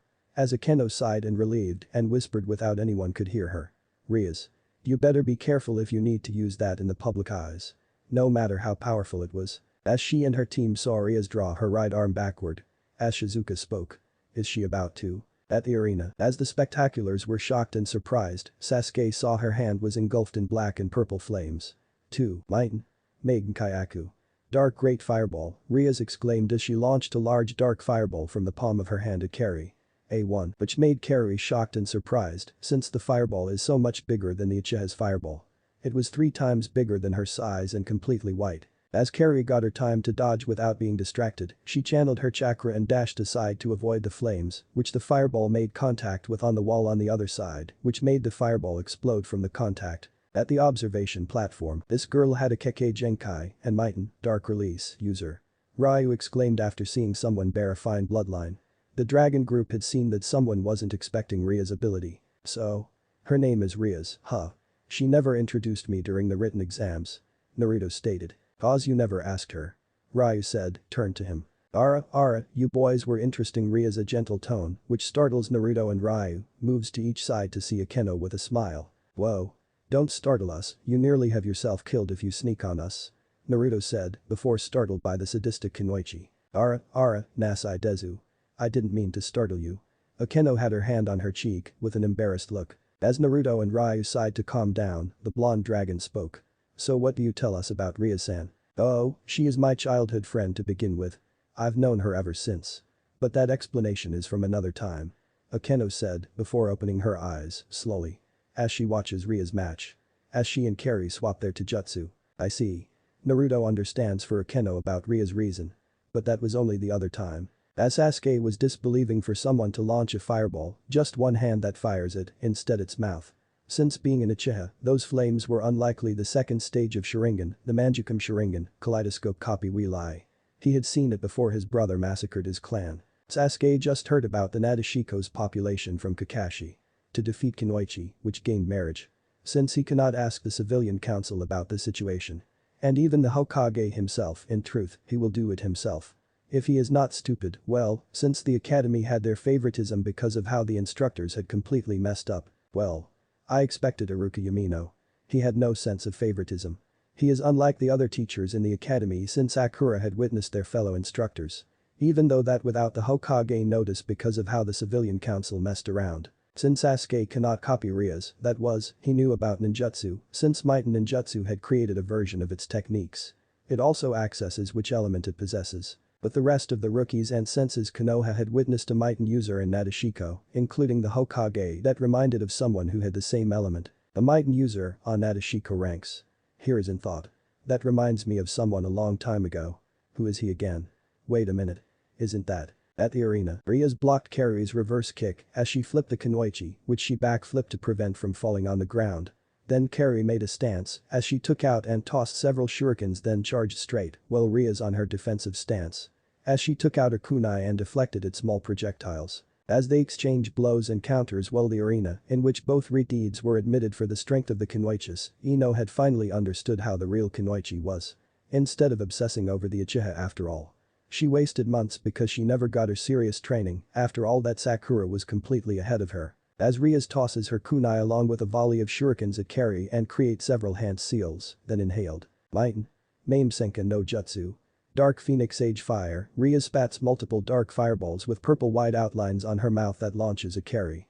A2, which made Carrie forced to jump in the mid-air as the red-haired Kumonin created several hand seals. Verrichten. Lightning Release. Lightning Dragon Bullet, but the called out, causing her body engulfed in burst of electricity that generates then she cocked her arm with an open palm, then thrust that unleashes the lightning dragon that launches at Rias.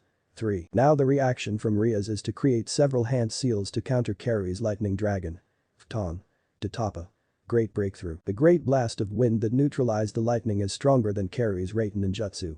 As Carrie covers herself for the upcoming blast, which hits by the wind itself, which made Rias notice he was immobilized until Rias got her opportunity to counter by creating several hand seals and exclaimed, "Gusari to kunai."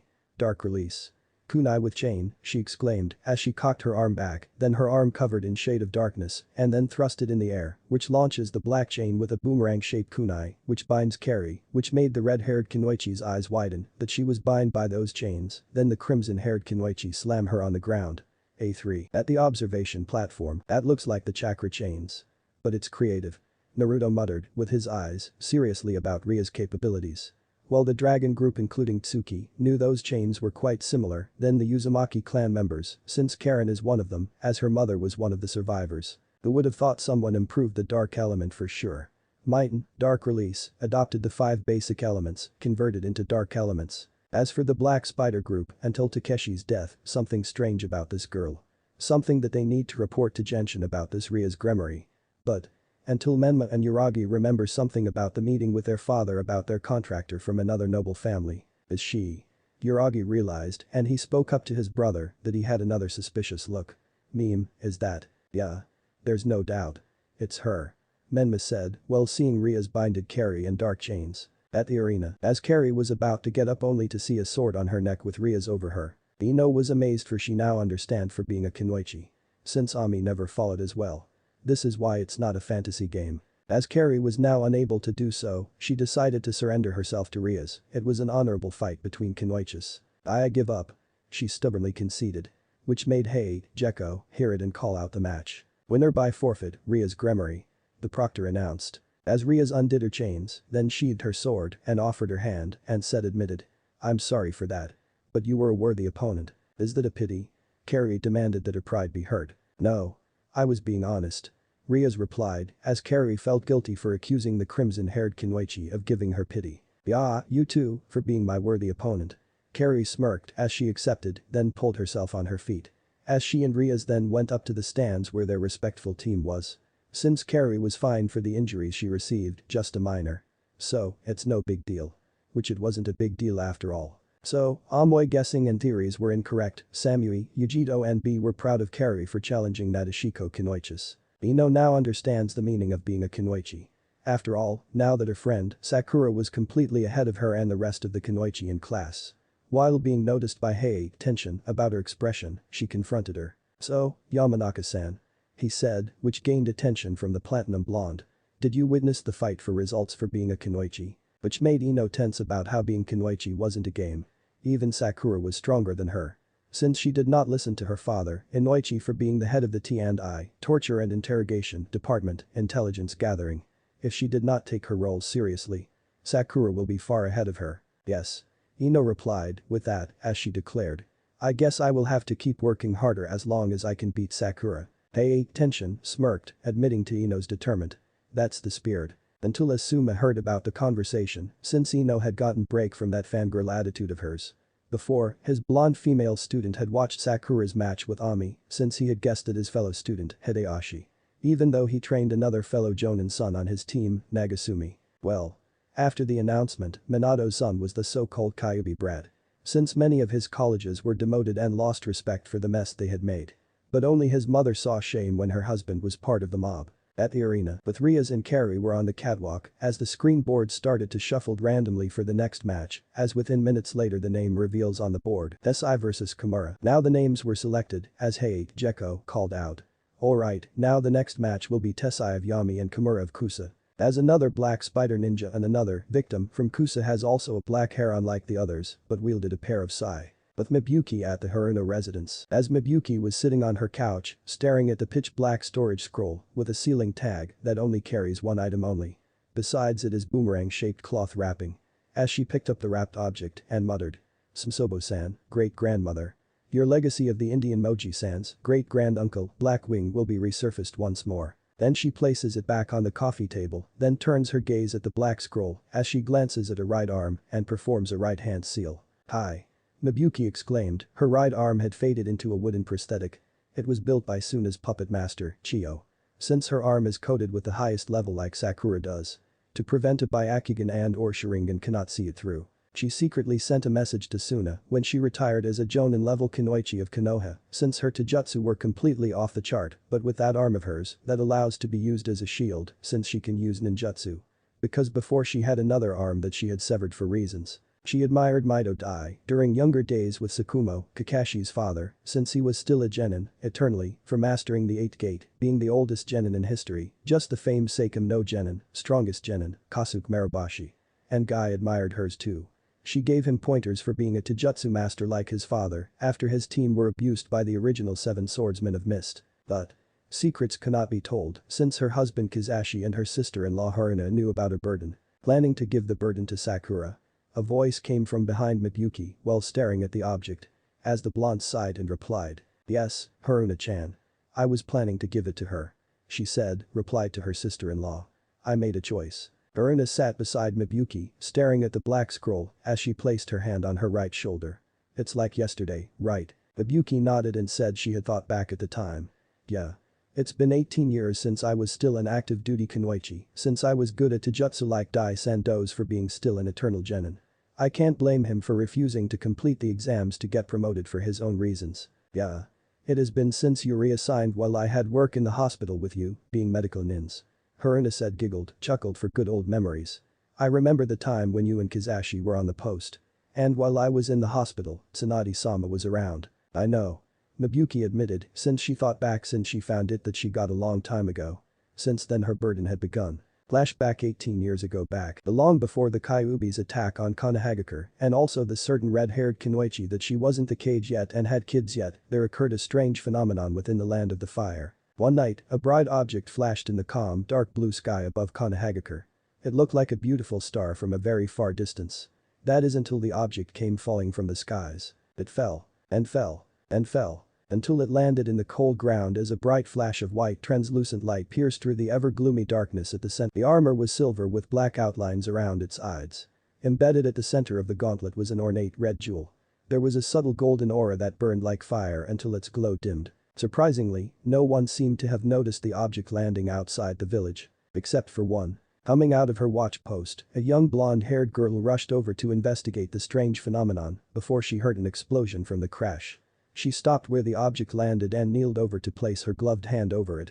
Carefully examining it, she picked the mysterious gauntlet up and looked up at the stars above. She raised an eye of suspicion and that wondered if there would ever come a time when something would fall from the heavens.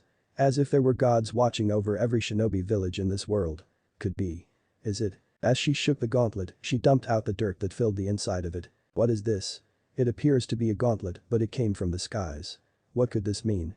She wondered with questions about this beautiful gauntlet as she thought. Such a strange occurrence. Her attention was diverted as she noticed the red jewel started to glow. What the hell? Alarmed by the strange glow, she dropped the gauntlet and jumped back. Her eyes were still locked onto the artifact. Did it just glow itself? Seems like it. A certain inner persona comment. Hey Mibuki. What's going on out there? A group of men called out to her from the trees. The girl heard her fellow male shinobi calling out to her and guessed that she knew who he was. She glanced over to see 2 men garbed in matching uniforms with forest green flak jackets, which she, too, wore. She, like them, served as guards at the front gate. Realizing that she left her post, she looked back at the gauntlet. A bit hesitant at first, she wasn't sure if such a mysterious object should have been left out in the open. She couldn't let the chance for a thief come by and take it. That could be worth a lot if I were to sell it. Mibuki stared at the object. I like that. Inner Mibuki replied to her outer suggestion. She kneeled over and picked it up while placing it inside her jacket. As she zipped up her jacket, she raced back to regroup with her colleagues. Little did she realize that her life would never be the same again. Flashback ended, yeah. But until me and Kizashi had noticed you're wearing a fine fancy bracelet. Haruna commented, admitted with a good mood on her face. We're wondering where you got it or where you bought it. And then you pretend that you bought it at a cheap price. Until the light pink cat expression had changed into terrified and added. But. A terrible price. Right. Mibuki noticed her expression about that time. Yeah. Until I had received a mission that declared S rank, which appeared to be a C rank investigation, until those demons that came from the east, until Joe-san and his group saw it, being contacted by Sandaime Hokage-sama. Remember the time that happened. Another flashback started during the investigation that mission content C rank into S rank investigation. But until Mibuki and her team weren't expecting something from the between the borders of Hai no Kuni and Kawa no Kuni. But. It has been 2 years since Mibuki found that gauntlet and it is revealed that she got the influence of the artifact. Since her colleagues are never aware of what power stores in that item, things were not pretty well since they held out against vile creatures that they had encountered. But appeared to be. The Jigumo, Black Spider, ninjas. Also there in a group of 26 men armed with katanas and axes and incendiary shurikens. Mibuki's group were 8 people, 2, as herself was Jonin and Kizashi, and 5, 1 medical nin, will be Haruna. But their skills were not on the same level as them, but until a squad of dragon ninja had arrived to aid the Konoha nin had accompanied them, one of them ordered them to flee, for they couldn't stand the chance. Since they knew the conflict between the Hayabusa and the Jigumo. So, they cannot hesitated but retreat. Since they don't had enough skills to fight them off. Until backup is arrived, including the Hayabusa. They received a message via Messenger Hawk to provide backup, but in time they managed to repel the Jigumo ninja. But Mibuki found herself facing off against several black spiders she could hold off until one of the Ryunin, dragon ninja, arrived. As Mibuki managed to kill 10 of the black spider ninjas while Haruna healed her brother, he got his broken leg caught in the blast of incendiary shurikens. If their friends Minato and Kushina had arrived in time while the dragon ninja had also been busy fighting against the black spiders, then things were pretty well. Realizing that she was nearly out of chakra reserves, exhausted from her fighting that her stamina had been burned out, she was left to fend against a 5-person group. Even with her profound ninja skills, her famed Taijutsu legend, shadow skills and techniques, she couldn't do anything. While her boyfriend, almost fiancé, Kizashi and Haruna also almost became sister-in-law. As one of the Jigumo nin was a kunoichi armed with claws, this ninja wore red-colored ninja garb with gold trim, a female version of Claw Black Spider Ninja. She was impressed to see that this woman was good with the greatest taijutsu. So. The rumored Saver of Konoha. I would guess a woman like you is pretty skilled. She commented. He dashed over and kneed Mibuki in the gut. The light blonde-haired female doubled over as she grabbed her throbbing stomach. So, what were you going to do? Stalking us for long enough for backup arrives. The black spider nin scoffed, planting his foot on Mibuki's right hand. If I break your hands or legs, you won't rely on those stupid powerful techniques. Right, bitch. Now, beg. As she barked out at the taijutsu user, she pressed her heel further deep into Mibuki's right hand. Yes, come on, bitch. Beg. As Kizashi had his leg fixed, but it wasn't enough he had it healed up, while Haruna did have to do so. But they're bound with ropes, lying on the ground, while the Jigumo Kunoichi's comrades snickered over their leader's cruel treatment. Kizashi was concerned about his wife-to-be. Mibuki gritted her teeth, trying to ignore the pain that shot out within her hand. Gripping a handful of dirt in her left hand, she resisted the urge to scream and bow to the female Jigumo nin. Oh, come on now. Why don't you beg? The cruel woman smiled, her eyes suddenly turning from black to golden brown. Her eyes turned into black stars as they pierced a bloodlusted stare at the hunter nin. Come on, you're making me impatient. Beg. Then, maybe, I can torture you. Nice and slow. Keep away from her. Haruna yelled at her, sneering at Jigumo Kunoichi. As she turned, the Jigumo woman had a malevolent grin on her face. She dashed at her, then kicked her in the stomach hard. You think you can take me on with that weak excuse of yours? She said, as she turned to Kizashi. I will start with you too. As her rest of the black spider ninja comrades will witness the brutally tortured Kizashi and Haruna. Horrified by what she witnessed, Mibuki slowly backed off as she shuddered. Looking down at her right wrist, she undid her sleeve and exposed a silver bracelet. Exposed at the center of the bracelet was a red jewel. Closing her eyes, Mibuki took a deep breath. Guess there's no choice. I'm out of chakra and my strength. This is the only way to stop them. and help my loved ones. With that, she watched as the red jewel glowed brightly. Ignoring Mibuki, the black spider Kunoichi kept torturing one of them. Her eyes now became filled with malice and a lust for bloodshed. Until she is prepared to kill them with her claws will bathe with blood. She laughed, her mind completely lost any sense of rationality. The creature had completely taken her over and wanted out until her voice changed into demonic. Ahahaha. Once I'm done dealing with you two, then killing that Konoha whore. Suddenly, she noticed a shimmering red glow behind her as she turned, along with her comrades, to see Mibuki rushing toward her. You want me? Come and get me. Mibuki roared, her right fist covered in something akin to dark gray armor. She thrusted her right arm forward and punched the female Jigumo nin's face. The force of the blow sent the psychotic woman flying back as she hit the wall of a boulder. As her comrades seeing their squad leader. Then they armed their weapons to see Mibuki was about to attack her, while Kizashi and Haruna were on the ground due of the brutal torture, with their sight as blurry. Mibuki closed her right hand as the armor quickly expanded throughout her body. Her uniform was torn as the armor ripped it to shreds. Her hair changed from a light blonde to a darker shade of red and extended down her back. Her eyes became black as her pupils turned golden yellow and her eyes turned black like a shadow. Her skin turned into a darker shade of peach, almost grayish pink. The armor covered both arms, her legs, her back and around her now larger buxom. And even her lower part is covered in blackened, minus her chest and neck or stocking-like, along with leotard-like. The right hand of her armor had the shining red jewel, which empowered Mibuki with an ancient and extraterrestrial power. This ancient power substituted for the lack of chakra she had. As Kizashi and Haruna had their sight cleared, which made their eyes widen for seeing Mibuki's form. Even Mibuki can transform into something like that, but it feels demonic. But where did she get transformed? The group of the Jigumo acted quickly, then they charged at Mibuki with their weapons, as Mibuki's gauntlet formed a blade retracted to her arm, as they're about to make contact. Squish. A rain of blood and limbs showered the scenery, which made Kizashi and Haruna horrified to see Mibuki slaughtered 5 Jigumo nins, solo, with an unknown power within Mibuki. As her blade retracted back into its state, as her eyes rolled to where the black spider Kunoichi had landed. As Mibuki gazed at the arm blade that coated her victim's blood. She never felt how much power was. Then she flicked the arm blade, then the arm blade slid back into its arm. The female Jigumo pulled herself off the boulder and glanced over at the transformed Mibuki. She sensed the overwhelming surge of alien power flowing within Konoha nin's body. A sick smile formed on her face as an urge for battle consumed her demonic mind. He. Haha. How marvelous. This energy. This power. I love it. Killing the weak and helpless was growing tiresome. You're not as helpless as I thought, Saver. I'm impressed. I had no idea you possessed something incapable of human comprehension, unlike if you had the blood of the fiends. Hee. Look at you. Mibuki stood her ground, closing her right hand. Claws now protruded out of her armored gauntlets, she said determined. I'm nothing like you. You wouldn't understand anything about this power. I possess the witchblade. Don't flatter yourself. You've become a fiend like me. The woman licked her lips as the left side of her face started to turn puffy and soft. Then, her entire body was covered in dark red substance as it formed a bodysuit with claws on her arms and fingernails were extended like claws as well. With a white symbol of a spider on her chest. Which her mouth has jaws with her eyes were amber. 5. A long black sick spider leg-like blade jutted out of her back as it smashed the boulder behind her into rubble. As the boulder became crushed by a piercing, rock debris kicked up into the air as it covered the area where both women faced each other. The Konoha nin assumed a fighting stance and narrowed her eyes, preparing to engage the Jigumo Kunoichi that she was turned into a psychopath monster.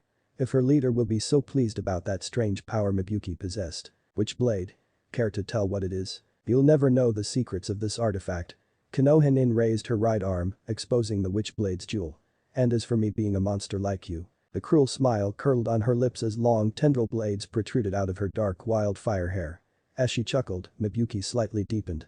You thought you're the only one who likes to shed some blood. But that, her amber-eyed visor gleamed as she advanced forward with superhuman-like speed. The female maniac Jigumo Kunoichi cackled madly as she lunged across and shot her left arm forward. Hee-ha-ha. Come forth and prepare to die. Suddenly, as Mibuki came within the demon's reach, a long blade jutted out of her right arm. She quickly slashed across vertically as she severed the Kunoichi's right-left arm off. Ryu. The Jigumo Kunoichi roared, dropping down to one knee as blood sprayed out of the limbless stump. She glanced over to see her severed right arm laying on the floor in a pool of crimson mass. Her eyes widened as her body trembled and became consumed with insane anger as the red substance covered her stump that prevented the blood loss. You bitch. I'll. Without thinking rationally, the Jinchuriki became blinded by her rage as she lunged forth and more blades spurred out on her back. I'll kill you and consume you. Fa. You weak-minded fool. As Mibuki readied her right arm, she tightened her claws and gathered a burning ball of red light. She made precautionary actions and lashed her spear-like tendrils at the Jinchuriki. The demon tried to fight off the tendrils, but they managed to latch on tightly around her limbs. Mibuki physically restrained her as she prepared to fire the energy ball condensed in her right hand. Thank you, Jigumo-nin.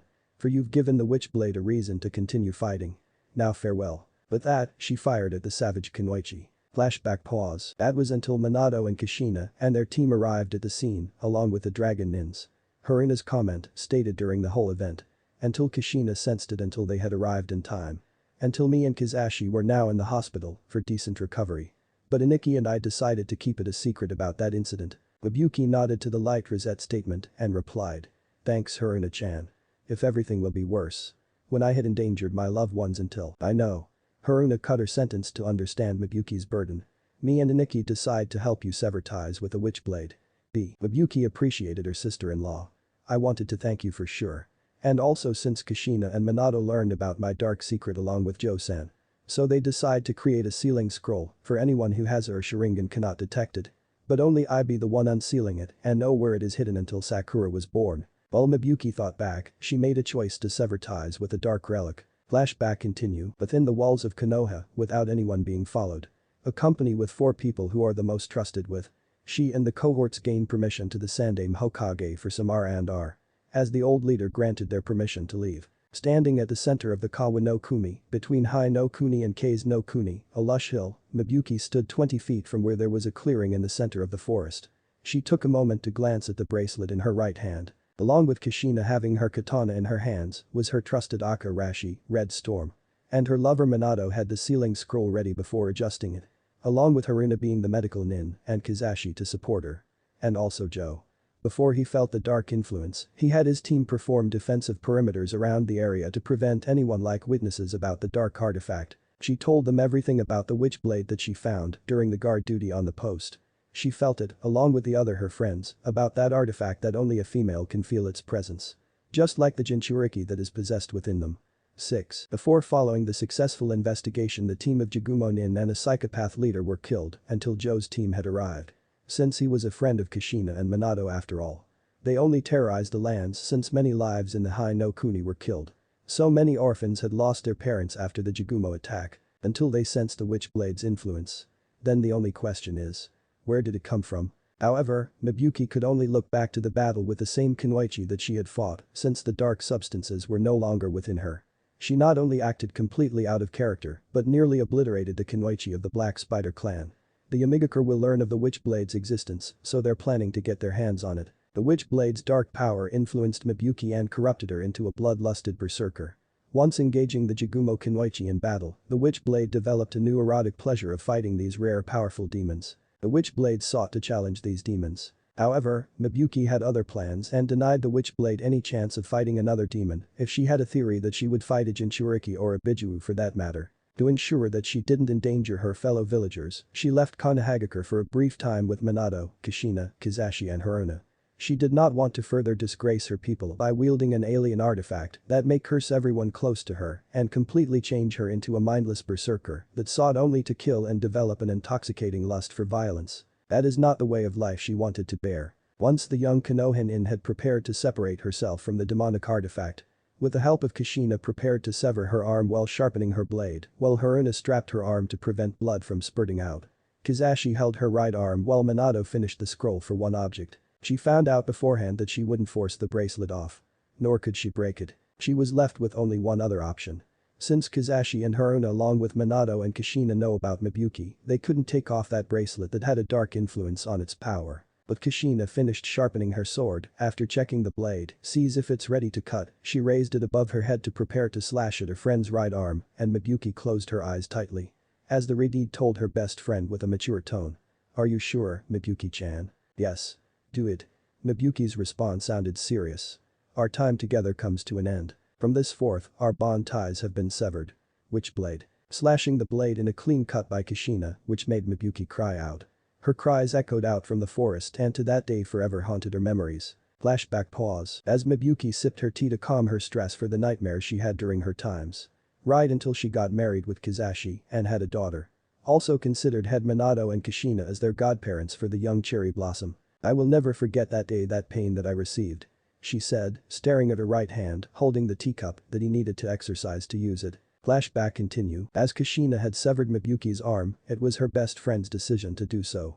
That she felt regret for Mibuyuki had made her choice. But Mibuyuki's arm had laid on the ground as it covers in red light, which it turns into a same gauntlet that Mibuyuki founded, now with Minato stepped in, with a black scroll that he managed to finish it, and strongest technique no jutsu, enclosing technique. As he laid on the ground next to the cursed artifact and unfurled, revealed to be scribbled marks, the ink color of the sealing formula itself is red. As Minato was about to take the artifact, he saw Mibuyuki's hand raised to stop him, while Kizashi supported her, and she said weakly.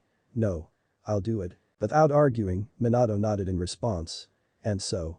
As Mibuyuki kneeled to the gauntlet as she took it within her hand, then placed it at the center of the seal. Then with that, as she stood up, Kizashi and Haruna helped her up, then stepped back as the light blonde Kunoichi gazed at Minato with a nod for signaling the blonde for confirmation to proceed. But now, Minato begun to make hand seal sequence, within a minutes later, then the blonde slam his palm on the ground in front of the scroll, as the red marks begun to glow, and then poof in black smoke, as it fades, it reveals a glowing kanji appeared on the center. But Minato finished sealing the dark artifact that Mibuyuki possess, after the glowing kanji is faded, then he furled the scroll, then he place a red sealing tag with black markings, unlike a explosive tag, but the kanji is sealed. With that, he wrapped it with a red rope, tightening it. Now that it's finished. Flashback ended. Minato and Kushina had successfully sealed the Witchblade with a powerful sealing scroll, but only placed a special sealing tag on the scroll. It's a powerful one, but only with a special key to unlock it. Until Joe came back with two of his ninjas had gone to sauna for the best medical and puppet master in history. So. Chio had managed to create the same prosthetic puppet arm like she was. Before she was escorted to the center of Kawa no Kuni. Chio created the same arm like she was that allows to use a chakra shield or mechanical light shield block. And also created a special seal to let it grow with her, and then placed a highest level seal that is unable to be detected and seen by Byakugan and Sharingan. With that, the Konoha and Hayabusa ninjas were grateful to Chio for some assistance, and then Joe ordered two of his ninjas to escort safely to Suna, due to her stubbornness for being old was the most amusing part. Now. Time passes without anyone knowing the reason for Mibuyuki's retirement. Until Minato made Yondaime Hokage, before Mibuyuki kept the black sealing scroll within their room's closet. Followed by Kizashi to work as civilian side of the council with her. As also an advisor to Minato, instead Hamura Medicado and Kahara Utatane. Until then. Any of them will forbid themselves without saying anything about this event and even the power that they possess. But until then. When the time comes. They'll pass it to another female successor. Even they put the scroll on the Konoha vaults. If they were suspicious about it. But until the time comes. The Witchblade will be resurfaced. So when will Sakura-chan respond? If she will become the next wielder? Haruna questioned Mibuyuki to be ready for anything. Without hesitation, Mibuyuki replied. I will wait for Sakura's response. Until I will continue her training and teaching the yin style of the Kurita to jutsu. If I had guessed it, that 1 month of training is good enough. Haruna nodded in response to Mibuyuki's state of waiting for Sakura's decision. We better get started, Ni-chan. One way or another. Haruna said. Until that all Toad will come around for sure. Mibuyuki added. Back to the tower. Winner, Tessai. The proctor declared. Since before this match started, it was completely realistic. Tessai was toying with his opponent with his skills with sickles that Kimura wields. It was a half-long battle that he took out SMG and fired a volley of bullets that Tenten was astounding about. That weapon can fire a piece of metal at foes like Sugar Rush. But the arena floor was filled with empty cartridges of 9mm rounds. But it's dangerous and destructive. Now that Tessai is a weapons expert like Tenten, but a demolition expert and savage in with dual swords. Also he had some serious burns on his Kimura's body. The genius of Konoha was disbelief about how destructive those weapons were. Someone knew how those weapons worked. Hiruzen knew those weapons were dangerous to handle such firepower. The rest of genins from Kiri, Suna, Kumo, since Kari will stay and watch the match, there's one Ajisai and Koga, were completely unreal for seeing that much firepower. This is why in the East technology is more advanced. The minus that if the East will bring much firepower to overwhelm their foes. The last member of the Kusa team was disbelieving of seeing his comrades defeated. Ryo and Shiden furrowed their eyebrows to see the dreadpool of Yamigakure. Since there are rumors about him being a war orphan there is a friend activity. But, if Joe remembered that, what if he is one of the orphans who were abducted during the mission in Hai no Kuni, where Mibuyuki's group was involved? There is no doubt about it. He is one of the orphans. Joe muttered and furrowed his eyebrows. At the arena, but another cleanup is done, as Jeko spoke for another match. Now. On the next match. The proctor called out as the electronic screen board flashes once more for selecting the next contestants. The same time, the names pops out, as revealed in the screen. Kajuru vs Akatsuchi. At the observation platform, the Iwa team was a little tense about Akatsuchi fighting against one of the best Kunoichis of the Black Spider clan. As the Dragon Ninja group furrowed their eyebrows, while the team Tenchi, including Tsuki, frowned about the mystic. So, Kajuru jumped through the railing and landed on the ground while Akatsuchi was brave enough to fight his opponent. As he went to the stairs, without hesitation. At the arena, once there in the arena, as both sides prepare for the match as it starts. So the proctor asked. Now. Are you two ready? Akatsuchi nodded determinant and made a taijutsu stance, while Kajuru was silent and took out two pairs of curved blades with black handles and a pommel with white spider symbol in it. As one on the front on the right side and the other on the back, then made a stance, which made Tamari and Tenten shocked to see their weapons were. It was Tessin, steel fan, 5 blades with black metallic black ribs with white razor edged at its end. And also had a white spider web decorations. See. At the catwalk, Tamari leans forward about seeing a finest weapon designed of that is never seen that is way more deadlier, since it was a shield to deflect arrows, but also converted and added into an offensive weapon. Along with anyone else, minus the Dragon Group were completely aware of the newest development in the East. When the new weapons were published, new strongest enemies emerged. No way, the design of those Tessins were way more advanced. Tenten was disbelieving to see those were completely new to the shinobi world. At the arena, so with Jeko announced. The match between Kajuru of Yami and Akatsuchi of Iwa has now begun. As Akatsuchi made his first turn, he charged straight at Kajuru at high speed. As he cocked his fist back, he prepared to make a strike. As Kajuru swung one of her fans on his face, which blinded her opponent until he heard one of her fans close, then with the fan move away, which made him react to see the other fan closed, which caused an attempt to stab him. Then the Iwa nin jumped on the side to prevent from sudden attack as he saw Kajuru toss her fan at him like a shuriken, as Akatsuchi managed to dodge it in the side, which he wasn't aware that he heard a sound of Kajuru's steel fan, which he ducked, then he looked up to see her grab her fan, which her other ones wipe. Never expecting that those steel fans can also return itself like a boomerang. As she had her fan on the left, lower, and the other high up. As Akatsuchi placed his hands together with the sleeves he had, prevent anyone, like Sasuke, from learning to use his Doten. I would have no jutsu. Earth release. Rock gun technique. He spat a bullet-sized bit of rock expelled from his mouth. After they are fired several of them, the chunks expand into huge boulders, about the size as a basketball. As Kajuru moves her Tessin on right hand over her side of the head, like a Fuma shuriken is about to toss, mutters. Kaminari shuriken. Lightning shuriken, A4. Her fan is engulfed, generates electricity, then swings horizontally and launches a shuriken shape with 2 intersecting blue lightning bolts that pieces the rocks. Akatsuchi did not know that she is a user with huge advantages. Until he dodged them, without getting hit by those projectiles. As Kaju folded her Tessins closed and sheathed in back, creating several hand seals. Heimton. Sandinj Kmurai. Ice release.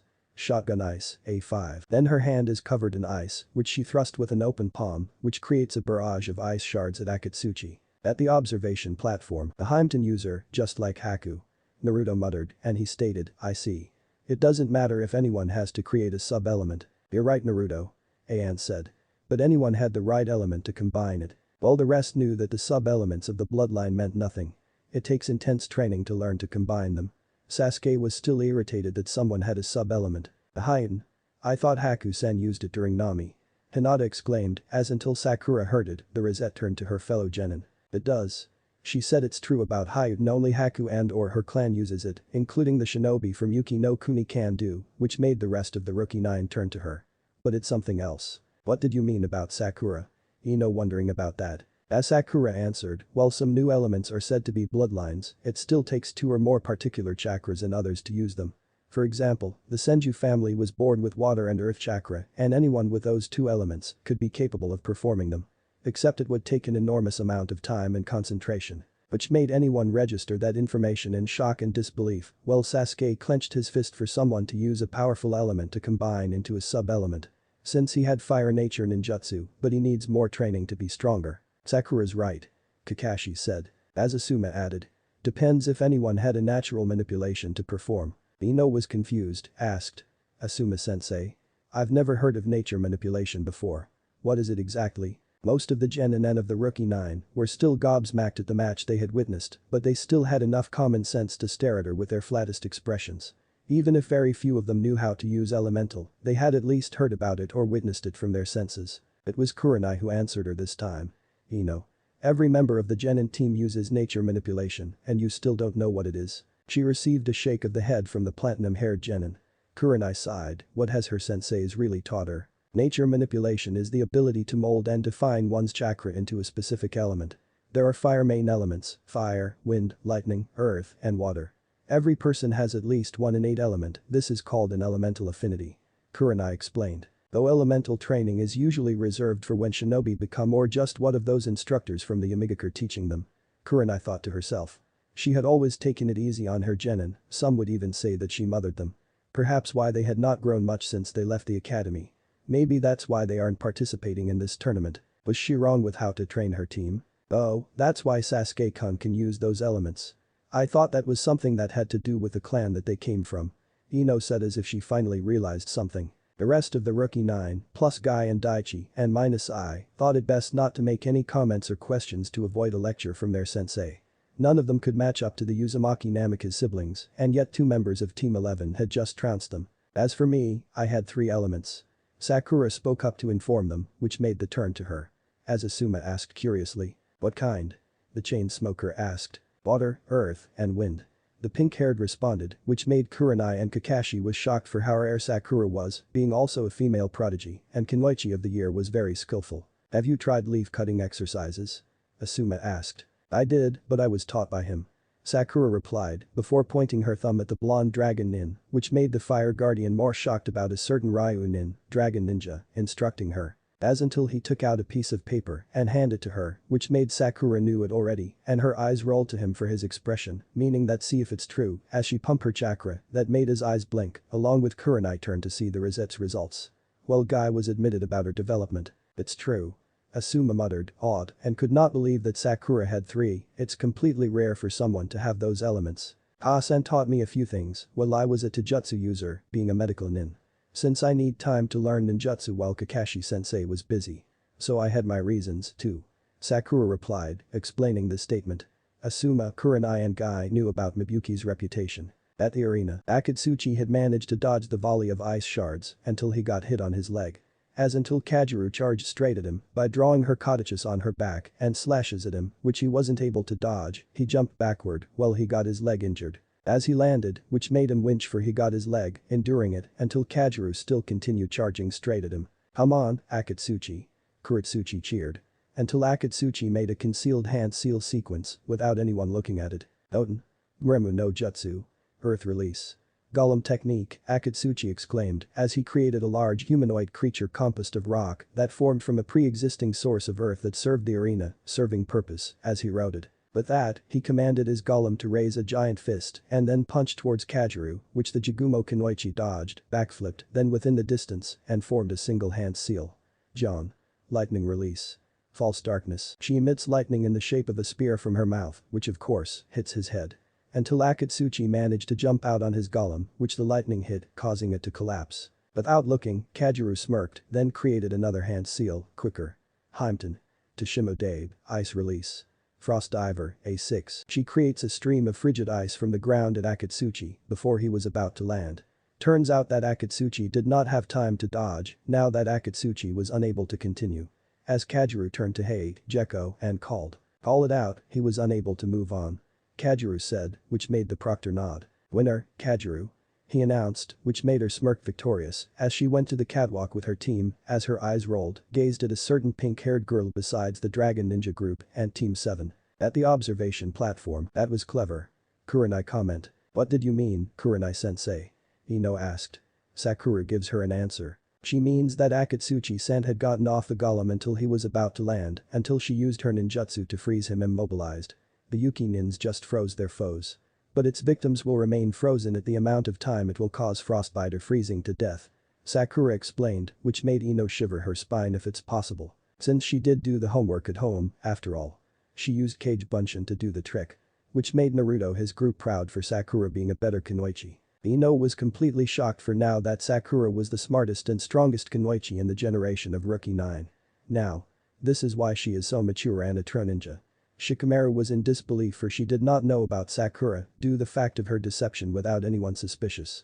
He was supposed to be the smartest genin for being lazy. Lastly, Chaoji said he did not know about Sakura in the beginning. Next is Niji, he was completely frowning about Sakura being the smartest until things went quite well, which was according to plan. After all. He secretly respected Sakura's skills with greater confidence. Tenten had respected Sakura determinant for being a true kunoichi, she was envious because she wanted to become like Kushina and Tsunade combined. Then there's Daichi about how he respected Sakura for being a better kunoichi, unlike the rest of those annoying fangirls. Then the next is Shino, he did admit about Sakura's development, but turns out. He was suspicious about Sakura's improvement and deception. Then there is Samui and Kari about Sakura being a better kunoichi, so she's good after all. And Sasuke, well. He was completely jealous of Sakura's improvement. After she defies and rejects him during the wave mission. Anko was proud of Sakura for being a kunoichi after all. Kurenai was disbelieving for the Rosette, but just like her mother, she wasn't aware that she was trained by Savor of Konoha after all. Then there's Fu about how Sakura was a better kunoichi at the time. And then Torika and the rest of the kunoichi team knew about Mibuyuki's reputation, besides Kushina. They're a better team for sure. At the arena, with another cleanup, as the medics defrosted Akatsuchi and took him to the medical ward for treatment with coldness, which Kuritsuchi complained about her partner's loss, Katsuchi sighed about this. Now Hey Jekko made another announcement. Alright, let's proceed for the next match. As the screen flashes scuffled for the two next match, until minutes later it revealed to be Knives vs Koga Dake. Knives of Yami and Koga Dake, please proceed to the arena. The proctor called. At the observation platform, but Knives smirked, leaning against the wall, with his arms crossed, before the proctor called out, as he uncrossed and then grabbed the right side of his coat, then to move to see his holstered revolver, and took it out, and spin his revolver, and walked towards to the stairs. Sasuke was curious about his weapon that he had seen during the mission in Nami, during which annoying Dragon Nin had confiscated the guns they had, since Gato had bought them in a black market. Since he failed to get his hands on those weapons that he had a chance. At the arena, as an AIM nin named Koga Dake, he had dark green hair, wore AIM shinobi attire. And then Knives slowly walked to the other side of the corner of the arena while twirling his revolver around. Hey Jekko was aware that this Yagumo nin also had the same weapon like Tessai does. But also he will jump away from the line of fire. Are you two ready? The proctor asked the two combatants for the match to start. As Knives twirled his pistol up, then moved backwards, then grabbed it on his hand, then he holstered it and replied with his finger. I'm always ready. Yes. Koga added. Then begin. Hate says, dropping his hand. Charges at Knives and pulls out a kunai. Knives just dodges the strikes and then grabs Koga's wrist, smiling. Knives punches Koga in the stomach and spins around, throwing him to the opposite end of the arena. An ocelot never lets his prey escape. He muttered, which made Hey Jekko confused about what he said. As he took out kunai, then tossed a Koga impale and slammed the wall and collapsed in water. Whoa, he tosses that kunai at high speed. No other person can toss a kunai in high speed and deadly accuracy. Powerimi. Substitution, Knives amusingly, and blocks a flurry of kunai with his combat knife. No need to try harder than that. Koga says smugly. Oh really? You should lose that sense of pride over everyone. He replied, then he quickly took out his revolver, before cocked the hammer. Bang. Ugh. Koga agony, that before he flew backwards, landed on the ground, then clenched his right shoulder, he shot at. As Knives walked towards his opponent before twirling his pistol, it turns out it was a quick and flawless victory. Knives took out the second identical revolver on the left hand. Knives on Koga while on the arena floor, clenches his shoulder, then aims his revolver pistol at his face. Surrender. Koga will have his fate ended, which Knives knew he would refuse. Bang. Oog. Koga screamed in pain, clenched his leg that Knives had shot, meaning he couldn't fight, but called it out. Alright. I forfeit. He surrendered, as Hey Jekko declared Knives a winner. Then he twirls his revolver backwards, then holstered in his coat. And walk away into the stairs. 7 francs. Turk's theme ended. At the observation platform, everyone, minus Gaara, were shocked and disbelieving, minus the Dragon and Black Spider group, for Knives defeat his opponent in a minute. Since each of the shinobi from a respectful shinobi village will report about those arsenals before Tessai's match. The flawless victory, Knives. Menma muttered, commenting about his partner. Incredible. He defeats his opponent flawlessly with firepower. Tenten muttered, seeing Knives were impressed with a pistol. If she wasn't aware those weapons were dangerous, then any weapons like Tessai in possession. The East had those weapons like that. But it better take a lot of research to learn to use it. As the rest of the genins like Ajusai witnessed that those guns were becoming a problem for her leader wanted to know about this. Since she was ordered to gather information regarding the Jinchuriki's capabilities. So she needs to maintain her surveillance. Who was there, since being the Nanabi's Jinchuriki, if she will create an armor of her lucky 7. Then those bullets will be deflected. But if she wondered that he or Tessai took out a firepower that can penetrate her armor. At the arena, the medical team got Koga way into the arena, keeping him stable, since he got a bullet wound on his shoulder and leg, as Hey, Jekko, stepped in and called. Alright, now. The next match will be selected. As the cue of the proctor called out, the screen activated again, letting the combatants were waiting and went through the names for the next names to be drawn, where it stopped and the two that came up were Amoy vs Momiji Higurashi. But the spectaculars from Konoha were tense, minus Tenten knew that she had a relative without her parents knowing, for sure. A Higurashi. But I thought Tenzin or Fumiko were blacksmiths. Hiruzen thought about the connection between Tenten and Momiji, since the brunette saved her during the match with Tamari. He wanted answers about Momiji's parentage. And why did she save one of his shinobi for some reason? Well. This is my lucky day. Amoy looked surprised, along with his team along with Yujito and B. I know. I was hoping to fight a Ryunin. But a female one. Carrie started with the same expression as the male swordsman. So am I, Samui added. With a smile appeared on Carrie and gave him a pat on the back. Down here, Amoy. I want to see her fight. Carrie told him, which made Amoy a small smile and then watched the stairs. But the dragon group, as Naruto spoke to her, before he gave her a kiss on the cheek. Okay, Momiji-chan. It's time.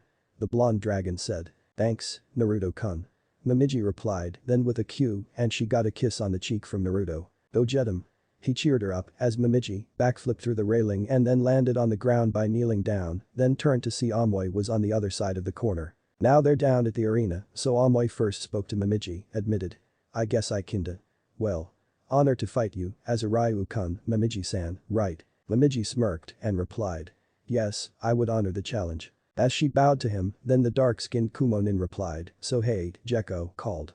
You may begin. But Amoy first moved, then charged straight at Momiji by drawing his katana strapped on his back. Momiji quickly leaped in midair as he took out her Tenkakyu, Heavensong bow, and fires an arrow in high speed, which made Amoy's eyes widen for he wasn't expecting. Whoa. He exclaimed. But the arrow hits the ground that creates a crack. At the observation platform, impossible. Tamari was exclaimed for a simple arrow that shot at high speed that she was unable to deflect with her fan at that speed. Sugoi Tenten awed Momiji's Yumijitsu, she had managed to take out an arrow at high speed and fired it very fast that any had a good accuracy. At the arena, now Amoy had continued to race straight at Momiji and exclaimed. Kumorik Mikizukajiri. Cloud style 3 days moon beheading. He swings his sword on Momiji within a single large crescent moon-shaped arc until. Swish. Amoy was surprised to see Momiji had dodged his attack with her reverse wind. She managed to dodge my attack. She's good. He thought. As the brunette dragon Maiko had taken out her Tenrik Naginata, heavenly dragon, on her back, she intercepted at Amoy, as then he followed in suit at each other, and then. Kong. Kong. Both blades met together, then slash and thrust at Amoy, as the dark-skinned Kumonin had dodged and deflected. And then Momiji had vertically elevated herself by leaping between two surfaces with her Naginata. As Amoy had broken his defense, notice that she uses her flying bird flip. Then she slammed down with her pole weapon until Amoy quickly jumped back, prevents to getting hit, then the blade of the pole weapon slammed it, creating a shockwave. As Momiji dashed and flipped, then again and jumped to take her bow and fires another arrow in high velocity until Amoy reacts that he sidestepped to avoid the projectile attacks. Now Amoy was on his way to attack Momiji again until another clash with both blades. You're pretty good, Kumo trained the best swordsman around. Comments, while their weapons clashed together. Arigato, Momiji-san. Amoy replied, then ram him at the back of his Naginata that he almost hit his chin, then she got the chance to strike, then move her Naginata thrust at emoji, which, slick. Poof. Since Amoy was replaced with a log, since it doesn't matter where that log came from, he managed to avoid being hit. Kumorik Damashijiri. Cloud style, deception beheading, until Momiji had her senses to see Amoy appeared besides her, before he called out for technique to slash her, wash. Then again, she managed to dodge his attack, again, causing him, once more. As Momiji had slashed at Amoy, which forced him to jump in the air, quickly. But, GRP. Wah. Amoy was shocked because he felt a pair of arms wrapped his stomach, he felt her chest press against his back, and he heard. Hayabusa Rick. Izuna drop. She exclaimed, then performed a spinning pile driver, since he learned from the Hayabusa.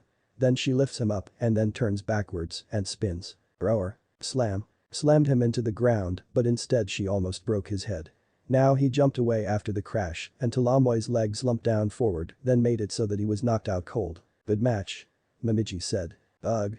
Amoy groaned, rubbing the back of his neck, and he felt dizzy from that move. Heiei inspected Amoy, seeing he won't be waking up. "The winner of this match is Momiji Higurashi." "Yeah." Tsuki and Kasumi cheered along with Sakura, while Lei-an smiled proudly at her fellow harem sister. "Oh my." Shiden gasped in delight. "Indeed, my friend." Joe explained. "Was it?" Joe shook his head. "No, Naruto does teach her the Izuna." "I see." Shiden nodded understanding. He had forgotten that Momiji was part of Naruto's future wife, since he knew that being a dragon shrine maiden needs to learn to be stronger. "That's me." Naruto smiled. "Whoa, never thought I would like to see it." "She's good." Fu comment on the catwalk. "Impossible." Guy was disbelieving that someone can do the same way as the dragon nin using the Izuna drop. Instead they kick the opponent in the air, but also let the opponent jump in the air, letting someone be allowed to use the attack. Kurenai was amazed that since her taijutsu were unlike Guy's lotus attack. But also skilled in Naginata jutsu and Yumi jitsu. She knew Tenten was good at weapons when he was skilled with a bow, took out an arrow and shot at the foes at high speed with quick draw. Perry was complaining about her teammate's loss, to which Yujito and Samui shook their heads for the red-haired Kunoichi. As B did a rap comment, Yujito gave him a threat for making another rap. As Sasuke on the other hand, he was completely furious when someone was already taken, then skilled with a bow, just like when he was a kid. If he had learned something like that when Momiji was able to take out an arrow with a quick draw and then fired. That bow is special because it is able to shoot it at high speed. It was a flawless victory too. Maybe. Now Momiji headed back to the others as Amoy was taken away. When Momiji got to her team, the girls hugged her for a job well done, followed by Naruto giving her a victory kiss, causing her to blush. "Girls, this is great, we're all moving on to the finals." Kasumi cheered as she, Ayan and Momiji hugged each other and cheered. Naruto smiled seeing them all happy until they turned to the screen board seeing the next two names pop up being Fu vs Watari, but the name announced, Heiei called out to come down at the arena. "Contestants, please come to the arena." At the observation platform, Fu walked down the rail, anxious to start her match and become one step closer to the rank of Chunin.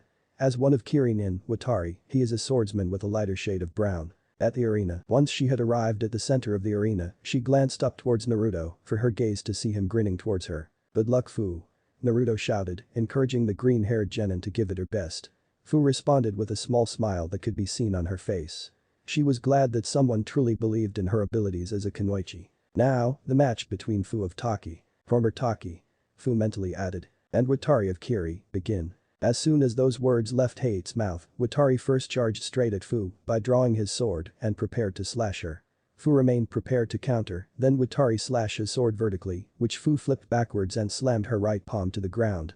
Before the sword missed. "No, summoning technique," shouted Fu as the huge amount of smoke began to clear and revealed 4 human-sized stag beetles. The stag beetle's armor is brown, with a saw-like jaws, and ran towards the Watari. 9. Before Shino in the catwalk was amazed to see a rare beetle summoned, unlike his clan that had his Kikh bugs, he was obsessed with new types of insect species. But the distances between her opponents shortened, the stag beetle jumped and then with a wing case splits open and spins at Watari like a spinning bullet, but he wasn't expecting that stag beetle as fast. Until its jaws were about to chomp him, until he couched down, then channel his chakra and jumped on the side. As Watari turned to see, Fu wasn't in the area as he surveyed the arena until he heard the Kigakur no Senpyu.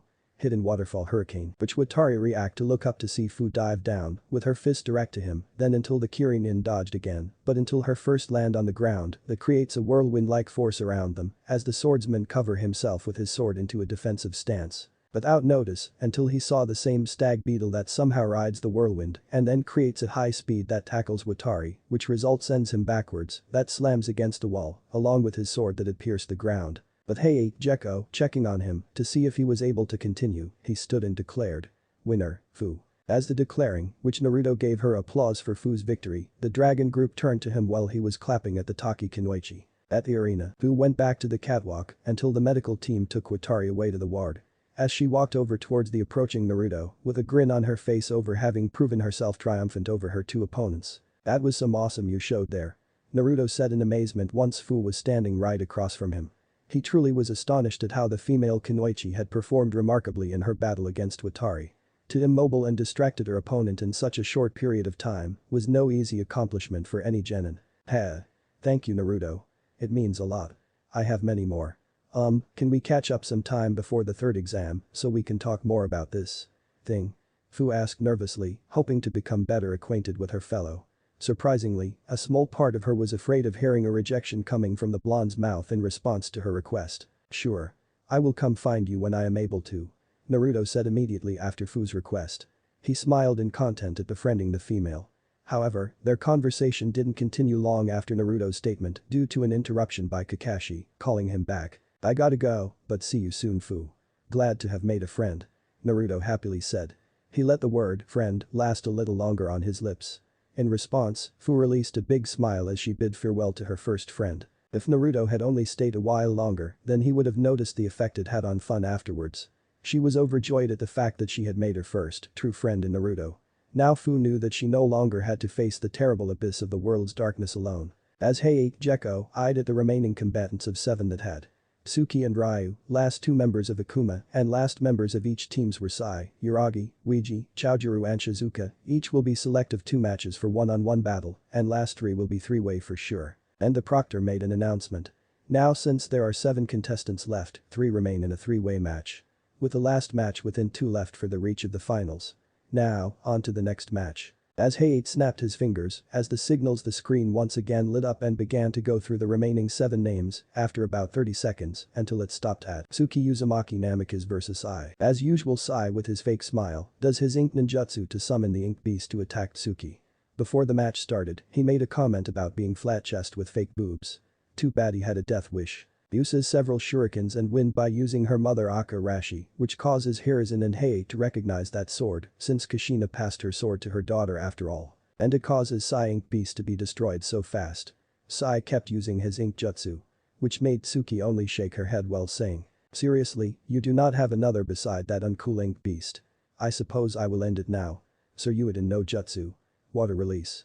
Water Dragon Bullet. And Tsuki launched a giant water dragon, which made Sasuke furious because someone had the strongest from her mouth made all Sai Ink Beasts disappear, and the water wave continued to approach Sai and make him back down a few steps before lying down, and when Sai tried to get up. And while Sai was trying to stand up, he found himself in front of Tsuki who pointed her Arashi, Red Storm, to his neck to make Sai surrender. He was still smiling, you know. The red-haired dragon Kunoichi had mentally smirked at the actions towards Sai. So she will have her brother grateful for sure. Naruto is actually happy seeing Sai pounded into submission caused. He really hates anything related to certain bandaged old warhawk with Kane to support him. Before the medics came around and took Sai away until Tsuki. Crack. Which made the male population wince, minus Gaara, for seeing, or witnessed, Tsuki had somehow crushed his eggs. Guess the medics will give him a lots of ice for his pride. As for the female howled and smirked for how they heard a song of music. Even making Anko happy for that sound. While Naruto, Ryu and Hei, Tenshin, were unaffected that any of them will avoid the women's wrath. Since as Naruto's twin sister and Ryu's girlfriend. Guess. They need to not get in a bad mood. Now Sai was away, carried by the medics, as until one of the medics ordered for some ice packs to be delivered. Now Hayata called for the last one-on-one match, until the 3-way came out. The board scrambled through random names until it stopped on 2 more.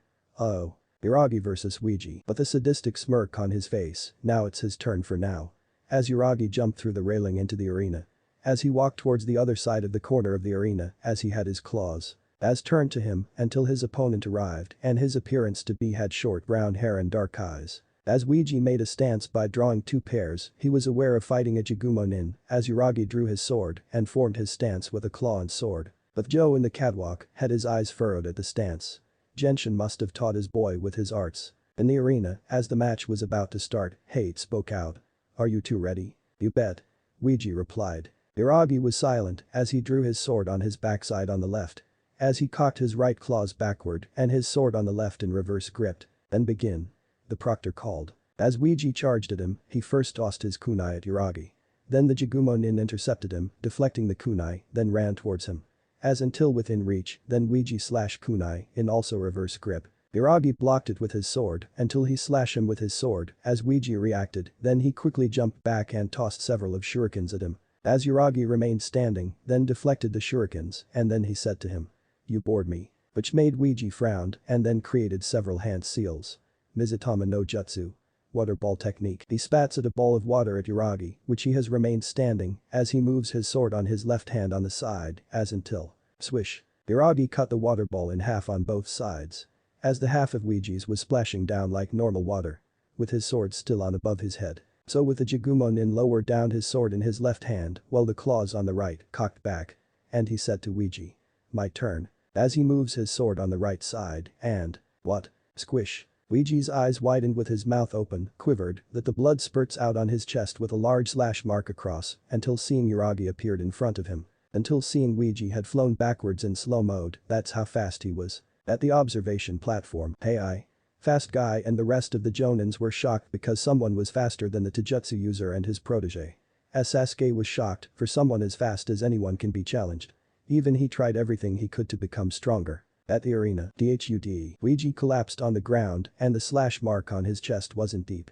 Since Hiragi was bored, he wanted to challenge a bigger opponent. When Hayate saw this, he immediately called the match to an end and declared Hiragi the winner. At the observation platform, with Hiragi's match now over and Kusa's last remaining teammate being taken away. Directing his attention to the main arena, Naruto realized that only Ryu, Shizuka, and Chojuro remained and were the lucky individuals to fight in the three-way match.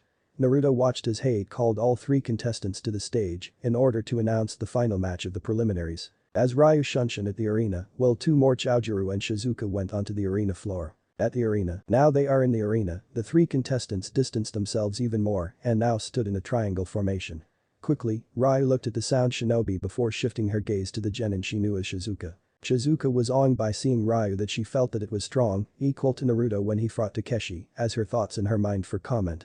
This Ryu-nin had the same strength as the Naruto Namikaze, but with a sense of honor. Maybe this man will be the one. Chojuro was excited to fight Ryu with an excited expression. I don't believe it. I can get to fight against a dragon nin. As Hayate announced the final match. Okay, now for the final match, Ryu Hayabusa of Hayabusa Village vs Chojuro of Kiki and vs Shizuka of Nadeshiko.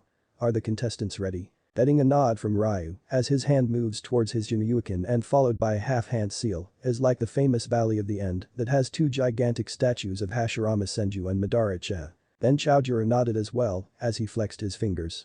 He took out his bandaged sword and formed a kendo stance. And Shizuka slowly nods before she will make her first move. But, ladies first. Begin. The proctor exclaimed. As soon as those words left Hayate's mouth, Shizuka made her first move as she took out her four in both hands and exclaimed. Nadeshiko Rik. Shinku Enbu. Nadeshiko style deep crimson dance performance aerial dance as she threw the barrage of kunes that proved to have deadly accuracy as Ryu drawn his Jinri, divine dragon sword, then deflect its kunai and also dodged them, and while Chojuro took out his bandage sword, then block it in flat side and followed Ryu does. Her aim is good. And now she's getting serious. Ryu thought, well blocked and or dodged. Until he jumped aside and charged straight at Chojuro that only caused him to react by seeing him intercepted, so the swordsman needed to form a defense position. At the observation platform, wow, her accuracy was as good as mine. Those skills never missed the target. Tenten awed, witnessed the fight of Nadeshiko Kunoichi. While Sasuke was not able to get it right when he was young. Ino had never thought, just like Rias and Akeno did. And even Sakura, Ayan, Kasumi and Momiji were completely far ahead of her. So this is how to be a Kunoichi. Ino said, seeing the match between a single Kunoichi and two shinobi. As she saw an image of Sakura in her mind as the rosette twirls her red bow staff with golden caps at the end. Then Ayan had a two-fingered right hand over her left side of her face. Along with Kasumi had drawn her wakizashi. And lastly Momiji had her heavensong bow and arrow to arm at the side to prepare to fire. All four Kunoichis were the strongest of the most. But Ino noticed she was surrounded by a room filled with pictures of Sasuke until she looked through the window to see Sakura was training katas with Kasumi while the other two Kunoichis were walking about how good they were. But Ino was in disbelief that her best friend had forgotten about her friendship. But she was alone. Then, if her fate had decided to step out the door. Until her friends and fellow teammates Shikamaru and Choji were not so good that she and two of her teammates never saw her as a friend. But not for long. But her parents never see her as a daughter. But turns out that she was horrified to see a picture of herself on the altar. Turns out that they're sad. But Ino had realized why they're so depressed. The answer. She, Ino Yamanaka, died in the mission. Now Ino understands the burden of being a Kunoichi in the future. Now that she will die at a young age and along with the rest. But now that many of her friends were depressed after seeing her die that day. She must face reality. In reality, Ino was standing in the inch before the match started. As the match between Ryu, Chojuro and Shizuka. She was having some mind searching for the turn of events in the future for what was within her eyes. And now. This is how it is supposed to do. I need to be stronger. Ino whispered, declaring. At the arena, as Shizuka kept tossing more at either Ryu or Choujuru. Ryu had deflected and dodged them, while Choujuru did the same thing. Like with the projectiles that the Shizuka threw earlier, CHMJKRM easily blocked the water attack with his sword and unwrapped the bandages that were around his sword and yelled. Hiramekure came. Hiramekure unleashing, after which a large blast of chakra erupted from the sword and took the shape of a longsword, then slashes in horizontal, as until Ryu blocked the long chakra blade with his sword, which made Choujuru was shocked astonished before Shizuka had got hit, since she wasn't had time to duck that sent her into the wall. The weapon once used by members of Kiri's legendary 7 ninja swordsmen, right? Ryu stated. That's right, but I never thought you would manage to block Hiramekure's attack. Chijiro commented. It is. Since you may know that the Jinyuuken is the twin sister sword of the Ryuuken, dragon sword.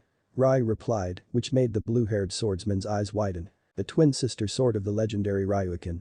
Choujuru stated, shocked about facing someone who possessed the sister sword of the legendary sword of the Hayabusa lineage. That's right. Ryu confirmed, then explained.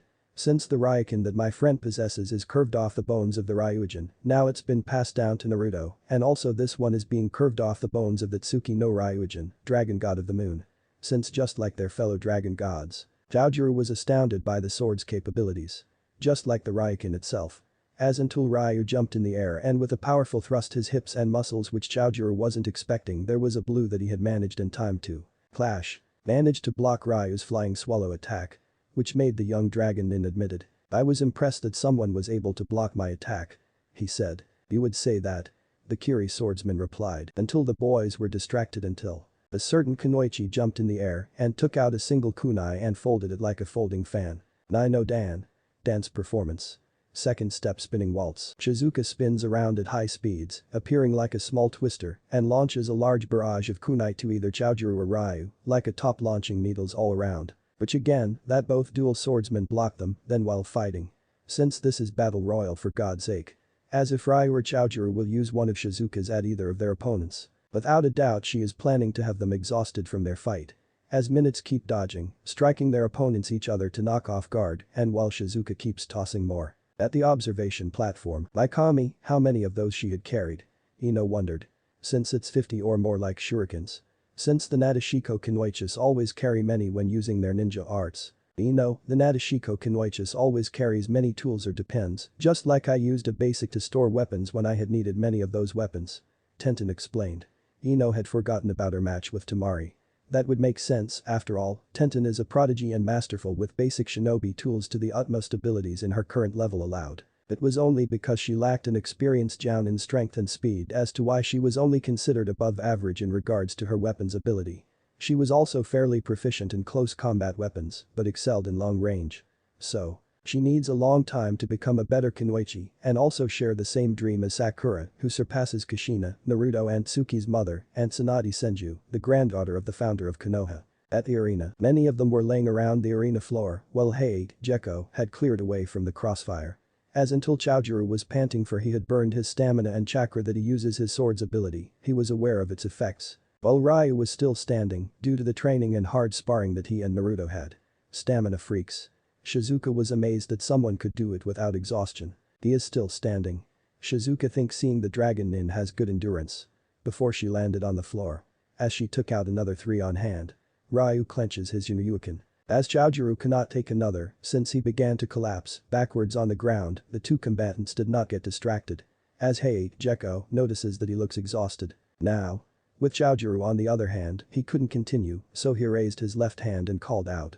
Proctor. I forfeit. Because I was honored to fight a dragon ninja. But I had respected his skills which amazed me. Heiei, Gekko nodded and declared. Choujuru was eliminated, so 2 remain. As Heiei called out, Shizuka tossed 3 at Ryu, again, before the proctor got the young swordsman out of the arena, since he was exhausted. Until Shizuka charged forward at him with her right hand glowed with wind chakra and exclaimed. Nadeshiko Rick Mar Epkin. Nadeshiko style hardliner Gale Fist. But that move she called out and was thrusted forward at him. Which made Ryu jump back sideways to avoiding her strike, but felt the ground below them shake as fissures erupted on the ground Shizuka stood on. At the observation platform, Asuma whistled, amazed and commenting. I'm impressed with her skills with wind chakra. Naruto was impressed and witnessed the fight. Wow she's good, but Ryu can't take chances. At the arena, wow. I'm impressed. She is tougher than Tsuki-chan. Ryu thought guess close combat it is. Ryu sheathed his sword and took out a storage scroll on his right hand and he unfurled it, biting his thumb hard enough to draw blood as the masked Hayabusa ran his bloody digit across the scroll. What followed was a poof of smoke. As Ryu swiped his left hand until he had time to store the scroll back, then swing in the right, then both foot, left and right to follow up, then through the air, Ryu cleared enough of the smoke to reveal that he was now holding what they assumed to be his weapon. Which made Tenten have her eyes sparkled by the wind of the weapon that Ryu wields. With Asuma and the never expecting some new weapon that Ryu had possessed. Yujito was shocked and surprised by a weapon that was never seen before that involved Taijutsu armed with claws. Whoa. Change my mind about 2 claws. But this will do. Yujito thought she claimed herself for she needs to have a head. You're right, kitty, maybe that will do. Matatabi agreed. On his hands and a customized gauntlet with large steel claws worn on the hands and feet. This weapon is an evolved version of the hand claws or tekokage, which have been an essential part of the ninja's arsenal since ancient times. The design of the claws embodies the immense power of birds of prey. The weapon features not only steel claws strapped to the hands, but bladed foot attachments as well. Now as Ryu ran towards to Shizuka with his obtained falcon talons, Katakaram Kintsum, hard shell raptor claws, which he slash and swing his kick, which Shizuka was disadvantaged for how fast Ryu is when he wielded the claw weapons. As Ryu keeps attacking Shizuka with high speed. Rias and Akeno were tensed for the young dragon ninja's skills that overwhelmed their friend, fellow Kunoichi and comrade. Now Shizuka made a counterattack. Resink. Violent whirlwind gale fan. Shizuka called using her wind chakra to expel a large breath of wind at Ryu, which the masked dragon nin was engulfed in a roaring flame aura. The certain Uchiha had time to copy time. Too bad it's impossible to do so. Now Ryu perform hand signs was rather fast, so much the black spider missed it completely and waved his hands around. Hin Ryu no Jutsu. Art of the Inferno Flame Dragon, he exclaimed and launched a large crimson fireball at the wind, which allowed it to create bigger, as turns out it was reckless for someone to have the wind make fire stronger. Until Tamari needed to be cautious because someone had a fire nature in their arsenal. Since it will have her disadvantage against an opponent with a fire-based. So the best thing is that she needs to keep herself within distance. As the largest fireball heading straight at Shizuka, a quick timing to get jumped in the air high up. Nadeshiko Rikma Sankajiri. Nadeshiko-style hardliner revolving cut roaring hurricane kick. Then she delivers a drop kick imbued with wind chakra. Then she kicks the ground that creates a large dust cloud. As the dust cloud clears, which Ryu had on the ground, Shizuka manages to use it to take advantage and somehow tackle him and land on top of him holding a kunai to his throat. This is over. She declared. Naruto only smirked, I agree. He suddenly poofed away, surprising the Nadeshiko Kunoichi, Takiwa and Akeno. Rias frowned because seeing that was distracting. What? Shizuka gasped until she felt a tip of the claws to the back of her neck. She glanced at Ryu behind her. How did you? She was confused until she realized her and until she saw a hole behind her, Ryu was standing above besides the slash mark that she had made. I see, well you were using the same dust cloud that results by myself you buried into the earth leaving a clone to create in your place. That's right. Ryu nodded before he continued to convince her to forfeit the match. As Shizuka knew she could not retaliate, she resigned. No one's ever gotten behind me before. Go ahead. And finish me. Ryu frowned as he removed his claws from Shizuka's neck much to hers and the Kunoichi team surprised, minus Takiwa that she remained silent and said to her. I have no reason to finish you. But, what about our duel? Shizuka reminded. Ryu had interjected. I was aware of the laws of your village. It'll prove nothing if I finished you off. I don't live by your village's rules of tradition. I'd marry you for love, not by force to fight. Love? Shizuka asked. However, this duel was in my favor. I accept your proposal, but not because of the duel, but because we want you to experience real love not forced love. You are a good person Shizuka, and you deserve real happiness. He said cupping her face and leaned forward planting a kiss, shocking everyone including Naruto, Tsuki, since she didn't mind, Ayan, Sakura, Kasumi and Momiji, along with Joe and Shiden. Which the Jigumo group was not interested in, except a certain mage Kunoichi saw it. Joe was proud of his son for having her as part of his flock, that's 2 girls into his list, and while Naruto got 5, make it 6, a certain crimson-haired Kunoichi of course for a future. As Shizuka felt her lips press up against Ryu she thought. My first kiss, with such a strong man. My heart feels like it's pounding. Could this be real love just like he said? She shed some tears while she continued the kiss. When the two parted the two looked into each other's eyes smiling and giggled as Shizuka turned to Hei, Gekko, since he knew about the law of the Nadeshiko. It's been settled. Proctor-san. Which made the proctor nodded. Winner, Ryu Hayabusa. This concludes the last match of the preliminaries. Congratulations to all victors who now have entry to the third exam. Hayate announced to all the remaining genin and squad leaders. With the conclusion of Hayate's announcement, Shizuka will not need medical attention. After the short intermission, all the victorious genin headed towards the front of the arena and the rest for that any of them lost each of their matches, where the Hokage made them each pick a paper out of a box. Each paper had a number, indicating the order in which the finals would take place. After the 26 shinobi had picked their numbers, the Hokage held a board to show whom each genin would be facing in the finals. As one of the examiners was writing down names on a poster board, silently discussing things with Anko as well as continuing to write things down. After a few moments of deliberation, they came to a decision. They held up the board high for all to see. The order was as followed. Match 01. Sakura Haruno vs Kageru. Match 02. Naruto Unamikas vs Niji Hyuga. Match 03. Ria's Gremory vs Samui. Match 04. Kasumi Tenshin vs Ayan Tenshin. Match 05. Shikamaru Nara vs Tamari. Match 06. Momiji Higurashi vs Knives. Match 07. Fu vs Kankuro. Match 08. Tsuki Unamikas vs Akeno Himejima. Match 09. Ryu Hayabusa vs Daichi. Match 10. Kuritsuchi vs Uragi. Match 11. Menma vs Shino Aburam. Match 12. Sasuke Uchiha vs Gaara. Match 13. Tessai vs Rinzu. Ayan and Kasumi smirked at each other. They rekindled their friendship and siblings, but had a rivalry still, but to see who is stronger. Well, hey, Tenshin can't wait to see his siblings fight. Ryu and Daichi nodded to each other, knowing that they both had to change up their style in order to win their matches against each other. Sakura was a bit nervous because she will fight against a Jigumo, Black Spider, Kunoichi. Shikamaru complained that fighting another girl from Suna would be so troublesome. Samui was fine when she fought Rias, it was cool like when she fought Carrie. Knives took out his revolver and a smirk on his face for facing the Rick no Maiko, Dragon Shrine Maiden, so Archer vs Gunslinger. Next Fu will be facing a puppet user, since this will be interesting.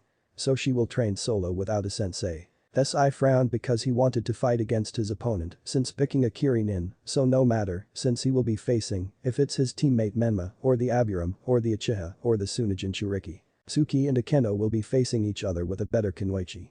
Since the red-haired Kunoichi was aware that she is a Raiden user, Fueton will take advantage. Since she can't be reckless, there are many abilities that anyone can see.